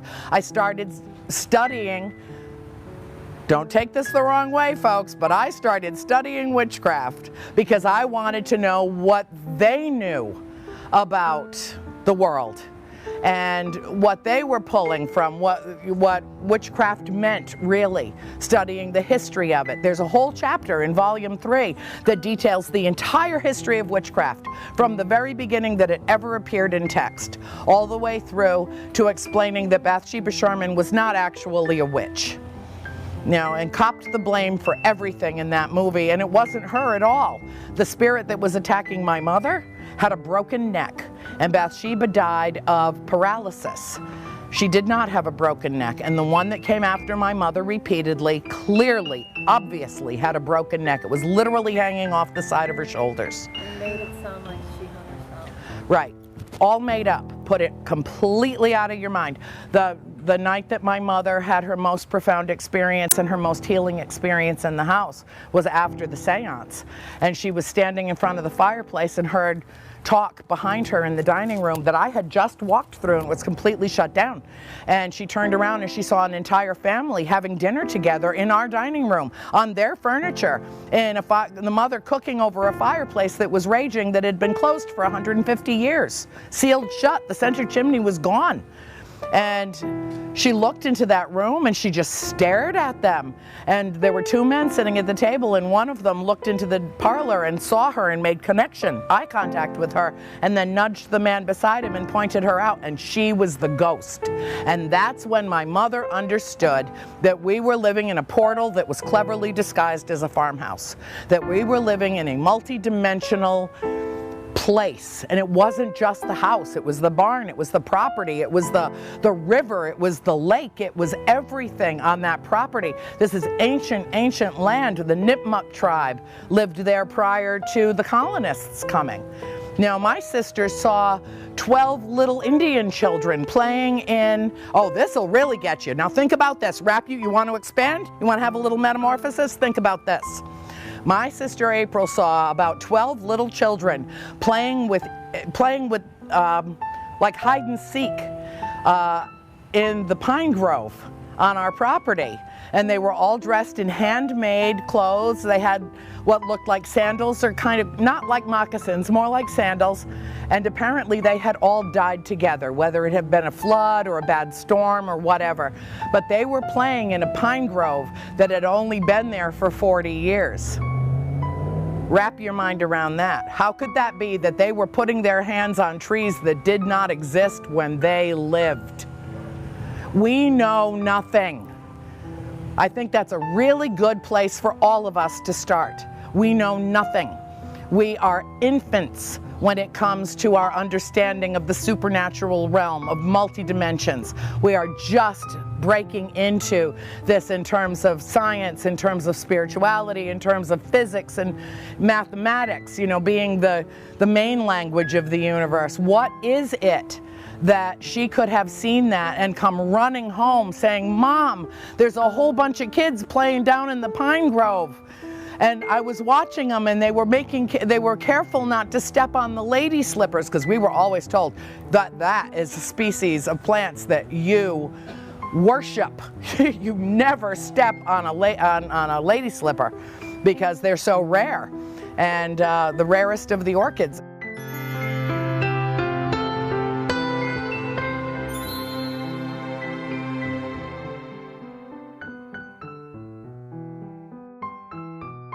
I had this experience when I was a child, and it changed my life forever. I never told anybody in my family. I never told my spouse. I never told anyone. And then I read your story, and now I tell everyone, because it liberated me to be free with my truth. And that's what's so important about this. There is nothing to fear. If we want to ascend, if we want to transcend this realm, the only way that we can do it is to completely, fully open our minds to the possibilities that exist in this incredible universe.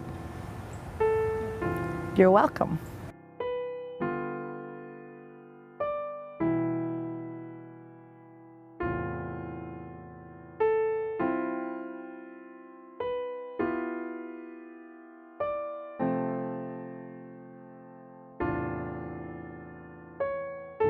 I want everybody to believe as they want to believe, whatever makes them comfortable. Yeah. I just know that I had to step away.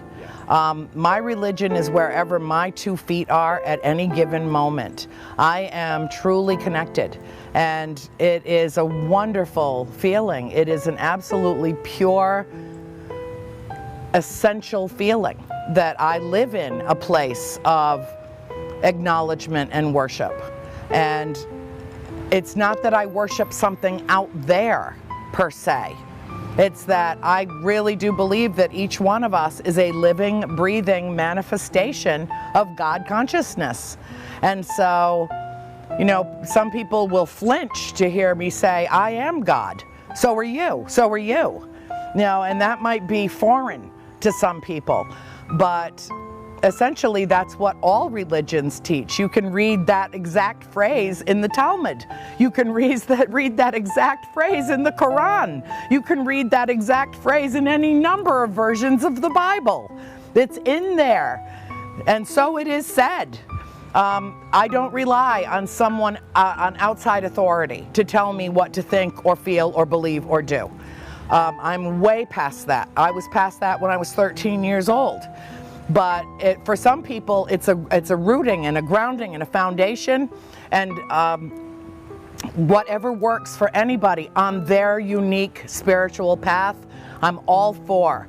But I think that the best possible way that we can be in touch with our essential nature is to be still and to be quiet and to hear the answers come from within, because they're all there.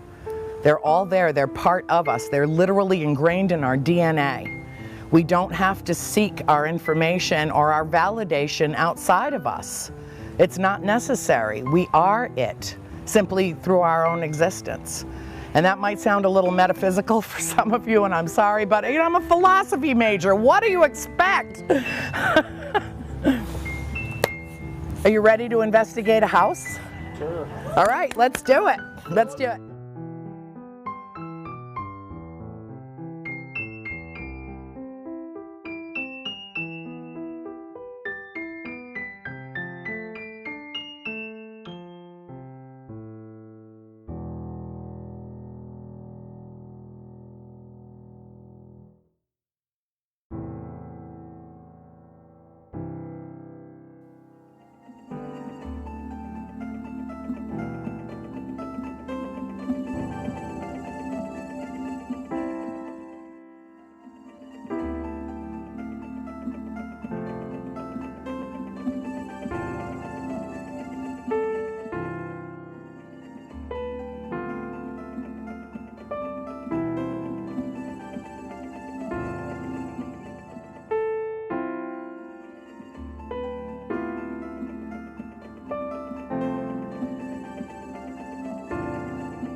I want to go ahead and at least introduce myself.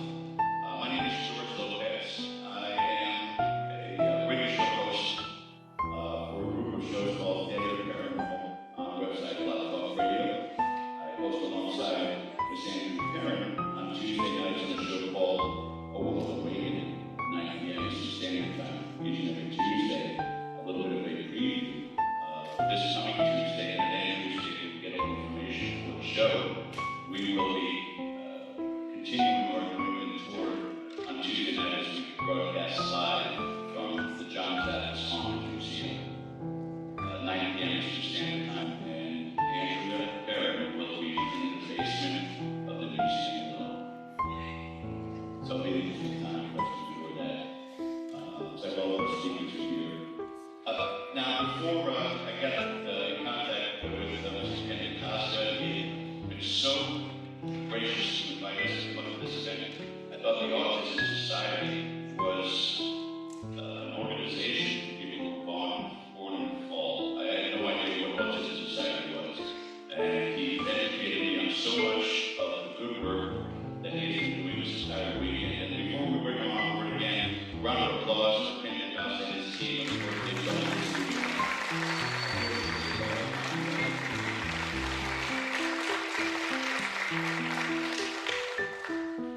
Back in the 1970s in Harrisville, Rhode Island, there was a family of 7 who moved into a home, 5 girls, mother and father.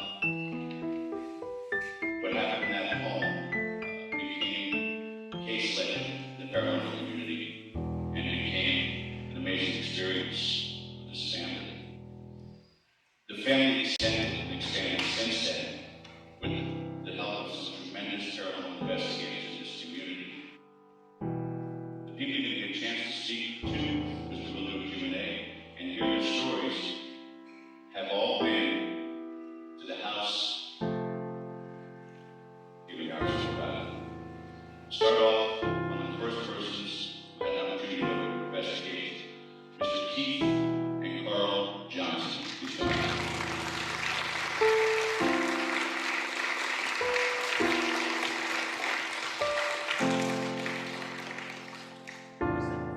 During an episode of Ghost Hunters, this next gentleman assisted Jason Rand in investigating his home.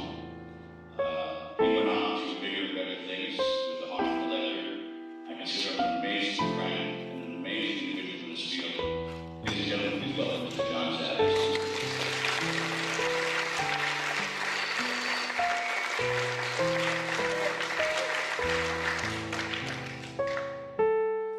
The last team to investigate the farmhouse was West Paranormal. And the founder of that team, and the gentleman who organized this entire event this weekend, was the investigator who got out the ladies and gentlemen, Ken DePazzi.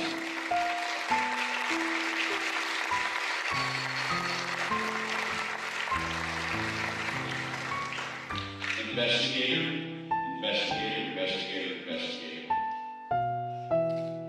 The next 2 individuals lived in this home over a decade. Through all the events, the highs, the lows, it was the best of times, it was the worst of times. But it was their times. And they're here to share with you, ladies and gentlemen, Roger Perrin and Andrea Perrin.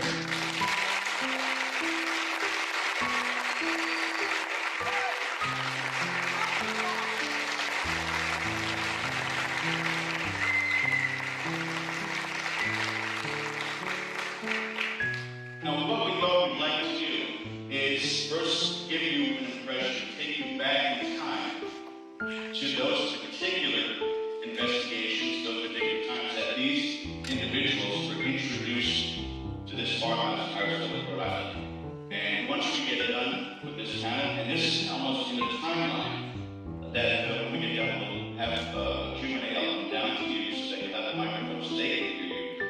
But Andrea has performed for many years in this theater as a thespian, and she knows how this room can project. And all of these gentlemen are great speakers, and also Andrea is a phenomenal speaker. I know that on every Tuesday night.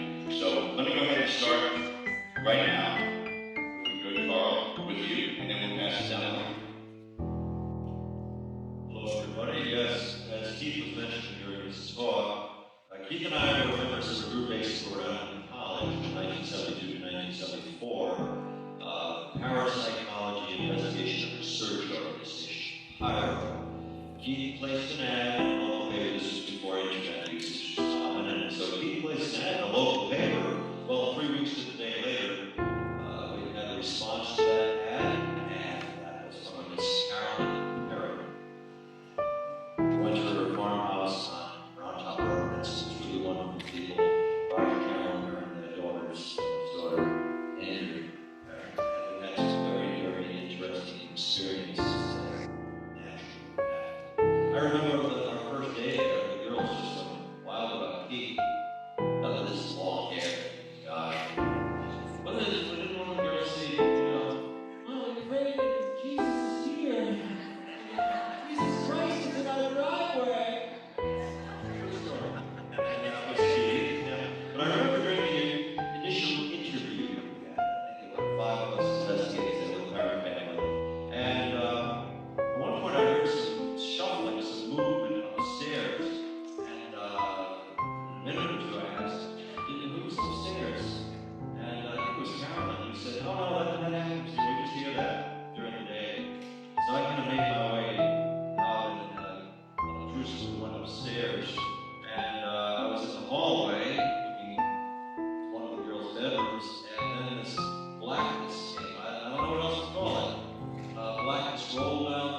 used that, made some crosses in the room. But something very else important happened there. When I was in that situation, I felt like I became part of this family, part of the parent family, and I felt that way ever since. Even though we were not reunited for many years, it really felt like we were all in this together. And by the grace of God, these people became and stayed the beautiful, wonderful people they are today. So thank God for that. It's a case that has always been around me my entire life, hearing anything in regards to paranormal. They had, at one point in time, they had, even Carl had brought in Lorraine Warren into the home to investigate. They all got involved with it, and it was something very unique to me to be able to investigate that in 2005, because I've always heard about it. It was something that was always very prominent when Ed Warren would talk about the case. So I was told to death to go in. Why? To any of us, you hear stories for years about any haunted location. You want to get in there sooner or later, being a paranormal investigator, to see what you can find out. And like I said, in 2005, I was invited in by Jason Green to go do an episode with them on that farmhouse. Jason said to me, I knew you'd be really interested in going into this. During the course of that time frame, during the filming and everything, there was a lot of activity that took place in that house. I was in the library where there was a lot of activity that was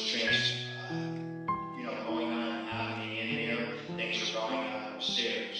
So again, you always hear about a story, you hear about a case, and then eventually you get that golden opportunity to go in and investigate. It's always cool. It was like one of my major bullet points on my bucket list to hit, and it finally happened, and it came to be. And then, as things developed and things went on, about a year, less than that, or over that, Andrea and I became friends, and I don't know if that's called detriment or what that is. We've been torturing each other since.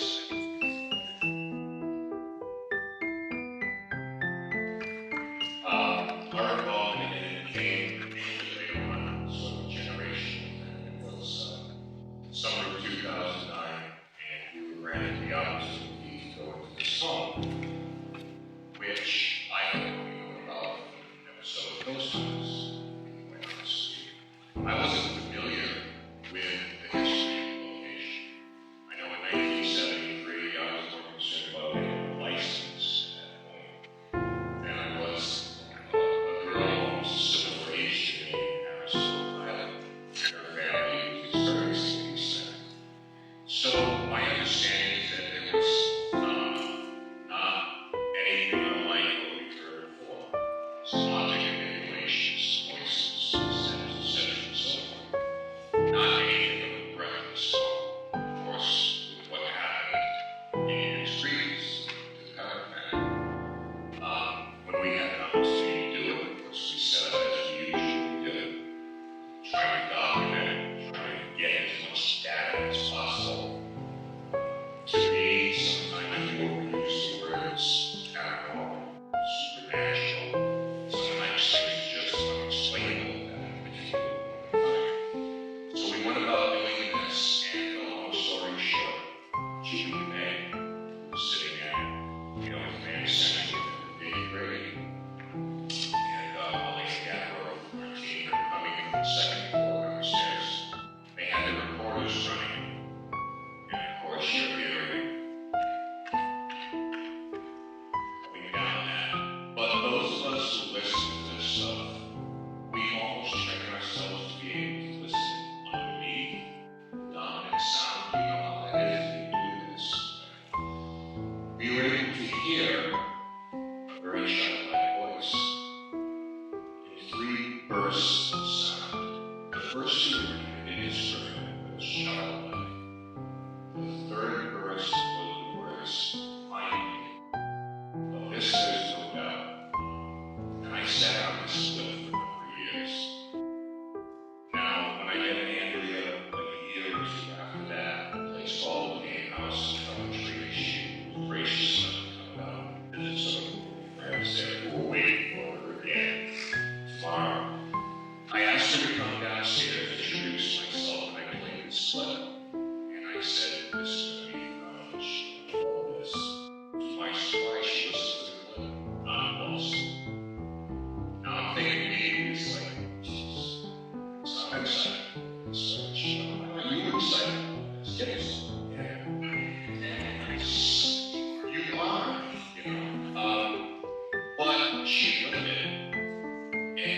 she said, I heard this, and I asked her if she played the story to Cindy. And I'll let her tell a little bit of that, with me first, so we're going to let's start kind of leading, find me, follow me. So this is where I was very excited. We were playing Blood for John. And I think you heard about George's show. You had heard it before. And again, I was just going to be excited by this. He said, that's Jonathan. He said, buddy, nothing that happened in that house was surprising me.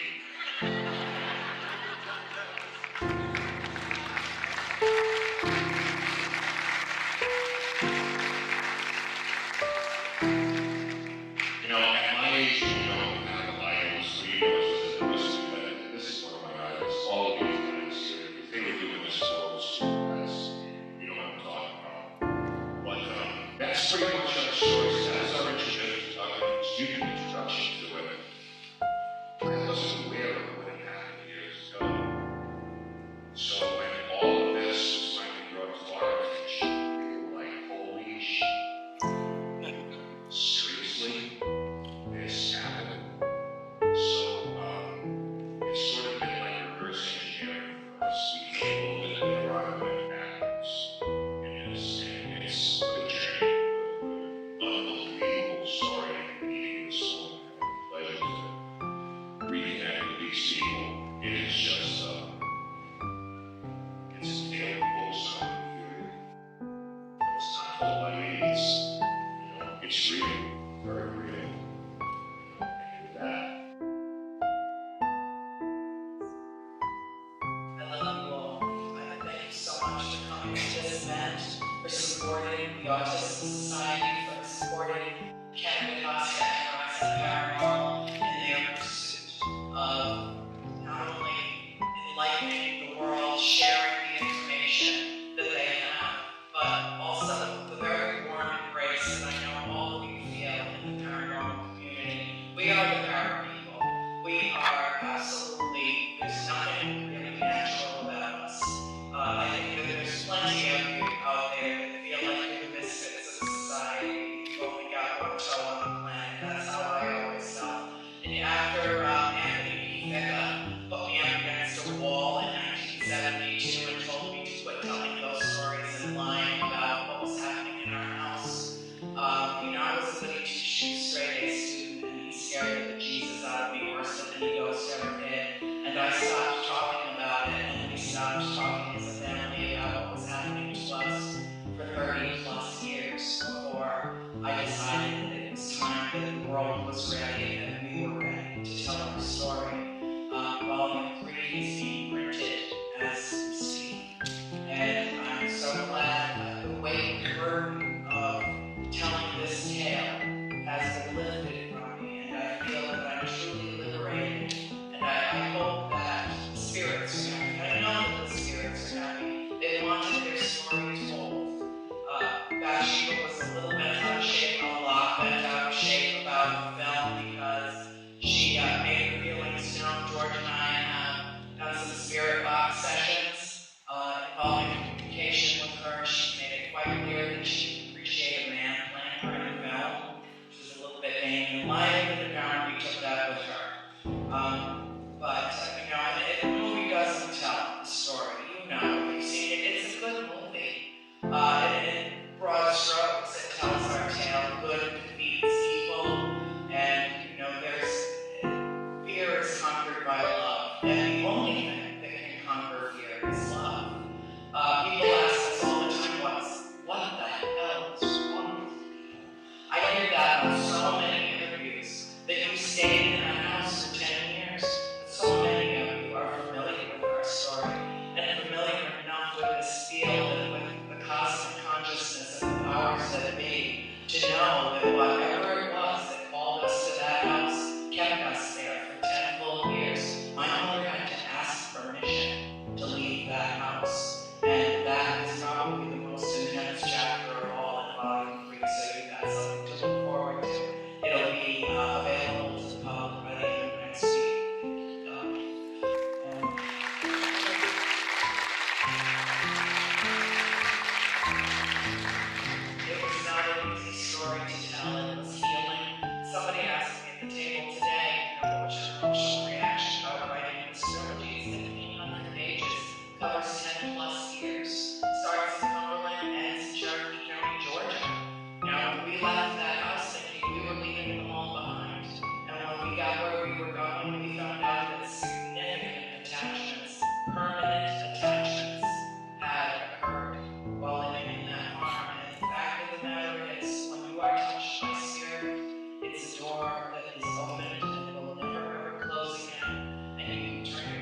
because I thought he was mortal instead of immortal. That's how solid an apparition he was.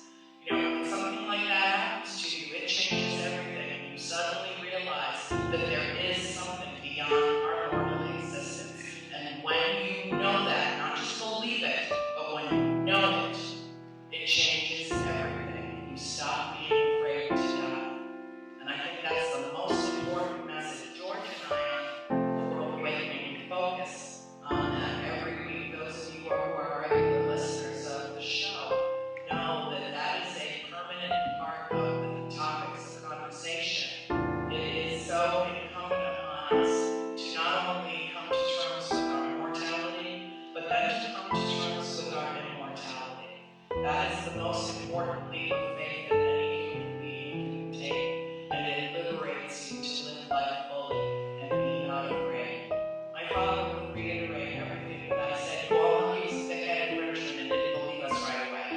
But he came to terms with it. He had a couple of close encounters himself that changed his mind about everything. So I'm going to turn the microphone over to my dear father, Roger Barron, and I believe George is going to come snag the microphone and run out into the audience to answer. If you could send any questions our way, just identify who you would like to answer, and we'll go from there.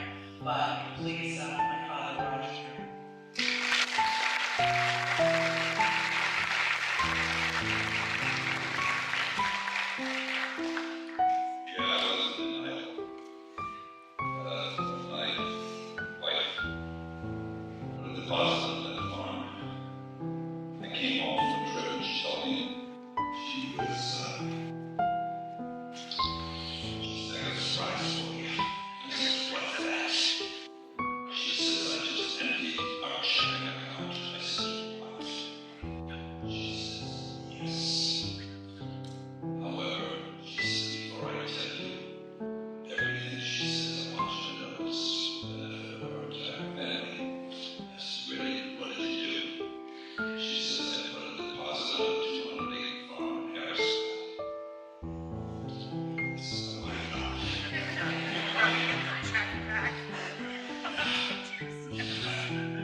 Okay, let's go. So we piled all the kids in the car and we took a ride out to Evansville. And then I drove him in the driveway. Wow.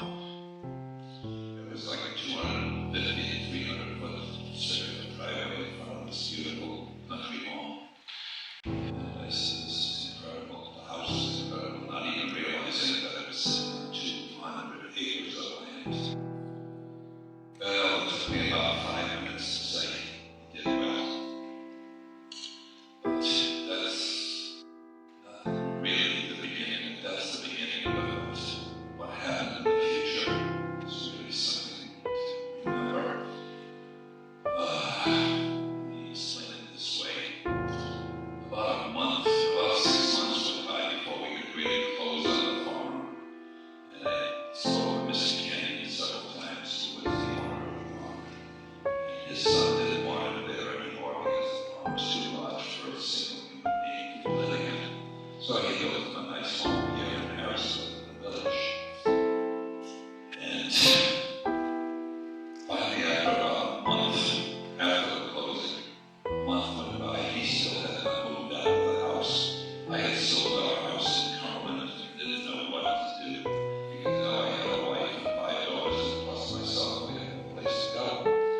So I decided, okay, I'm going to rent a truck, I'm going to give Mr. Kennedy a choice. So we drove out to the farmhouse, and knocked on the door, and he answered, and I said, Mr. Kennedy, I hate to do this to you. However, it's got something that's going to be done. I no longer have a home for my wife and kids because I've sold my home, and we're supposed to be living here, so I have to give you a choice, sir. Either you stay here and live with us, so you can stay on the farm, or I can move you to your new home in the village. He looked at me, he almost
to move with me and try to bite me. So I said, oh my God, what's going on here?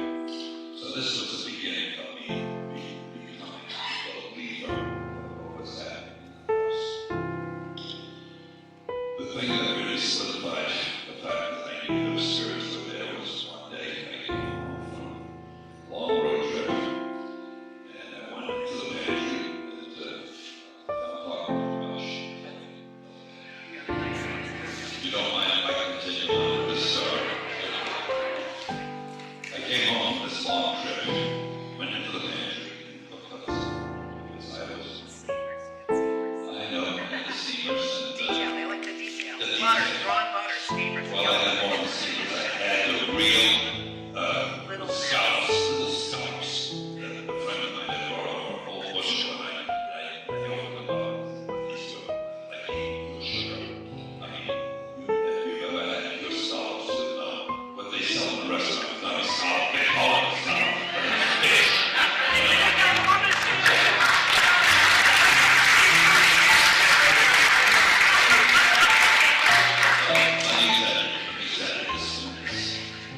I sat down at the table, I started to eat, and my wife walked in and she says, "Hey, Raj." I said, "Yeah." She says, "Monday's Labor Day." I said, "Yeah, I know, got a day off, we're gonna have fun." She says, "No, man." She says, "That's not the reason." She says, "The day after," she says, "Monday, it was Tuesday, and then kids have to go back to school. And I'm telling you that they need new shoes to go to school." I said, "Oh," she says, "well, let's take a ride over to the Red Shoe House. I don't know, I think it's this, I don't know. And we get those new shoes, and I said, I can't get this week, tomorrow." I says, I'm exhausted. And she said, "No, well, I know you're tired, so you just enjoy yourself. I'm gonna go ahead and take the kids over there." She's I said, "Okay." So I sat down over the newspaper, getting ready to do the crossword puzzle, when all of a sudden I heard footsteps on the stairs. So I looked up. I got out the window, and the car wasn't there anymore. They were gone. So I said, "What's going to happen here?" The cellar door opened up, and I'm looking into the foyer. You know, imagine I'm sitting at the kitchen table. The foyer is to my front left. In that foyer was the front door to the dining room, staircase to the bedroom upstairs, where Miss Andrea slept. Oh, that's right, and later. Okay. Oh, age is just number one. You keep telling yourself that.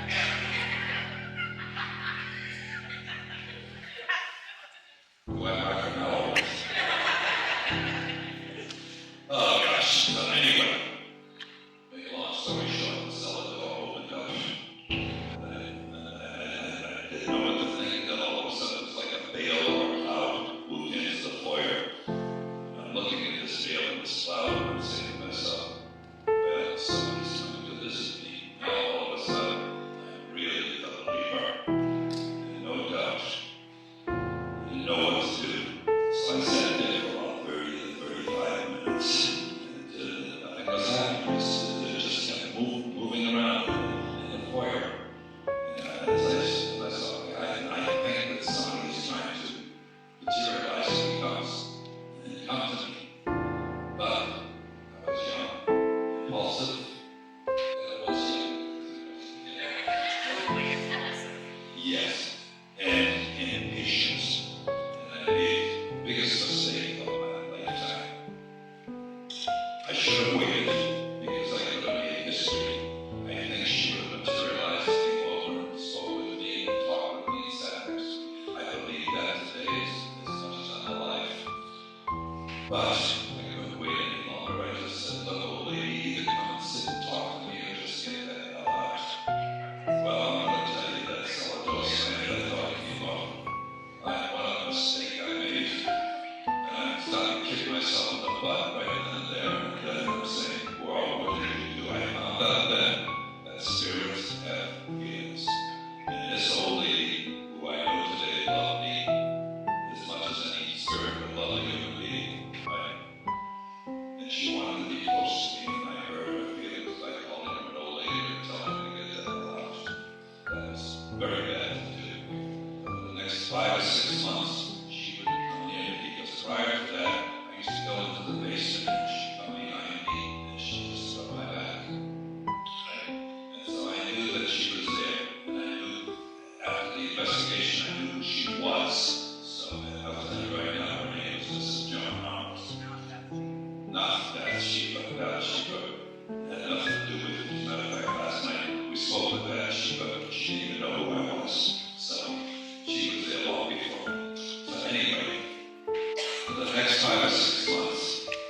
this beautiful spirit would never come. I went into the basement, I walked in the basement. I apologized, I was sorry, I didn't mean to do that. And so she still wouldn't come to me. And one day, about 5 or 6 months later, I had a thirsty. I walked to the bank and the faucet to get water, and there was no water. I said, oh my God, the pump isn't down. I know what she did. It was the old-fashioned pump with a big wheel. She knocked that belt over and pulled it off. So I went downstairs, I saw it hanging on the ground. I bent over to pick it up. Right, and I stretched it, and I put it back on the wheel. And just as I did, she came behind me, and she did this to my back. And I said, my God, you forgive me. I said, you really did. Do it again. From that point on, for the next 6 or 7 years, as long as we lived there, she was there every time I went into the basement. It was something, for a non-believer in me. To have ended up like that with a spirit, it's incredible. And even today, as I went back into the house last October, she was there for me. So I know that they have memories and feelings and they care about people. I'm so thankful that I had that experience in my life. I'm going to turn you back and put it my Number one, come on, give me that down.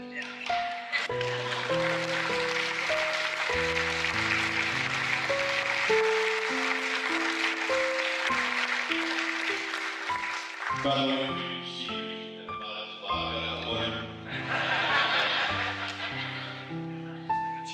The movie made $500 million. The events that occurred in this town back in the 1970s made a priceless family that has been expanding ever since. Ladies and gentlemen, applause for that.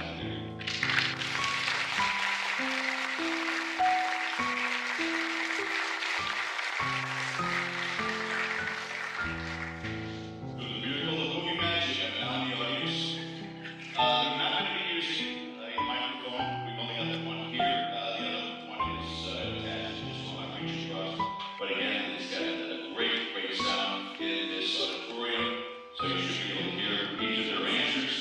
And because this is an incredible charity event, again, the Gospel of Paranormal set up for the Autistic Society of Rhode Island, those who hold up the largest bills get to ask the first question.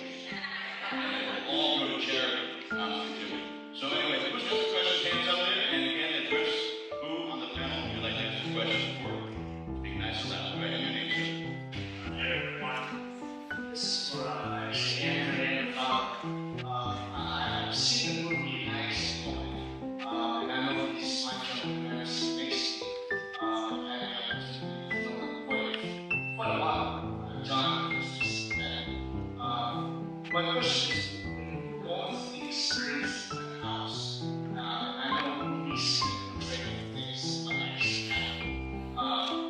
when in your own words, how would you describe the terrifying days that you went through during that meal in that farmhouse, not being there? You get used to it. I know that sounds very simple and almost ridiculous, but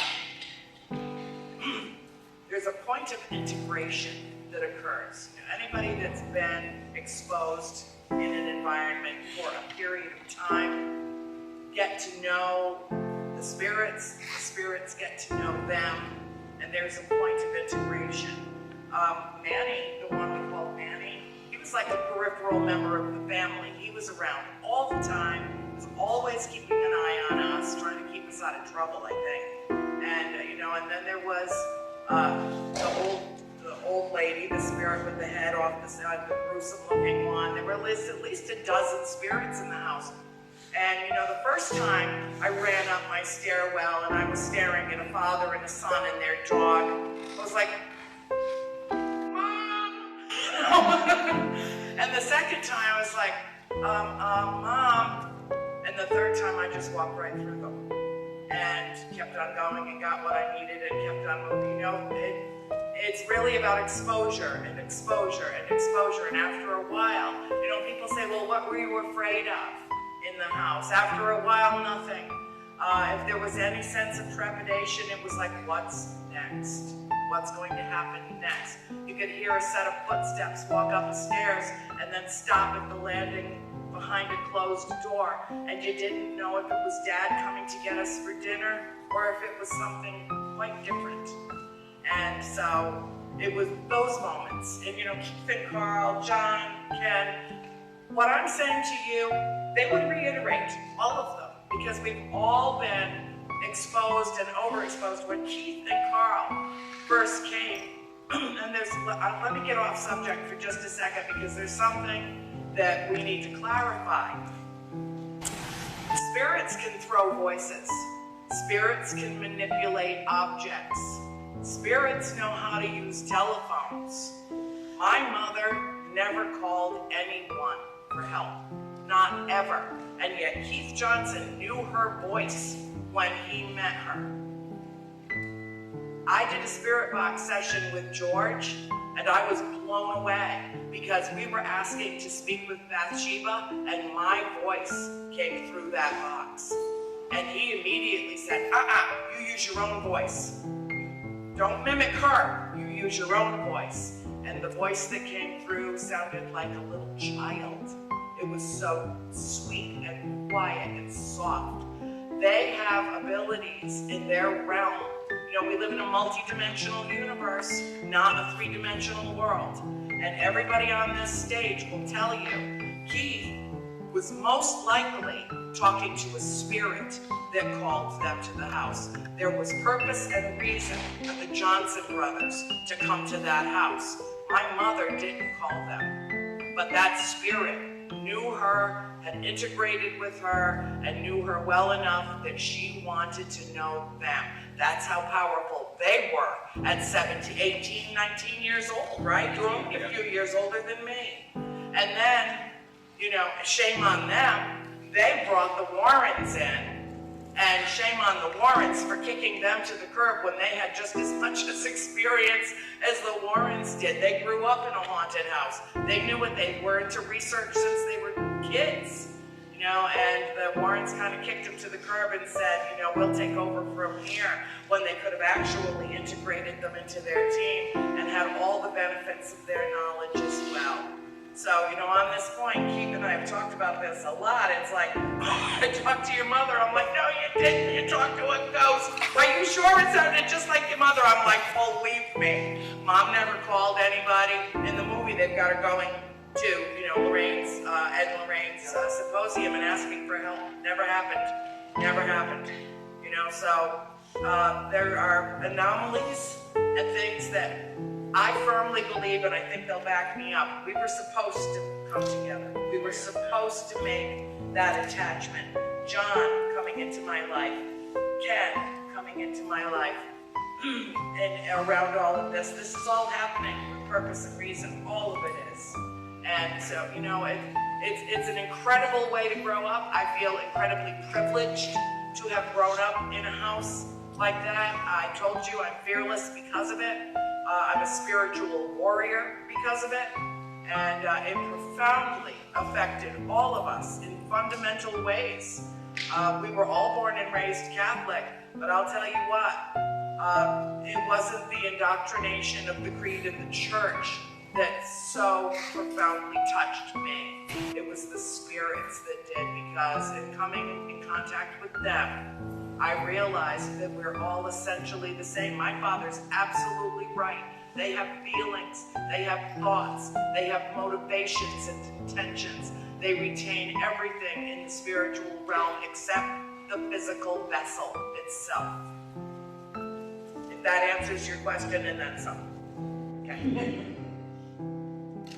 Hi, my name is Tracy, and I have a question for Andrew that from what I gathered today, it sounded like a house had spirits and fire shooting there while you were living there, and it's still today, from what everyone's saying. And then some of those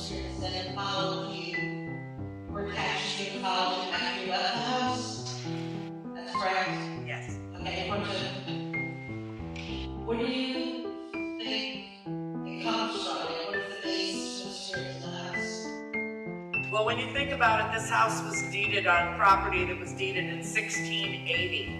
It was one of the original Providence plantations. The house as it exists now was completed in 1736, and it took decades to build and build onto. So 8 generations of families lived and died in that house before we arrived, and all from one extended family, and some of them never left. I think you guys can all speak to this as well too, but I think sometimes when a person dies traumatically, suddenly, I believe there are spirits in that house that actually don't know they're dead. I think there are spirits in that house that do know they're dead but are afraid to go to the light because they claimed their own lives, and they might consider that the light is the fire of hell, because they were indoctrinated in life to believe that they were not allowed to take their lives according to their own religious beliefs. And so again, as fear can control us in life, I believe fear can control us in afterlife. And I don't know, we know a little of the history, we don't know it all. And I don't think we're ever going to have all the answers, and I don't think that we're necessarily supposed to have all the answers. I think there will be a great deal of clarity for each and every one of us as we make our transition from this realm. And I'm satisfied with that. I'm okay with that because thanks to George Lopez, I personally have been able to come full circle in terms of spirit box and being able to communicate with the spirits that were trying to communicate with me 40 years ago. So you see, it's all part of the Grand Master Plan. I just don't think we're allowed to know what that is yet. Okay. Other questions? Hands up if you have a question off the program. You guys have more questions, I'm sure. Nobody now ask. Request action for Keith and Carl and John McCann. And a few words. Carl, starting with you. What does that house mean to you? It means a very vital part of my life. Beginning or around the beginning of my formal entry into paranormal investigation, I'm very nostalgic about it. Sometimes it seems like it was yesterday. Sometimes it does seem like it was 40 years ago. But it's part of me. It's part of what's made myself me today. And when I saw the movie The Conjuring, of course there were many inaccuracies. It was dramatized, but looking at parts of that movie, especially the interior of the house, it was like being there again. It was like being in the parents' kitchen. And the upstairs was very similar. It's like, oh gosh, I remember that place. And it's just, there's a melancholy sweetness to it now when I think of those times. I remember driving there in August, riding there, and hot August afternoons and evenings coming back. And I remember seeing the fluorescent bug lights along the way, and it's just the music of the time. It's a visceral experience for me when I go back there, meeting Andrea, meeting Carolyn and Roger, meeting Paul. Just a time of transition.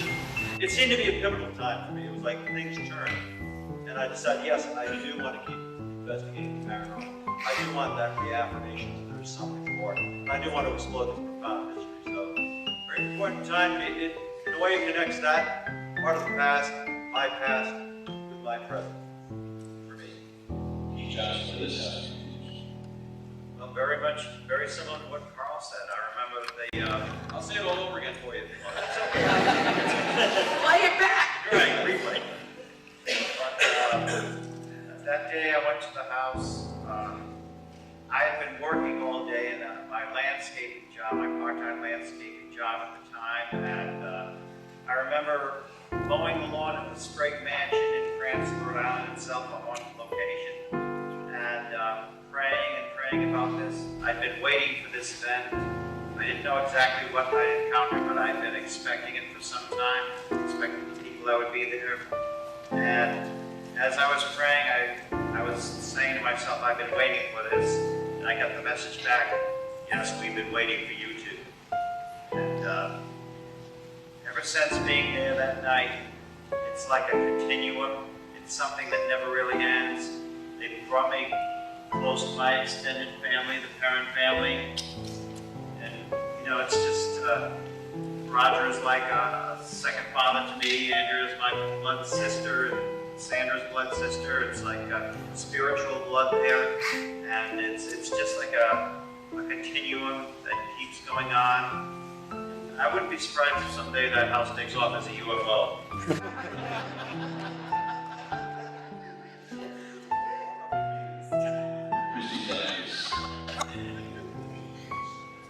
I think the key factor of it with me, it's strange because I grew up, again, with a lot of these stories. Keith and Carl and I go back 30 years plus. And when you're sometimes able to bring these things together and you get a better understanding on how things connect, because we look at it differently. Each environment, each case and everything. And knowing, now back when I was involved, and most of us were involved, I didn't even really know that there was a movie that was, at that point in time, even being considered made on. It was 3 years after, yeah. I was in there in 2005. So the whole thing to me was just bringing some of that history together. Because that's what I do with a lot of these things when they tie in, because there's a reason for it.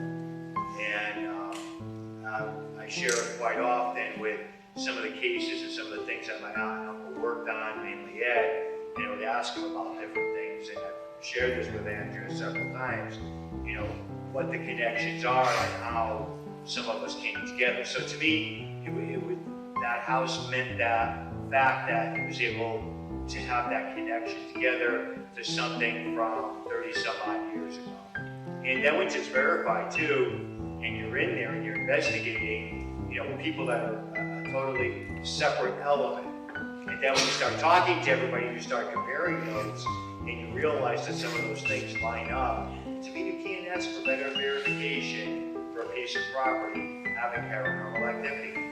Actually, Carl and I just did it the other night with a different piece of property. Mrs. Ben, you told us. Probably sum it up with opportunity, discovery, resolution. Because John touched on that, I had no idea. There was no book, there was no movie.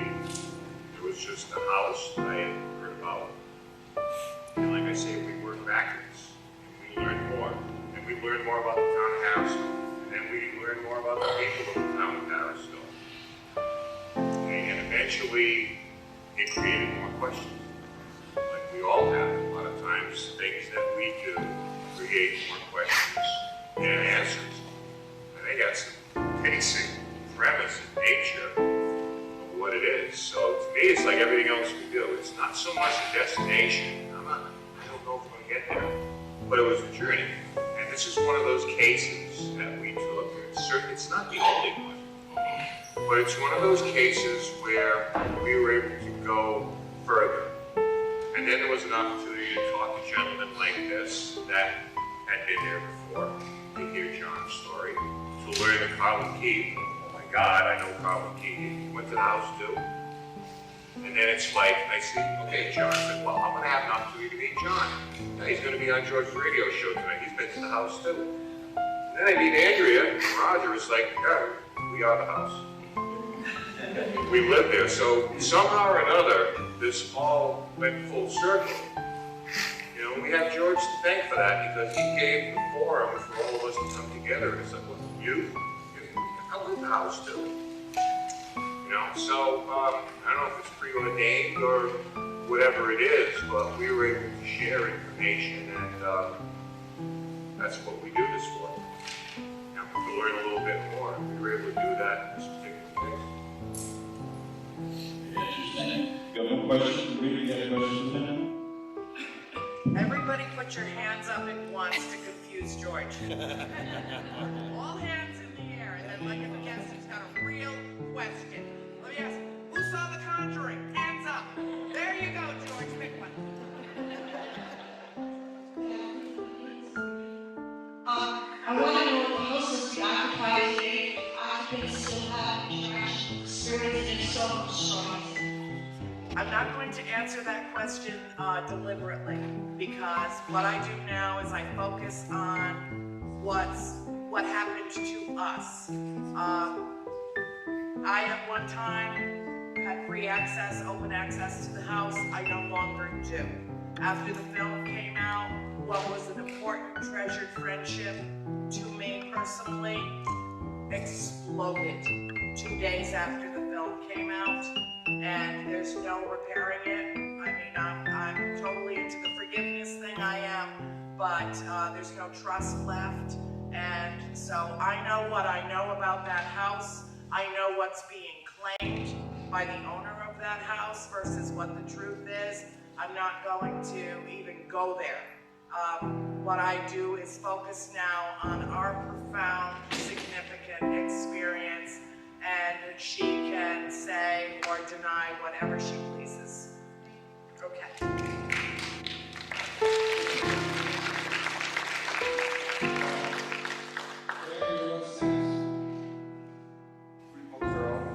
What's next? Oh, don't you want it? All right, well, okay, there's... Yeah, shut up. I'll take you down. Of course, I'm making mischief with George R. Lopez, the real comedian with that name. We have a blast doing the show, A World Awakening, and the reason that we do the show is because, you know, George and I ask each other the same question all the time. Where do we go from here? You know, in some ways, and I've discussed it with everybody on the stage, in some ways the paranormal community has become somewhat stagnant.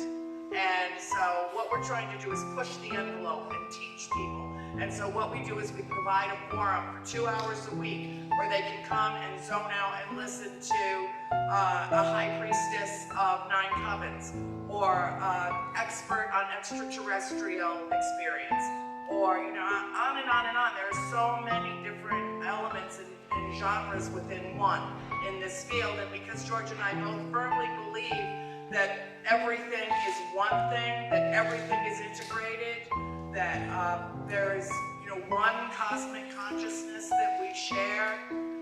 My analogy, his is floating like a feather, like Forrest Gump's feather, and mine is throwing a pebble in the pond. And we put love and light and, you know, share with people every week, and we're just trying to take that great idea of moving consciousness forward and throwing that pebble in the pond and watching the concentric circles move out. And we just started this show in February. February 4th was our first show, and we've already got international listenership, people who are contacting us from all over the world all the time saying, keep doing what you're doing, it makes a difference. I went from being a really reclusive writer who lived in her jammies to being out in the forefront all over the country. I now travel exclusively with George.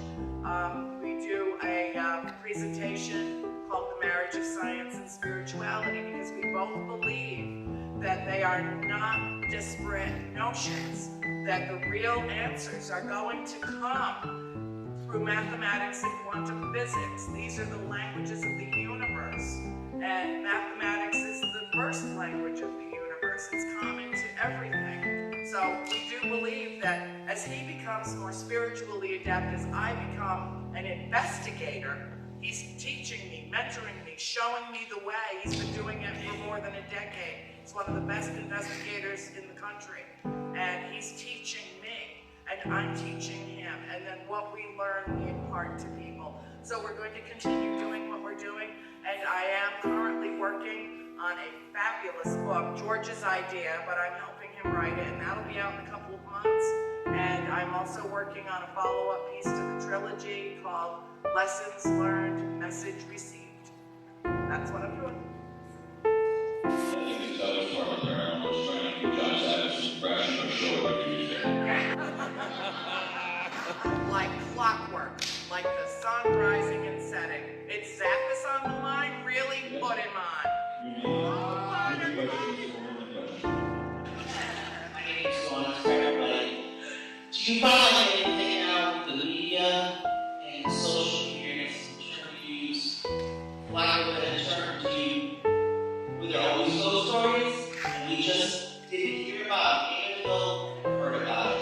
I know the Payne House very well. I came to 8 generations in Coventry. Never once heard it was wanted for a couple of years ago. But now we're hearing about all sorts of those stories all over the place. Was it quiet? Was it kept quiet? Just now because of social media, now hearing more about places, or was the intention kept quiet before nobody wanted to talk about it? That's an entire panel. One of the investigators said that the ones especially been doing this for 30, 40 years. I think it's when you start asking the questions. Because in my experience, being an investigator is not like being a ghost hunter. An investigator responds to a situation, where a ghost hunter is just basically riding around and looking, well, that looks like a creepy place, let's go in there. So actually, when we were called into that particular location that you're referencing, it was because things had happened there. So maybe people didn't talk about it, or maybe they didn't give it much mind, because, again, in my experience, people who have odd experiences, for the most part, they're not ghost hunting. They're doing the laundry, they're doing the dishes, they're having dinner, cleaning the house, just sitting reading a book, and then wham, something happens that they can't explain. So what we try to do is objectively put ourselves in that same situation. You know, all the gizmos and gadgets, they're wonderful and everything like that. But basically we want to come in and observe ourselves and assess that situation so we can draw a conclusion. Now that conclusion may be that in a small period of time that we have, nothing happened.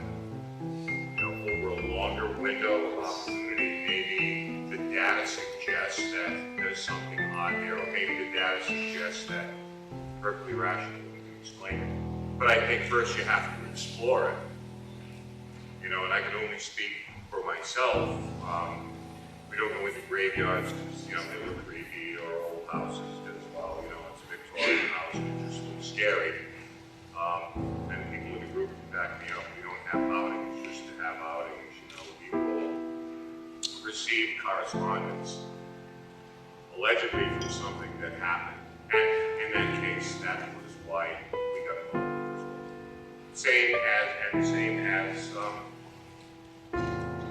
the Harrisville situation, because something had allegedly already existed. That was called for. We've got maybe time for 2 more questions. The reason why we're breaking a little bit early and have a 30-minute break is because John Zapp is next lieutenant, ready to some time to get off that hot stage, have a drink of relaxation outside, and come back in for his Q&A on the one with the letter, which is going to be just over 30 minutes. We got time for 2 more questions here. So you should name and who the questions for.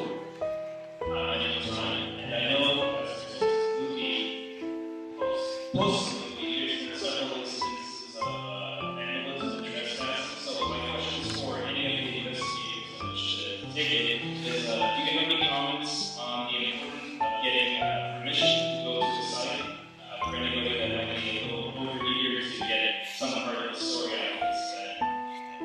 Well, I've known a lot of places that have been, you know, ruined for accessibility because of folks going there thrill seeking. There's always a respectful way to approach it. It's not going to hurt to call the local constabulary and let them know that you are going to be there. Just for safety's sake, so your car won't get tagged, and so that you won't ruin it for other people who are sincere and want to go there. Not that there's anything intrinsically wrong with thrill seeking, but if you want to go there and take pictures and actually go onto property, all property is owned by somebody. It's always best to find out who owns it, if it's state, privately owned, and just not exploit it, because that's what's happened, you know, obviously with the house on Montauk Road.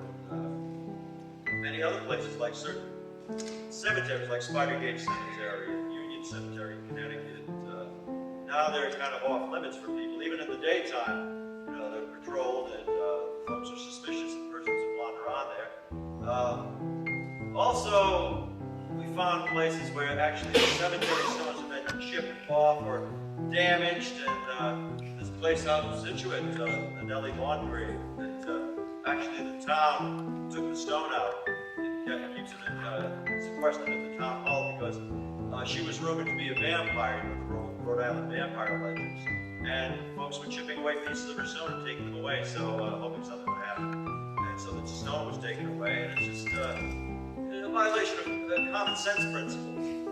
So just, we can't emphasize that too much. Just approach it respectfully, maturely, and find out once the place gets permission. And it's that case with the Ramtail site, although that's a little more open. But even going there, you have to be very careful because you can easily fall and be injured.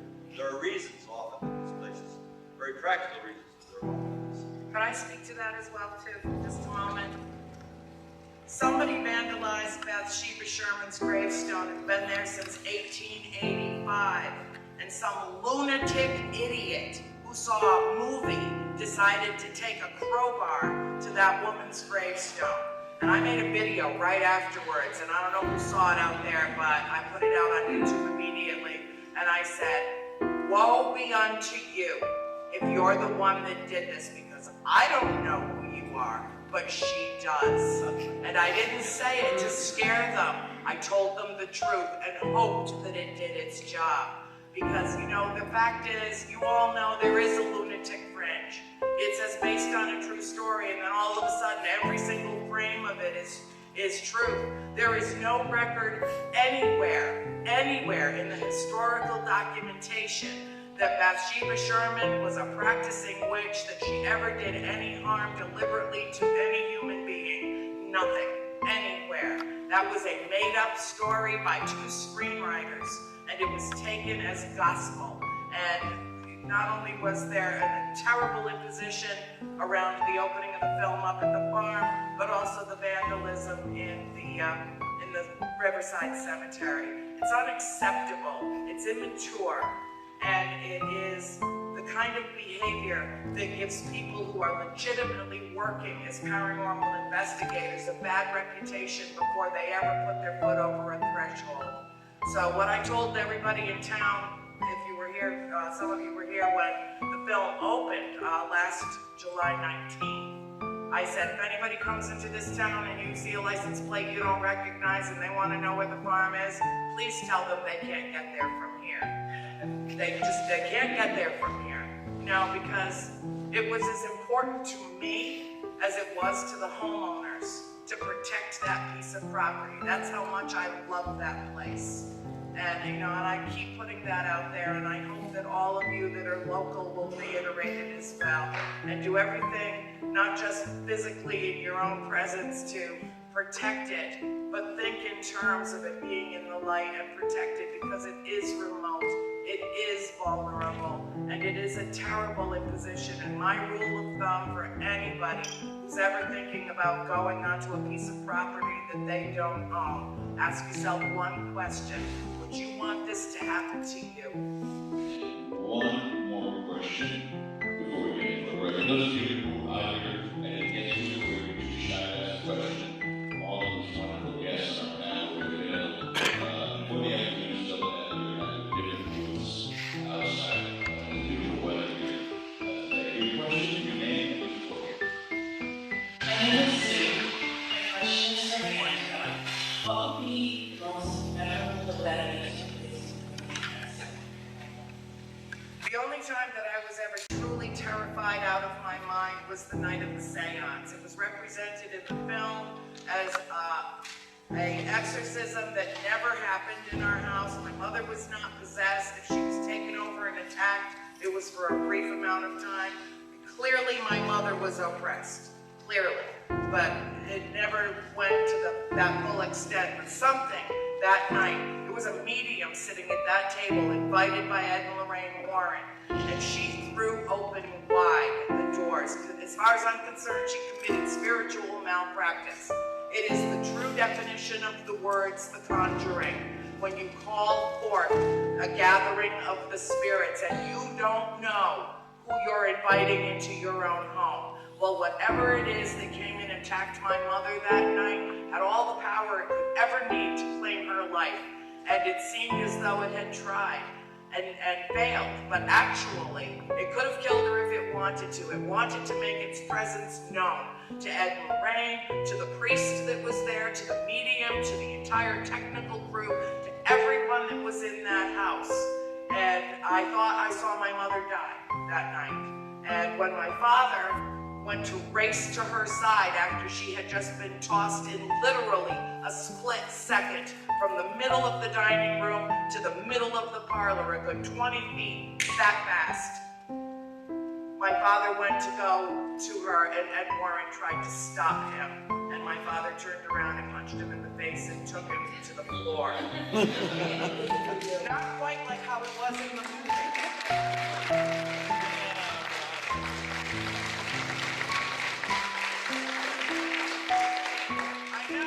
I was down in the middle of the dining room at 3 o'clock in the morning trying to clean up the blood with peroxide and get it out of the wood floors. It was a nightmare. It was terrible. It was horrible. And, you know, the thing is that I will never, ever be involved in any kind of conjuring, seances, Ouija boards, stuff like that. Dark arts. I have nothing to do with it. What that taught me was to live in the light, to be the light you seek. That's what that incident taught me. And I thank God every day. My mother has no memory of it.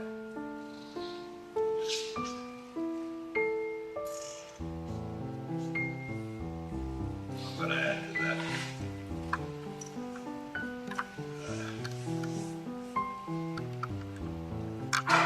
Many stories that we could do, but I don't go into it because I break out.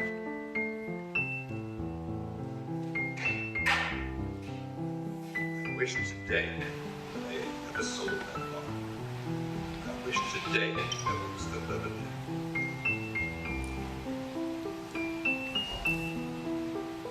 It wasn't bad to me. It wasn't bad to my family except for my wife. But she did give me an ultimatum. Either sell the farm or give me a divorce because I can't live here any longer. Rather than break up my family, I kick it away. I sold it to Mr. Schwartz, brother Pittance, of what the value was and what it is today. 200-acre farm with everything on it, including a 740-foot well that I had just dug, providing us with 155 gallons of pure artesian well water every minute. My family today could be multi-millionaires had we stayed there. We lost all of this. But I don't miss the house for that. I miss the house for the pleasures of living there. We really, truly enjoyed that. We actually enjoyed the spirits. Mostly. So it really hurts when I go back there and I know it's not mine anymore. I wish there was a way to get it back. Thank you. When somebody comes to you and says, paranormal is real, you look at these faces and you hear the testimonies. And when you get a chance, go up to them, say hi, and love them, because what they have dealt with, and what they have dealt with, is what this is all about. Ladies and gentlemen, round of applause for it.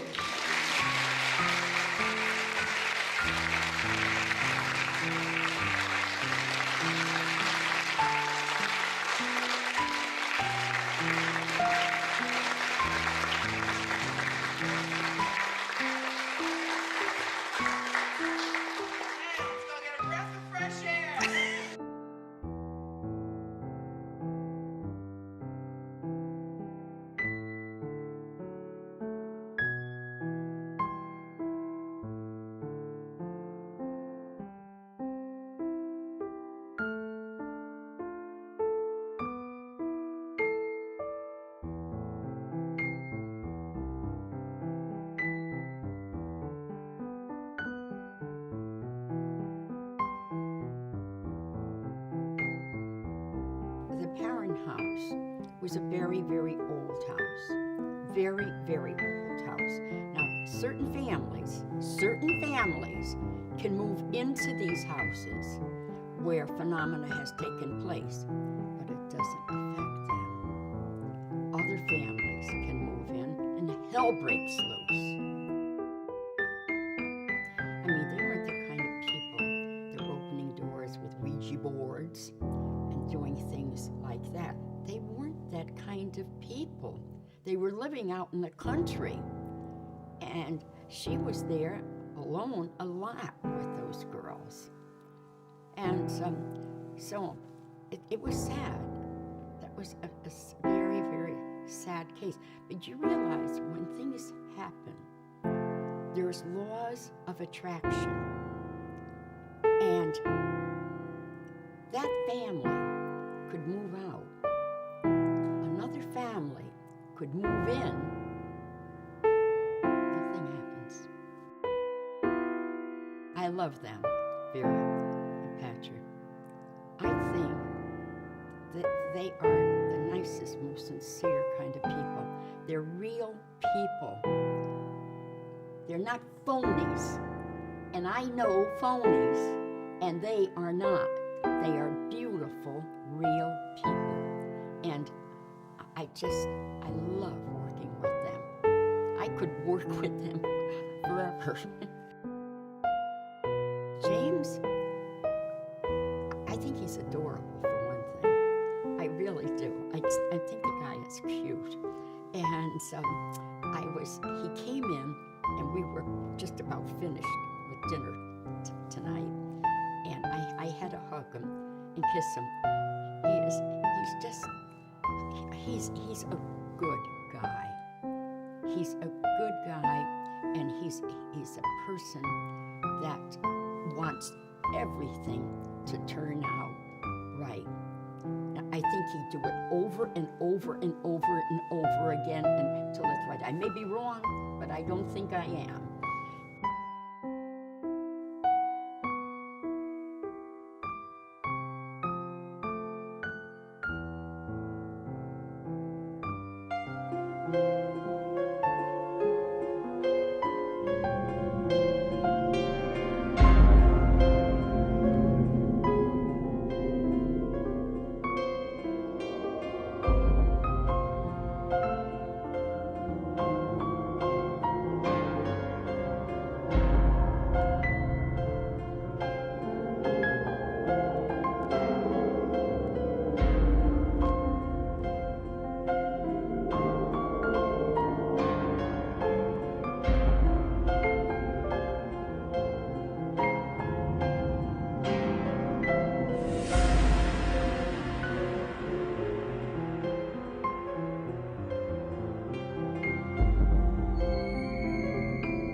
Thank you for joining the Nest Files. With me again is Haley Fish. Hello. We have a great, awesome show tonight coming live from Groton. We have people here that we never thought we'd have on the show, and we're so honored and so pleased to have them aboard. Next to Haley, we have Miss Andrea Perrone. We have the one, the only, the great, the living legend himself, Keith Johnson. And of course, we have Roger Perrone, who is Andrea's father. How are you guys tonight? Wonderful. How are you? Doing great. Glad to be here. Very good, very good. Glad to have you here. We're all ecstatic and a little bit surprised at the same time. Would you start off by telling us a little bit about yourself, Andrea? Well, I recently released Volume 1 of House of Darkness, House of Light. It's about the 10 years that my family spent dwelling in a house alive with death in rural Rhode Island, in Harrisville, Rhode Island. I tell people frequently that I spent 10 years living in a portal cleverly disguised as a farmhouse. And that really is the truth of it. It was a multi-dimensional experience. 3D ain't got nothing on it. And it was a wonderful experience. It was also, there were some dark days too, hence the title. And it is the full, complete chronicle of events which occurred between 1970 and 1980. And the reason that I am with my father is because he kindly toted me up the East Coast to Rhode Island so that I could spend the month in my home and to promote and to launch the book from its birthplace. Because Rhode Island, regardless of wherever I am in the world, when anybody says where is home, Rhode Island is home. And this is where that house is, and it's a very, very special place. So I could go on and on about my past history, but the fact of the matter is that I live in the present and looking forward to the future. And if anybody wants to know more about me, they can Google me. But my focus right now is squarely on this book and sharing it with the world.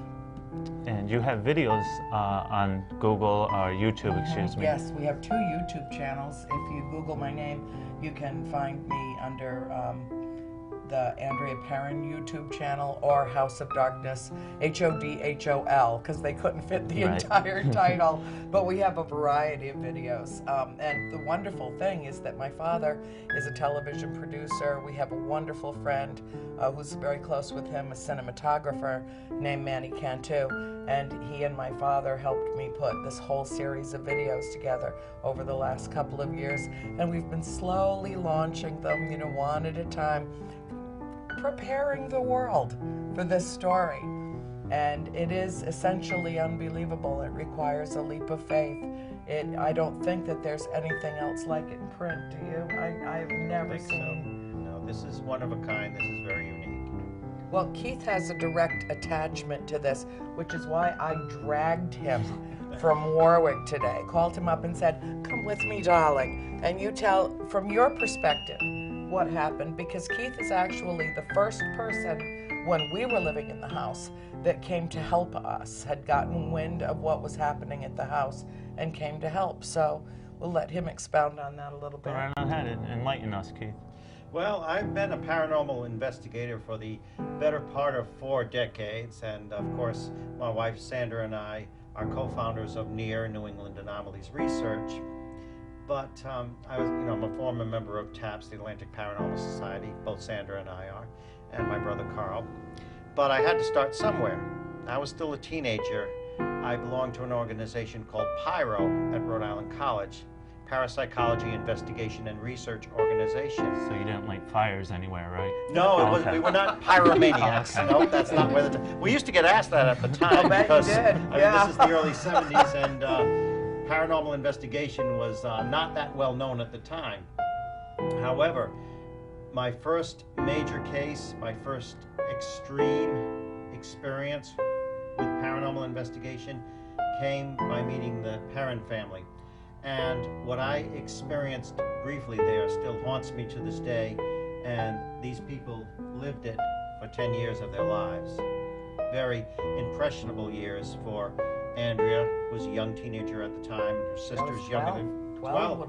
When you moved in, when I met you, you were 15, but when you were 12 when you And you April moved was in. 5 and all the way down, yeah. Yes, and I did experience enough to say this is the real deal. This is legitimate, and members of our organization, our chairperson Donna was instrumental in bringing Lorraine Warren in to investigate this situation as well. And of course, they had traveled all over the world investigating these extreme hauntings, and this has never left Lorraine Warren either. Once you are in this house and experience something, trust me, it will never leave you, ever. And this book is the definitive tale of that. It's only volume 1, and I could not put it down. It's like it was like reliving it for me, just reading this and having the privilege of knowing Andrea and knowing Roger and being able to read this. Well, we're all in the grace of knowing Roger. He's like the bee's knees, if you will, in the 70s, you know, no pun intended, but he's the pinnacle of cool, you know, even to this day. Volume 1, what's that really hit on, and how many more volumes is there? It's a trilogy. It wasn't intended to be a trilogy, but as I compiled all the stories from all of our family members, and there are 7 of us, and we're all, thank God, everybody's still alive and well and healthy. In November of in August of 07, it was almost like an epiphany. I knew it was time. We had waited, gosh, Dad, about 30 years. I mean, we really didn't even discuss it. Over 30 years. Yeah, but from the time that we left the house, it was 30 years. And we barely even discussed it among ourselves when we get together for, big holidays. And we spent 3 decades trying to forget something that is impossible to forget, that we will never forget. And my mom said, well, we tried for 30 years to bury these emotions and the feelings and the memory of all of it. And when it came time to exhume the dead, it was remarkably close to the surface. And so what I began to do, initially it started in a recipe box on card files, index cards. And I wrote down as many of the things that I could remember that had happened to me in the house. And then I divulged what I was doing to my family. And at first they were a bit reluctant. We really have to go there again. And but then they understood that it really was time. And within about 6 months after I began the book in Rhode Island, I ended up relocating to Georgia. All of my family, I was the lone holdout in Rhode Island. Everybody else in my family had been living in Georgia or Florida for years and years. And so I knew that when it was time to write this book, I really needed to be with them. It was absolutely imperative. And I began compiling notes and notebooks that had the name of every member of my family on it, thinking all along, this is going to match up.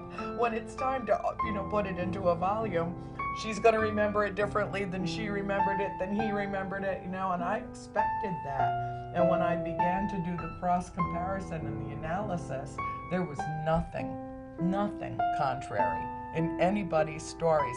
I got one thing wrong in the entire 1,650 pages, and that is that I thought that a specific event had happened in the spring, and it had actually happened in the fall. So I had to change the season.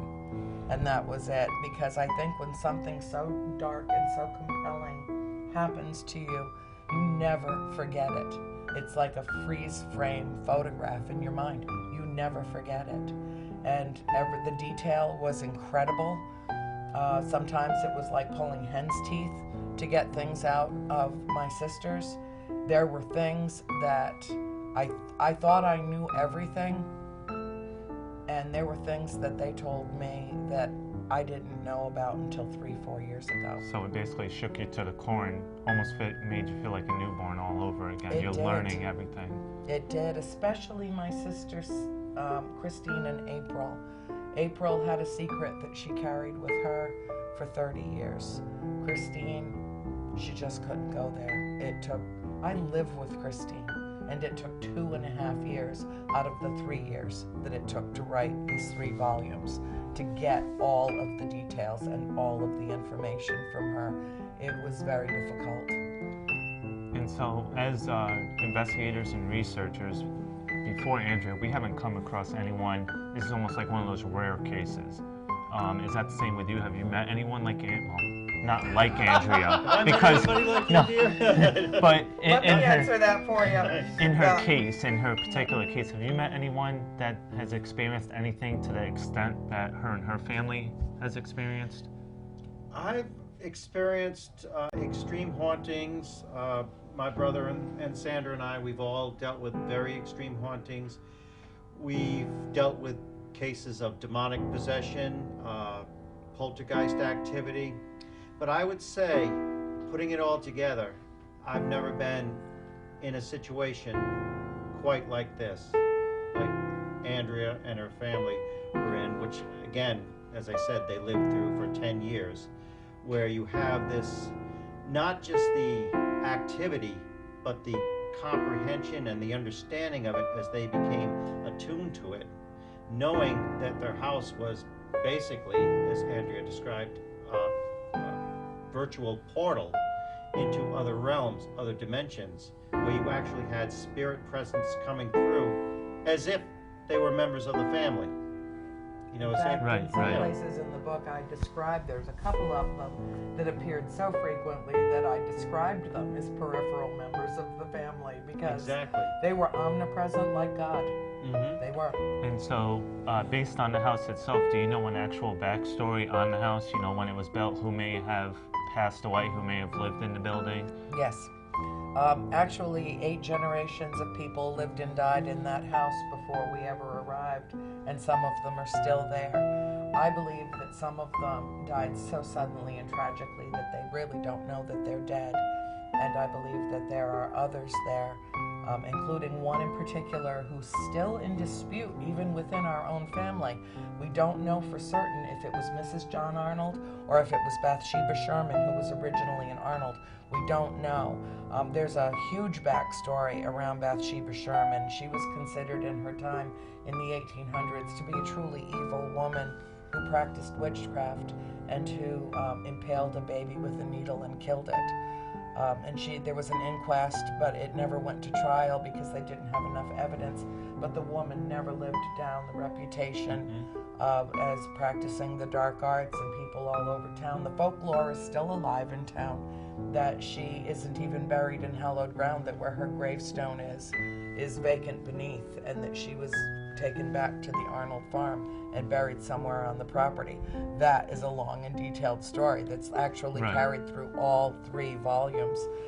Although I express the beginning of it and where the folklore in town generated from in volume 1, and the whole story of her life and her background to the extent that we were able to research it. However, Mrs. John Arnold hung herself in the barn at the age of 93, and the apparition that repeatedly appeared to us in the house, particularly my mother, the head looked like a desiccated hornet's nest. There were sprigs of hair. When there were features visible, they were grotesque in every conceivable way. Hollow eye sockets, jagged yellow pointy teeth, just bizarre stuff. And a god-awful smell. I mean, I hesitate to even call it the smell of death. It was something beyond that. And cold, icy cold. But what we know for certain is that there was a female entity in that house that was seriously, dare I say, hell-bent on forcing my mother out of that house, who was seriously attracted to my father and who coveted the 5 children. And so I never had, until June, I never had an altercation with her. And that's a whole nother story. We could go there, but I brought my father back to the house in June for the first time in more than 30 years, and she wanted some private time with him in the cellar, and she made sure I didn't interfere with it. I have witnesses. We got it on film. We haven't even released the film yet. It's just too intense. I don't even know what we're going to do with it. But, not to get off track, what we had was a situation where my mother, in 1971, as soon as we moved in right after Christmas, in January of 1971, they purchased the house in December of 1970. And then we spent the holidays in Cumberland, and then we moved in January of 71. And from the first day that we stepped inside that house and crossed the threshold, we began seeing apparitions in that house. But we were little kids, and we knew we'd never seen anything like that. Mom and Dad were really preoccupied just trying to get us settled in the house. We didn't know what we were seeing, and so we didn't tell anybody anything for about 5 or 6 months after my sisters came to me repeatedly telling me one story after another, and I, of course, was accruing my own set of circumstances, as it were. It was time to tell my mother. Meanwhile, she's going through all kinds of things that we didn't know about because she wouldn't divulge them to her children, obviously. She didn't want to terrify us. So it was pretty bizarre. But there is one and only one mistress of the house. We don't know precisely who it was. We've had several mediums tell us, and Lorraine Warren said it was Yes. Bathsheba Sherman. And she always, from the first time she began her investigation of the house, she said that she had psychically interpreted that it was Bathsheba. My dad thinks that it's Mrs. Arnold, and the reason that he thinks that is because the apparition that appears has this head that is so ugly and hands that are not even there. She floats. She's really unattractive. But her head hung off the side of her neck. And from when she hung herself, that would make sense. That would make perfect sense. Right. However, on the other side of that coin, a medium came to the house, and my mother was virtually despondent that night. And this woman had never been to the house. She knew nothing about the property. She knew nothing about the history. And she came over to my mother, and she said, "Carolyn, the answer lies beneath the bellstone." Well, folklore has it that Bathsheba Sherman was not allowed to be buried in consecrated ground, and that she was placed somewhere on the property. There's a large granite stone in the shape of a bell covering an abandoned well at the old cellar hole way back on the property. And we have to wonder, because the water, there's something about the water at the house, the well. There's a well in the cellar. The vast majority of the activity seemed to generate from the cellar, or was in the room right directly above where the well was, which was my parents' bedroom. And to go back to your point about you being children, seeing different apparitions and voices and so on, I know from researching that a lot of times kids have that ability because they haven't been told to tune it off. Yep. Right. And do you agree with that as well, that kids or children in general have that ability to see the other side, if you will? They haven't learned to tune it out yet, so children tend to be naturally perceptive, and because of that, that's why often spirits will appear to children, because they are untainted. They will perceive these things. This little person can recognize me, can see me, so I'll make myself known to this child. So yes, children are naturally intuitive. And with there being so many 8 generations of family members living there before you got there, what would make it that Bathsheba Sherman would be the one, or Miss John Arnold be the one? Why would it be them? Is there a reason that it would be them over some of the other folks? No. Just based on the research that my mother did, when she became so fascinated by what was happening, she was terrified, but she was also fascinated. She's a very bright woman. She asks, herself many questions. She asked herself many questions during the haunting as it began to unfold, and one of the things that she decided to do as this was occurring was to focus all of her energy and her attention on researching the history of the house, because she never for a moment believed that these apparitions and entities were just simply floating through, passing on their way to somewhere else. She felt viscerally that they were attached to the house. And don't you find that that is often the case? Yes. In major manifestations and hauntings, they're not just guests. No, they are lived there. It was permanent their home. residents. In fact, they become part of the structure themselves. It's like a living part of the house, and they do not want to leave. They're not going to leave just because you may feel uncomfortable with their presence. In fact, that brings up another point. Actually, being in that house, it was your family that was affected, but you also, of course, had friends and neighbors that would come to visit. Occasionally, when visitors left, they would take something with them or something would follow. Can you elaborate on that? We had several incidents. That's right, several. Of friends who would come, and then they would leave and something would go with them. Now, there are some in the paranormal communities who say, well, that's not possible. And what I say to the entire paranormal community is anything is possible, because this story happened. And we had one friend, Kathy, who we still love dearly. She lives up in Canada. She came to visit one night, and it was the night that my mother showed her her notebook and all of her sketches and her drawings of these entities. And Kathy, who's also very bright, she's like, you know, cerebrally I find this quite interesting, but I'm not afraid of it. So, you know, feel free to share, Carolyn, because, you know, this doesn't scare me.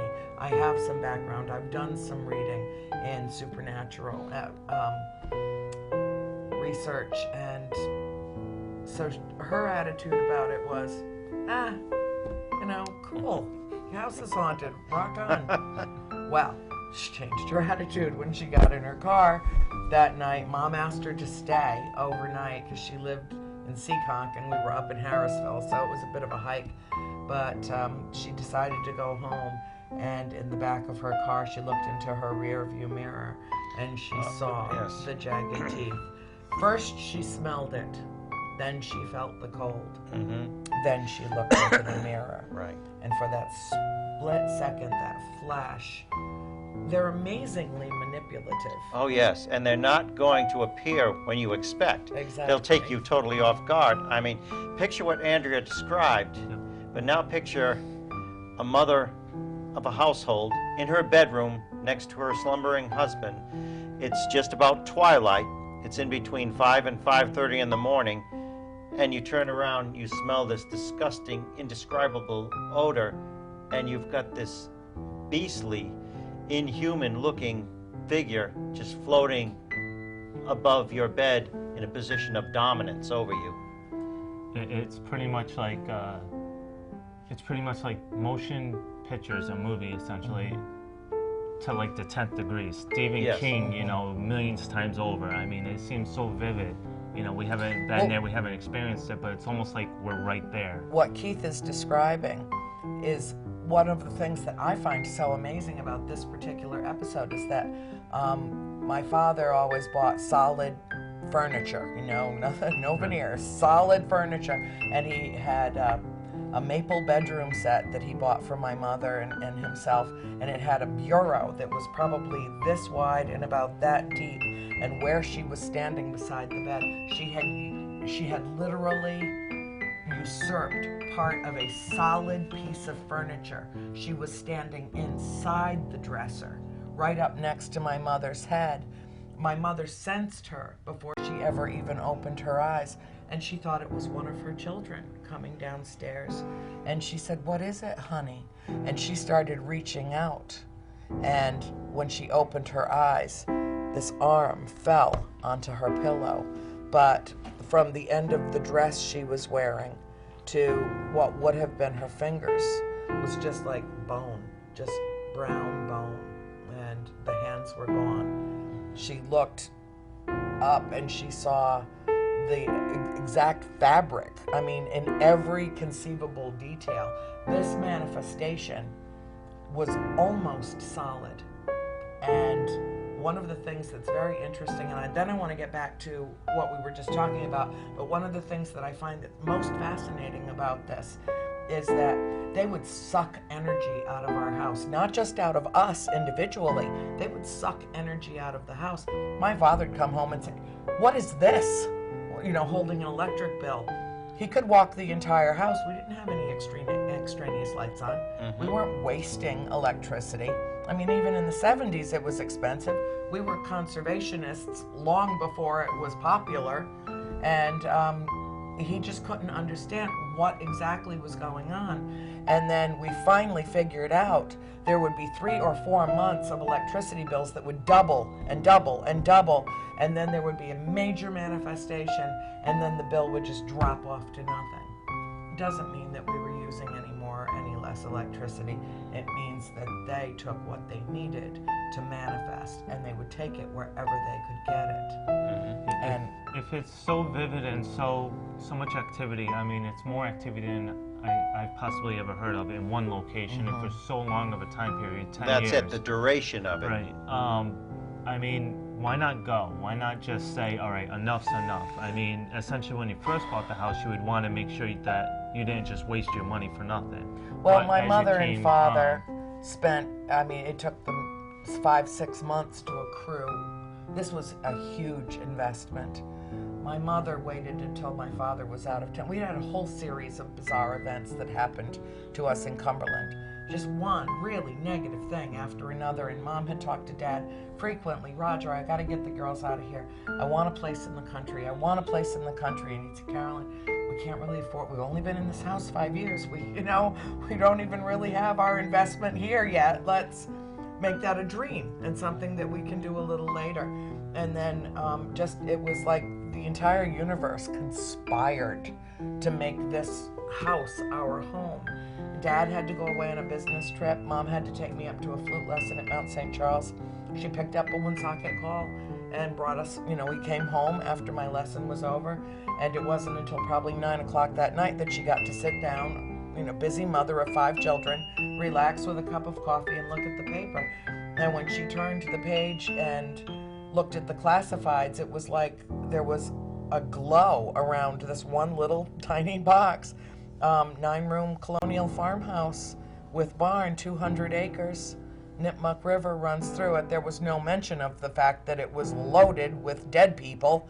And so she called the realtor that night, and she went to see the property on the slide the next morning. Kathy came to babysit us, and Mom went up to see the place, and she emptied the family bank account to leave the realtor a check, earnest money on the house, and she said, I'll just have to deal with Dad later. I thought he was going to freak out. I really did. I mean, she took all the money that we had in the world, left enough for bread and milk for while he was away. And when he came home, at first he was like, how can we get the money back? And when? And then, she explained to him, she's like, this is a great, great piece of real estate, Roger. This is a great investment. He is the consummate businessman. He's not stupid. And if this was a really great investment, let's go take a look at it. Let's give the woman the benefit of the doubt, even though she did something really impetuous. And so he went to look at it and took all of us, and it was love. And what is your reaction to the movie that is being made based on your books? I'm delighted with the film. It is, of course, there are elements of fiction in it, and they could not possibly compress 10 years of experiences into a 2-hour film.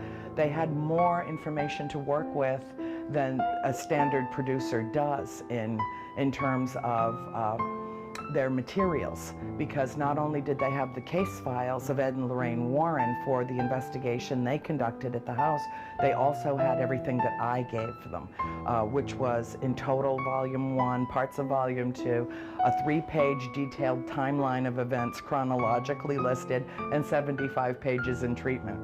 We wanted the story to be told as authentically as possible, and so I was delighted when we went to the set last March while they were filming in Wilmington and finally got to meet all these people that I'd been working with, email, phone, I knew then. I had no more trepidation once I met the cast, the crew, the director, James Wan.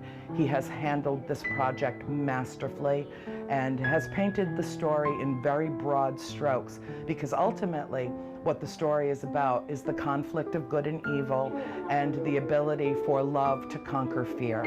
And so I feel that the entire story is well represented now, because he painted this tapestry in art, in film, and the fine lines of history and the detail are in the books. So that way it's all out. And how hard was it for you and your family to sort of let go and have Warner Brothers take it over and have the rights to basically your life and your portrayal of your events? It was the biggest leap of faith of all, because when I signed that contract 4 years ago, I signed my name on behalf of my entire family, and I handed this project over to strangers who have since become my friends. So I just prayed to God, please do it justice. This is very dense, dark, complicated material. Just treat it with respect, and that's exactly what has happened. They were always cognizant of the fact that they were telling the story of people who are still alive, and they treated it with the utmost dignity and respect and intelligence. That's the thing that people are going to be shocked by. They will leave this film stunned and astonished, but they will also leave this film educated. Can you just talk a little bit about the events that went on while you were living in the house? Well, it started the first day that we moved into the house. We saw a man standing in the dining room who seemed fixated on watching dear old Mr. Kenyon, who had sold the property to my parents. I walked past him and said good morning, and he didn't respond to me, but I had a box in my hands. I just kept going. And then Cindy came into the kitchen right after me, and she said, Mom, who's that man in the dining room? And Mom said, Mr. Kenyon. She said, no, the other man. And Mom said, there is no other man. And then Nancy came in and leaned over to Cindy and said, you know that other man in the dining room? He just disappeared. Well, and thus it began. We moved into that farm never anticipating, not even considering the possibility that the farm could be haunted. It didn't occur to any of us, including my parents. It wasn't on the radar, but it was as of the first day. And when we had finished unpacking the truck, Mr. Kenyon came to my father and he said, Roger, take a walk with me. And they went out into the side yard in the middle of a swirling snowstorm. And he put his hand on my father's arm and he said, Roger, for the sake of your family, leave the lights on at night. And it wasn't until weeks later when we started getting to know the people in the neighborhood that we found out that for all the years that the Kenyons had lived in that farm, there was never a night that every single light in that house wasn't on, and that house glowed all night long. When did you start having these, like, did you have second thoughts about leaving the house? Did your parents say, oh, we shouldn't be here, why don't you stay? The question that I am asked most is, what is wrong with you people? Most people say if they had had that happen the day they were moving in, they would have repacked the truck and headed right back out. Well, of course, that wasn't possible. My parents had invested everything they had into this magnificent 200-acre farm, the Arnold Estate. And what I tell people is there are 100 different reasons why we stayed. If people think that what we just went through in terms of economic upheaval in this country was bad, in the early 70s, there were gas lines, an oil embargo, the Nixon administration was in turmoil, it was on the verge of Watergate happening, there were prices of everything were going up, inflation was through the roof, the price of the property started to plummet. There was no way that my parents could have turned around and sold that property for anything remotely close to what they paid for it. It would have financially ruined our family. That aside, we fell madly in love with this piece of paradise up in the northwest corner of our precious little state. And whenever my mother said, that's it, we're selling this house, we would cry, we would beg. We knew there were spirits at that time. All of us were having encounters, but we didn't know what her encounters were and how serious they were, because of course, as a dutiful mother, she was not divulging that information to us. And we figured we'd come to terms and we could handle what was happening to us, because children are so malleable and so vulnerable at the same time. We had many, many encounters. My little sister Cindy would crawl into bed with me every night and say, Annie, the voices are back. They come and they surround the bed and they tell me, they all speak at once. They say the same thing over and over again. There are 7 dead soldiers buried in the wall. There are 7 dead soldiers buried in the wall. For 10 years, every single night, they came to Cindy and told her. And instead of tearing that wall down, the next owners boarded it off and closed it in completely. And do you consider this a gift, the experiences that have happened to you? How do you react to this? It's absolutely a gift, but it wasn't just a gift to us. It is now a gift to the world. We left that house, sold it to the abutting landowners in 1980. We moved in as a perfectly normal family, and we left as a paranormal family, and we were followed, and detachments did occur.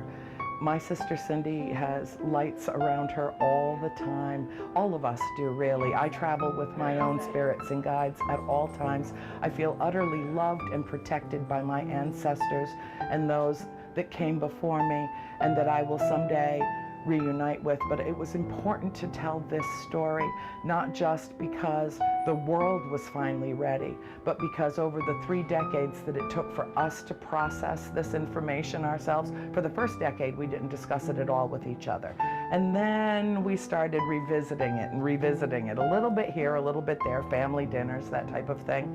But in August of '07, it was as if a bell went off in my head. I had a fabulous job. I was a member of the Theater Company of Rhode Island for 20 years. I loved my stage work and my singing and my dancing, and my life in Rhode Island was idyllic. And suddenly I found myself turning in my resignation at my job. And I packed up my belongings and my critters, and I moved to Georgia to be close with my family. I knew it was time to tell this story.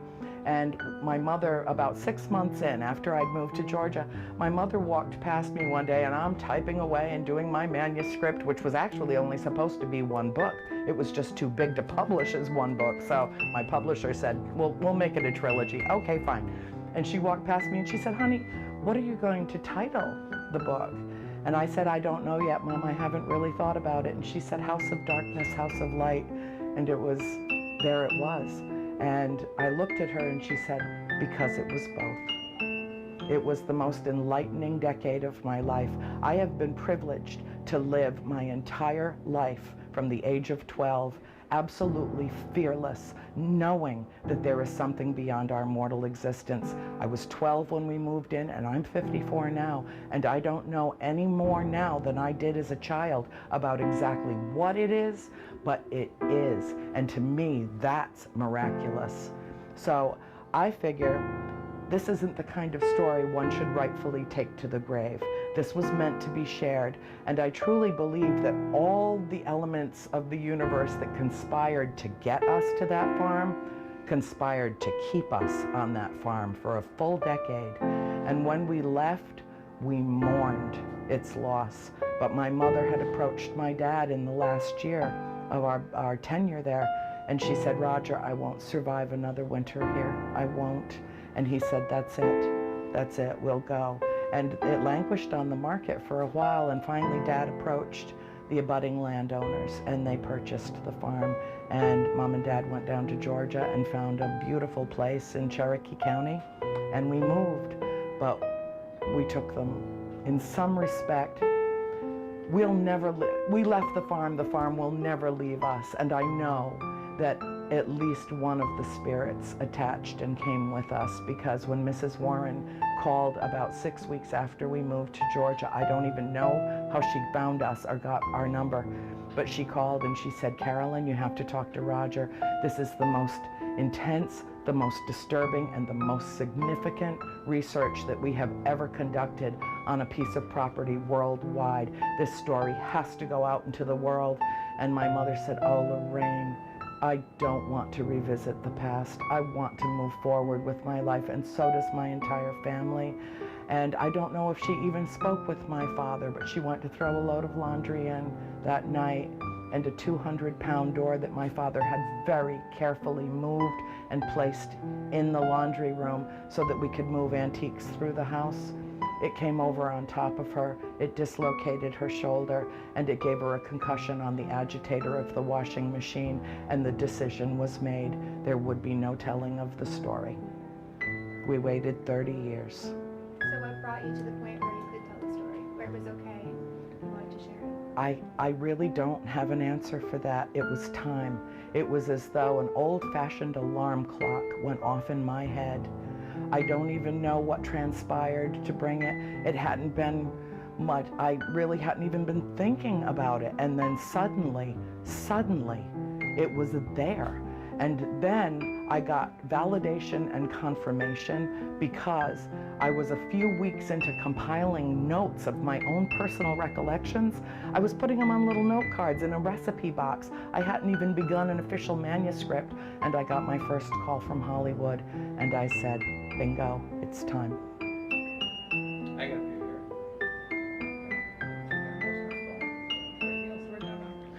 here. I saw in the trailer this takes place in Huntsville, Rhode Island?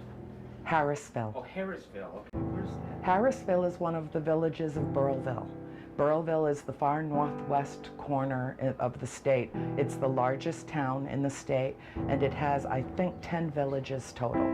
But Harrisville is the town seat. I'm not from here, so I'm not. We forgive you. Okay, thank you.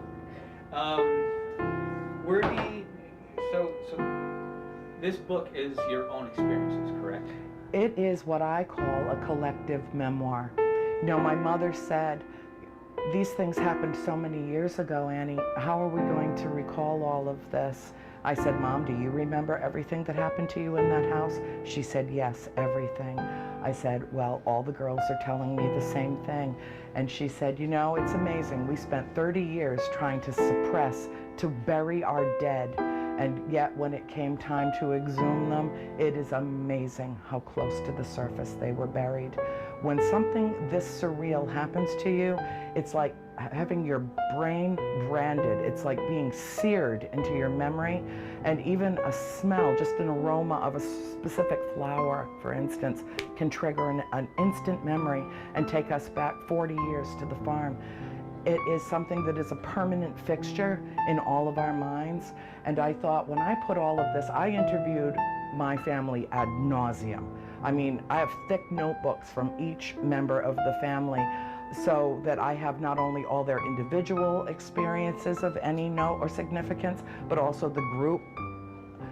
And I thought, when I put this manuscript together, nothing's going to match up. How could all these years later, everybody be on the same page with this? And yet when I compiled and I did my cross-referencing and my analysis to make sure that I had it perfectly right, I had to change one season from fall to spring in one story. And other than that, it was exact. These memories are permanent with us. So that makes me wonder, how faithful were the scenes in the movie? Well, keep in mind that we inundated the poor producers. Between Mrs. Warren's case files and what I gave them, they had way more material than they could ever cram into a 2-hour film. So they had to very carefully pick and choose what they were going to use about it, and then weave a story accordingly. There are elements of fiction in it. For instance, Keith Johnson is the one who introduced the Warrens to this story. He told them he and his group from Rhode Island College had come first, and he said my mom called him. My mom said, I never called anyone. We don't even know how that happened. It's a discrepancy that's so many decades old, it doesn't matter. I love this man. He's like a brother to me. And he's the one that went to a seminar that they did and said, I understand there's a significant haunting going on. These people are in trouble up in Harrisville. He and his group, Pyro, had come. They were students and came from Rhode Island College. And the first thing that happened was he came into the house. My mother spoke with him briefly. He asked for a tour. My sisters took him to begin the tour upstairs, and pardon me, but all hell broke loose. He said, I don't see any crucifixes in the house. You know, what do you have for protection? And he asked if we go to church. Well, by that time, the church in Harrisville had rather turned their back on us. We were practicing Catholics.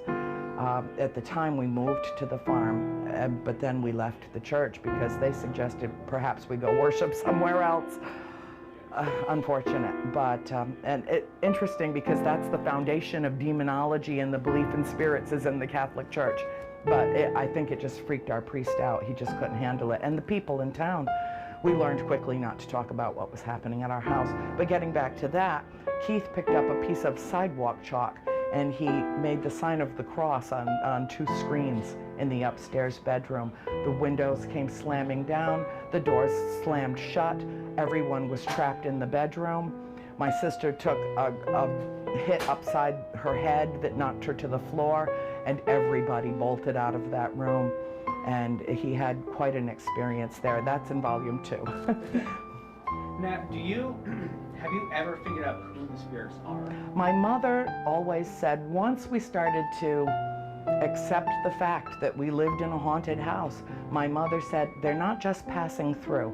This isn't coincidence. There's no such thing as coincidence. That's just a word we've made up to explain away the inexplicable. She said, if they're here with purpose and reason, and they're somehow attached to the house. And then she went on a 2-year research jag that she went everywhere, not only our town hall and Chepachet, Rhode Island, she went all the way to Worcester to get history on the house. And we were pretty much able to determine who the spirits were. through old photographs and death notices, birth notices. For instance, the man in the dining room, the day we were moving in, my sister Nancy named him Manny because he was a man and she was 9 and thought that was clever. But we actually found out that was Johnny Arnold. And at the age of 54, I believe, he crawled into the eaves in what was my bedroom, drank a bottle of horse liniment, and died an agonizing death. Mrs. Susan Arnold hung herself in the boarding room right off my bedroom. Mrs. John Arnold hung herself in the barn at the age of 93. Bathsheba Sherman, when she died, an old woman in 1885, and the doctor examined her body. He said, "I've never seen anything like this. It's in the medical record. It is as if her body has turned to stone." They listed the cause of death as paralysis, but he had to make a personal note because he'd never seen anything like it. Little Prudence Arnold was attacked and raped and murdered in the house. She was only 11 years old, and it happened so fast and so tragically. The poor little thing doesn't know she's dead. Harmony Arnold died in the house. No cause of death listed. She's the one in the kitchen who sweeps the floor. And on and on and on. They're from, I'm assuming, from the 1800s? 1700s and 1800s, although I have to say the most compelling incident that occurred to me personally was when I was 17, just about to turn 18. I had gone off to college in Pittsburgh at Chatham College, and I missed my family and my farm and my ghosts. I missed everything about this place that I loved so much. No place has ever felt like home to me since the farm. And I begged my father, "Please fly me home. I want to come home for my birthday," which is October 10th, so it always falls on the Columbus Day weekend, 3 days, yay. And so he did, bless his heart, he flew me home. And I walked in the house and I was so cold. The supernatural cold in the house was beyond description. A cold that is so pervasive that you literally feel it through every cell in your body. But no one else was cold, it was just me. And I said, "Mom," she put dinner out on the table, beautiful spaghetti dinner, nice big salad. "Oh, this is great, but I have to warm up first." And I backed up to the fireplace. It was a raging fire in October. You know, in October, it gets cold here. And I backed up, and the last thought I had was, I'm wearing my corduroys and I'm standing too close to the fire. But I couldn't feel the fire. And then all of a sudden, the entire right side of my body turned to a slab of ice. I heard my father drop his fork. He was sitting in the adjacent room at the head of the table, and he said, "Annie, someone's come to welcome you home." I turned my head. That's all I could do, because I saw that my father was looking to my right. And of course, that side of my body was frigid. So I knew, and I couldn't move my body, but I could turn my neck. And I looked into my own eyes in the face of an elderly woman who was dressed in 17th century garb with my hair up in a bun. And I knew at that moment that I had lived in that house before, and I didn't tell anyone in my family for 30 years. Wow. I have one last question for you. Inevitably, you know, 10 years worth of experiences, you can't get everything into the books or movie. What is one experience that you really wish you could have gotten into the movie? There's nothing that I would have added to the film. Nothing. I think it's perfect exactly the way it is. It is James Wan's vision. It is his film, and it is based on the history not only of our family, but also the career of Ed and Lorraine Warren. I think it is a brilliant and beautiful tribute, not only to their work on behalf of so many souls, earthbound and otherwise, but it is also a really fine telling and a piece of artwork as far as I'm concerned. I've never seen a film like it. I doubt there will ever be a film made like it again. Someday, perhaps, the trilogy of books will find its way to the silver screen. But people tell me all the time when they read the books, they see the movie in there, that I grab them by the necktie or the wrist and just yank them back into the 70s and take them on this incredible spiritual journey with us. So no matter what happens, I'm perfectly satisfied, because you see, either everything happens for a reason or nothing happens for a reason. And I come in on the side of the former. I believe that this was exactly the way it was supposed to be, and I wouldn't change a frame of it. Were there spirits with you at the premiere? Yes. There were? Did they Yes, I saw some of the photographs. I had an orb right over my head traveling with me. And you see how I short circuit things around here, so. I so appreciate this invitation today. It means the world to me. This is perfect. This is great. I am excited.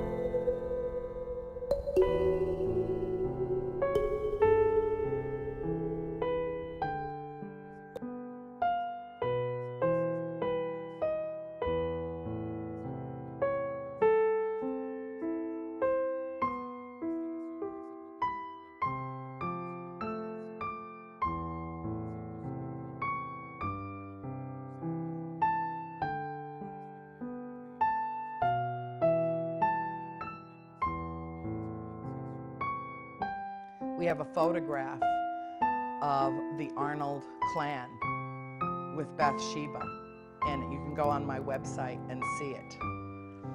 It's amazing. It's absolutely amazing. Taken in May of 1885.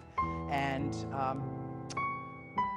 the sense of it, it'll bring chills to your skin to see this thing. It's just an amazing photograph.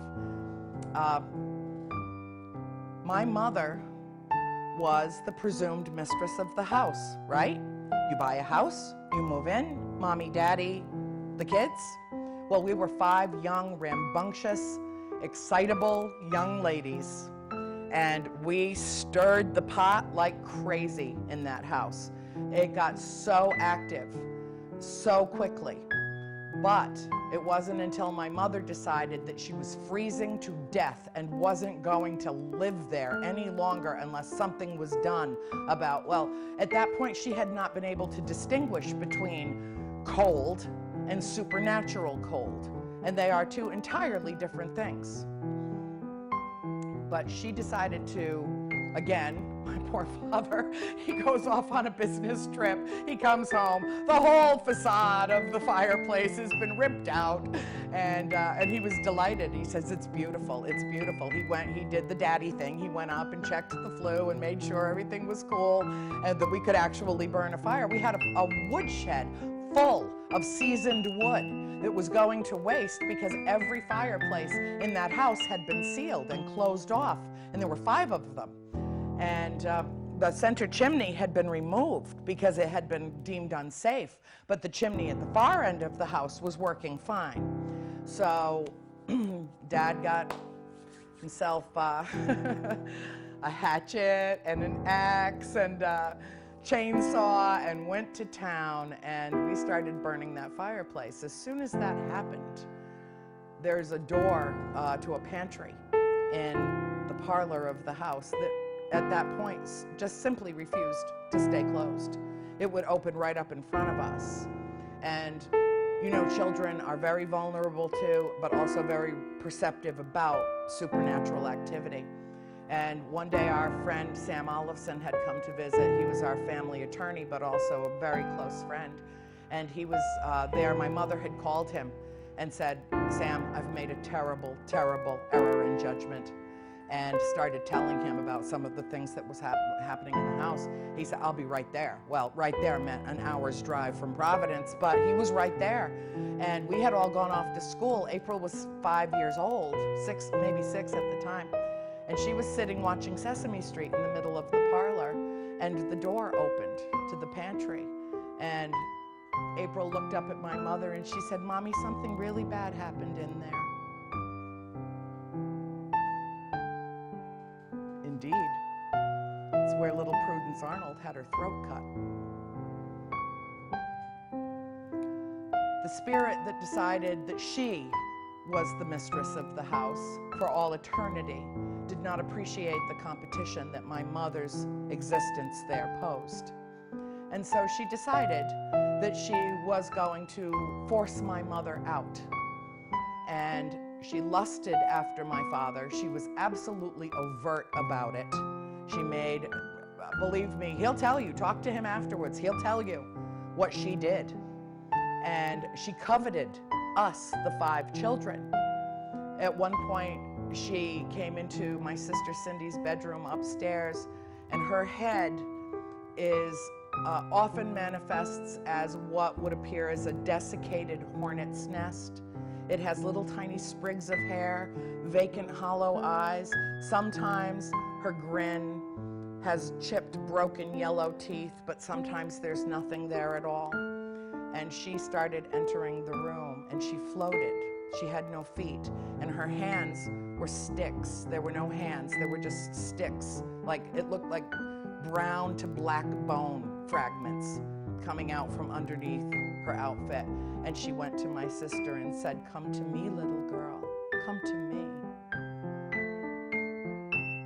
Well, Cindy flew downstairs into my mother's arms and said, "You're my mommy. She can't take me. You're my mommy."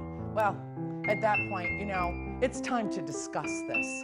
It's time to discuss what's going on in this house.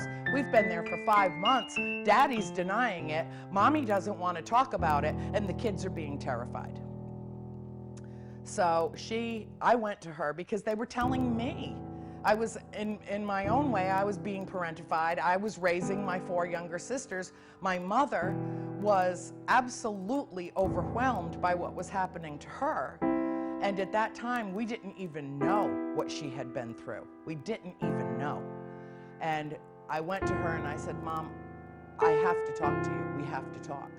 And I started telling her what my 4 baby sisters were telling me. And she said, "Go get them. Go get every one of them except April." Because April was so little. There was no way that my mother was going to allow her to be further traumatized by this discussion. And I went upstairs and I got Nancy, Christine, and Cindy. And we met in the kitchen. And we talked for about 2 hours.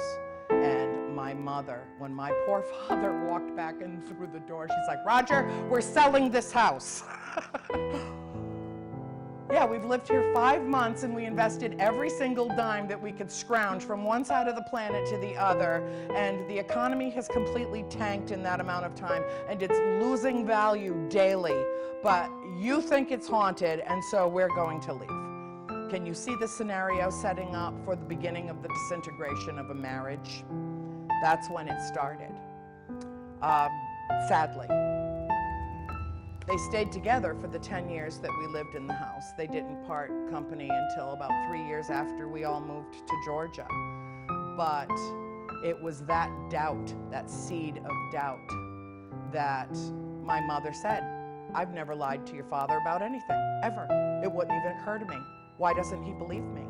Well, because he was afraid.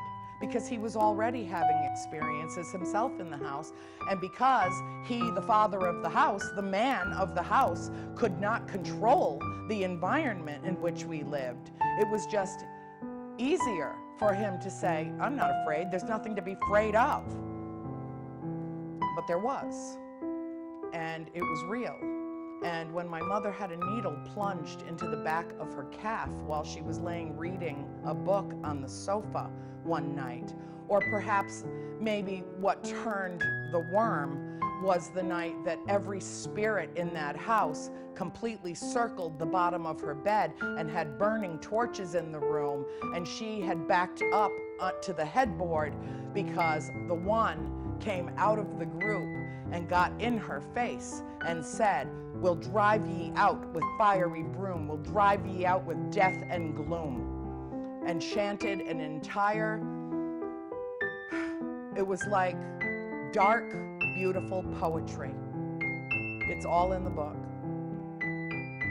And, you know, people say, "Oh, how could she remember that 30 years later?" Well, there are things that can happen in your life that are impaled in your memory, like that needle was impaled in her leg.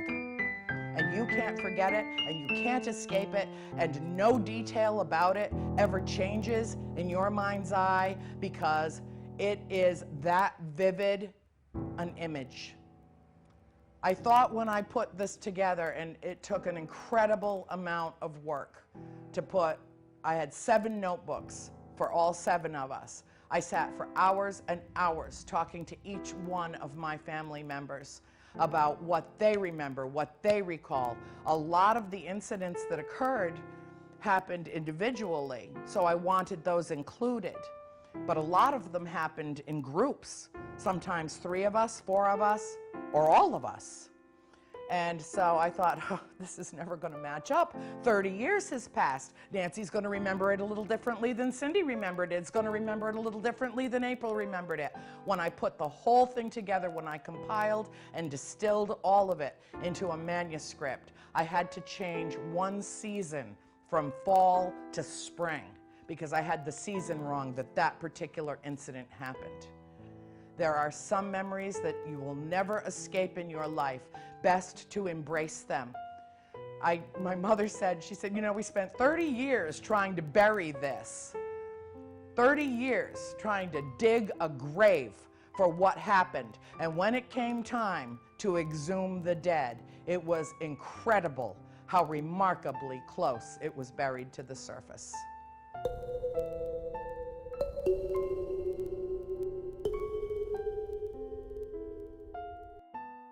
The Conjuring is being called the scariest movie of the summer, especially for Hollywood studios pumping out all those expensive duds. Last weekend, the haunted house chiller did more than $41 million at the box office, twice its budget in just 3 days. Take a look.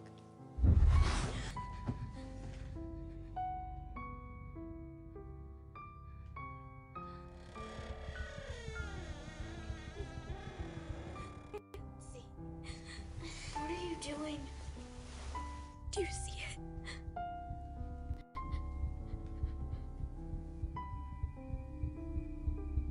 There's someone behind the door.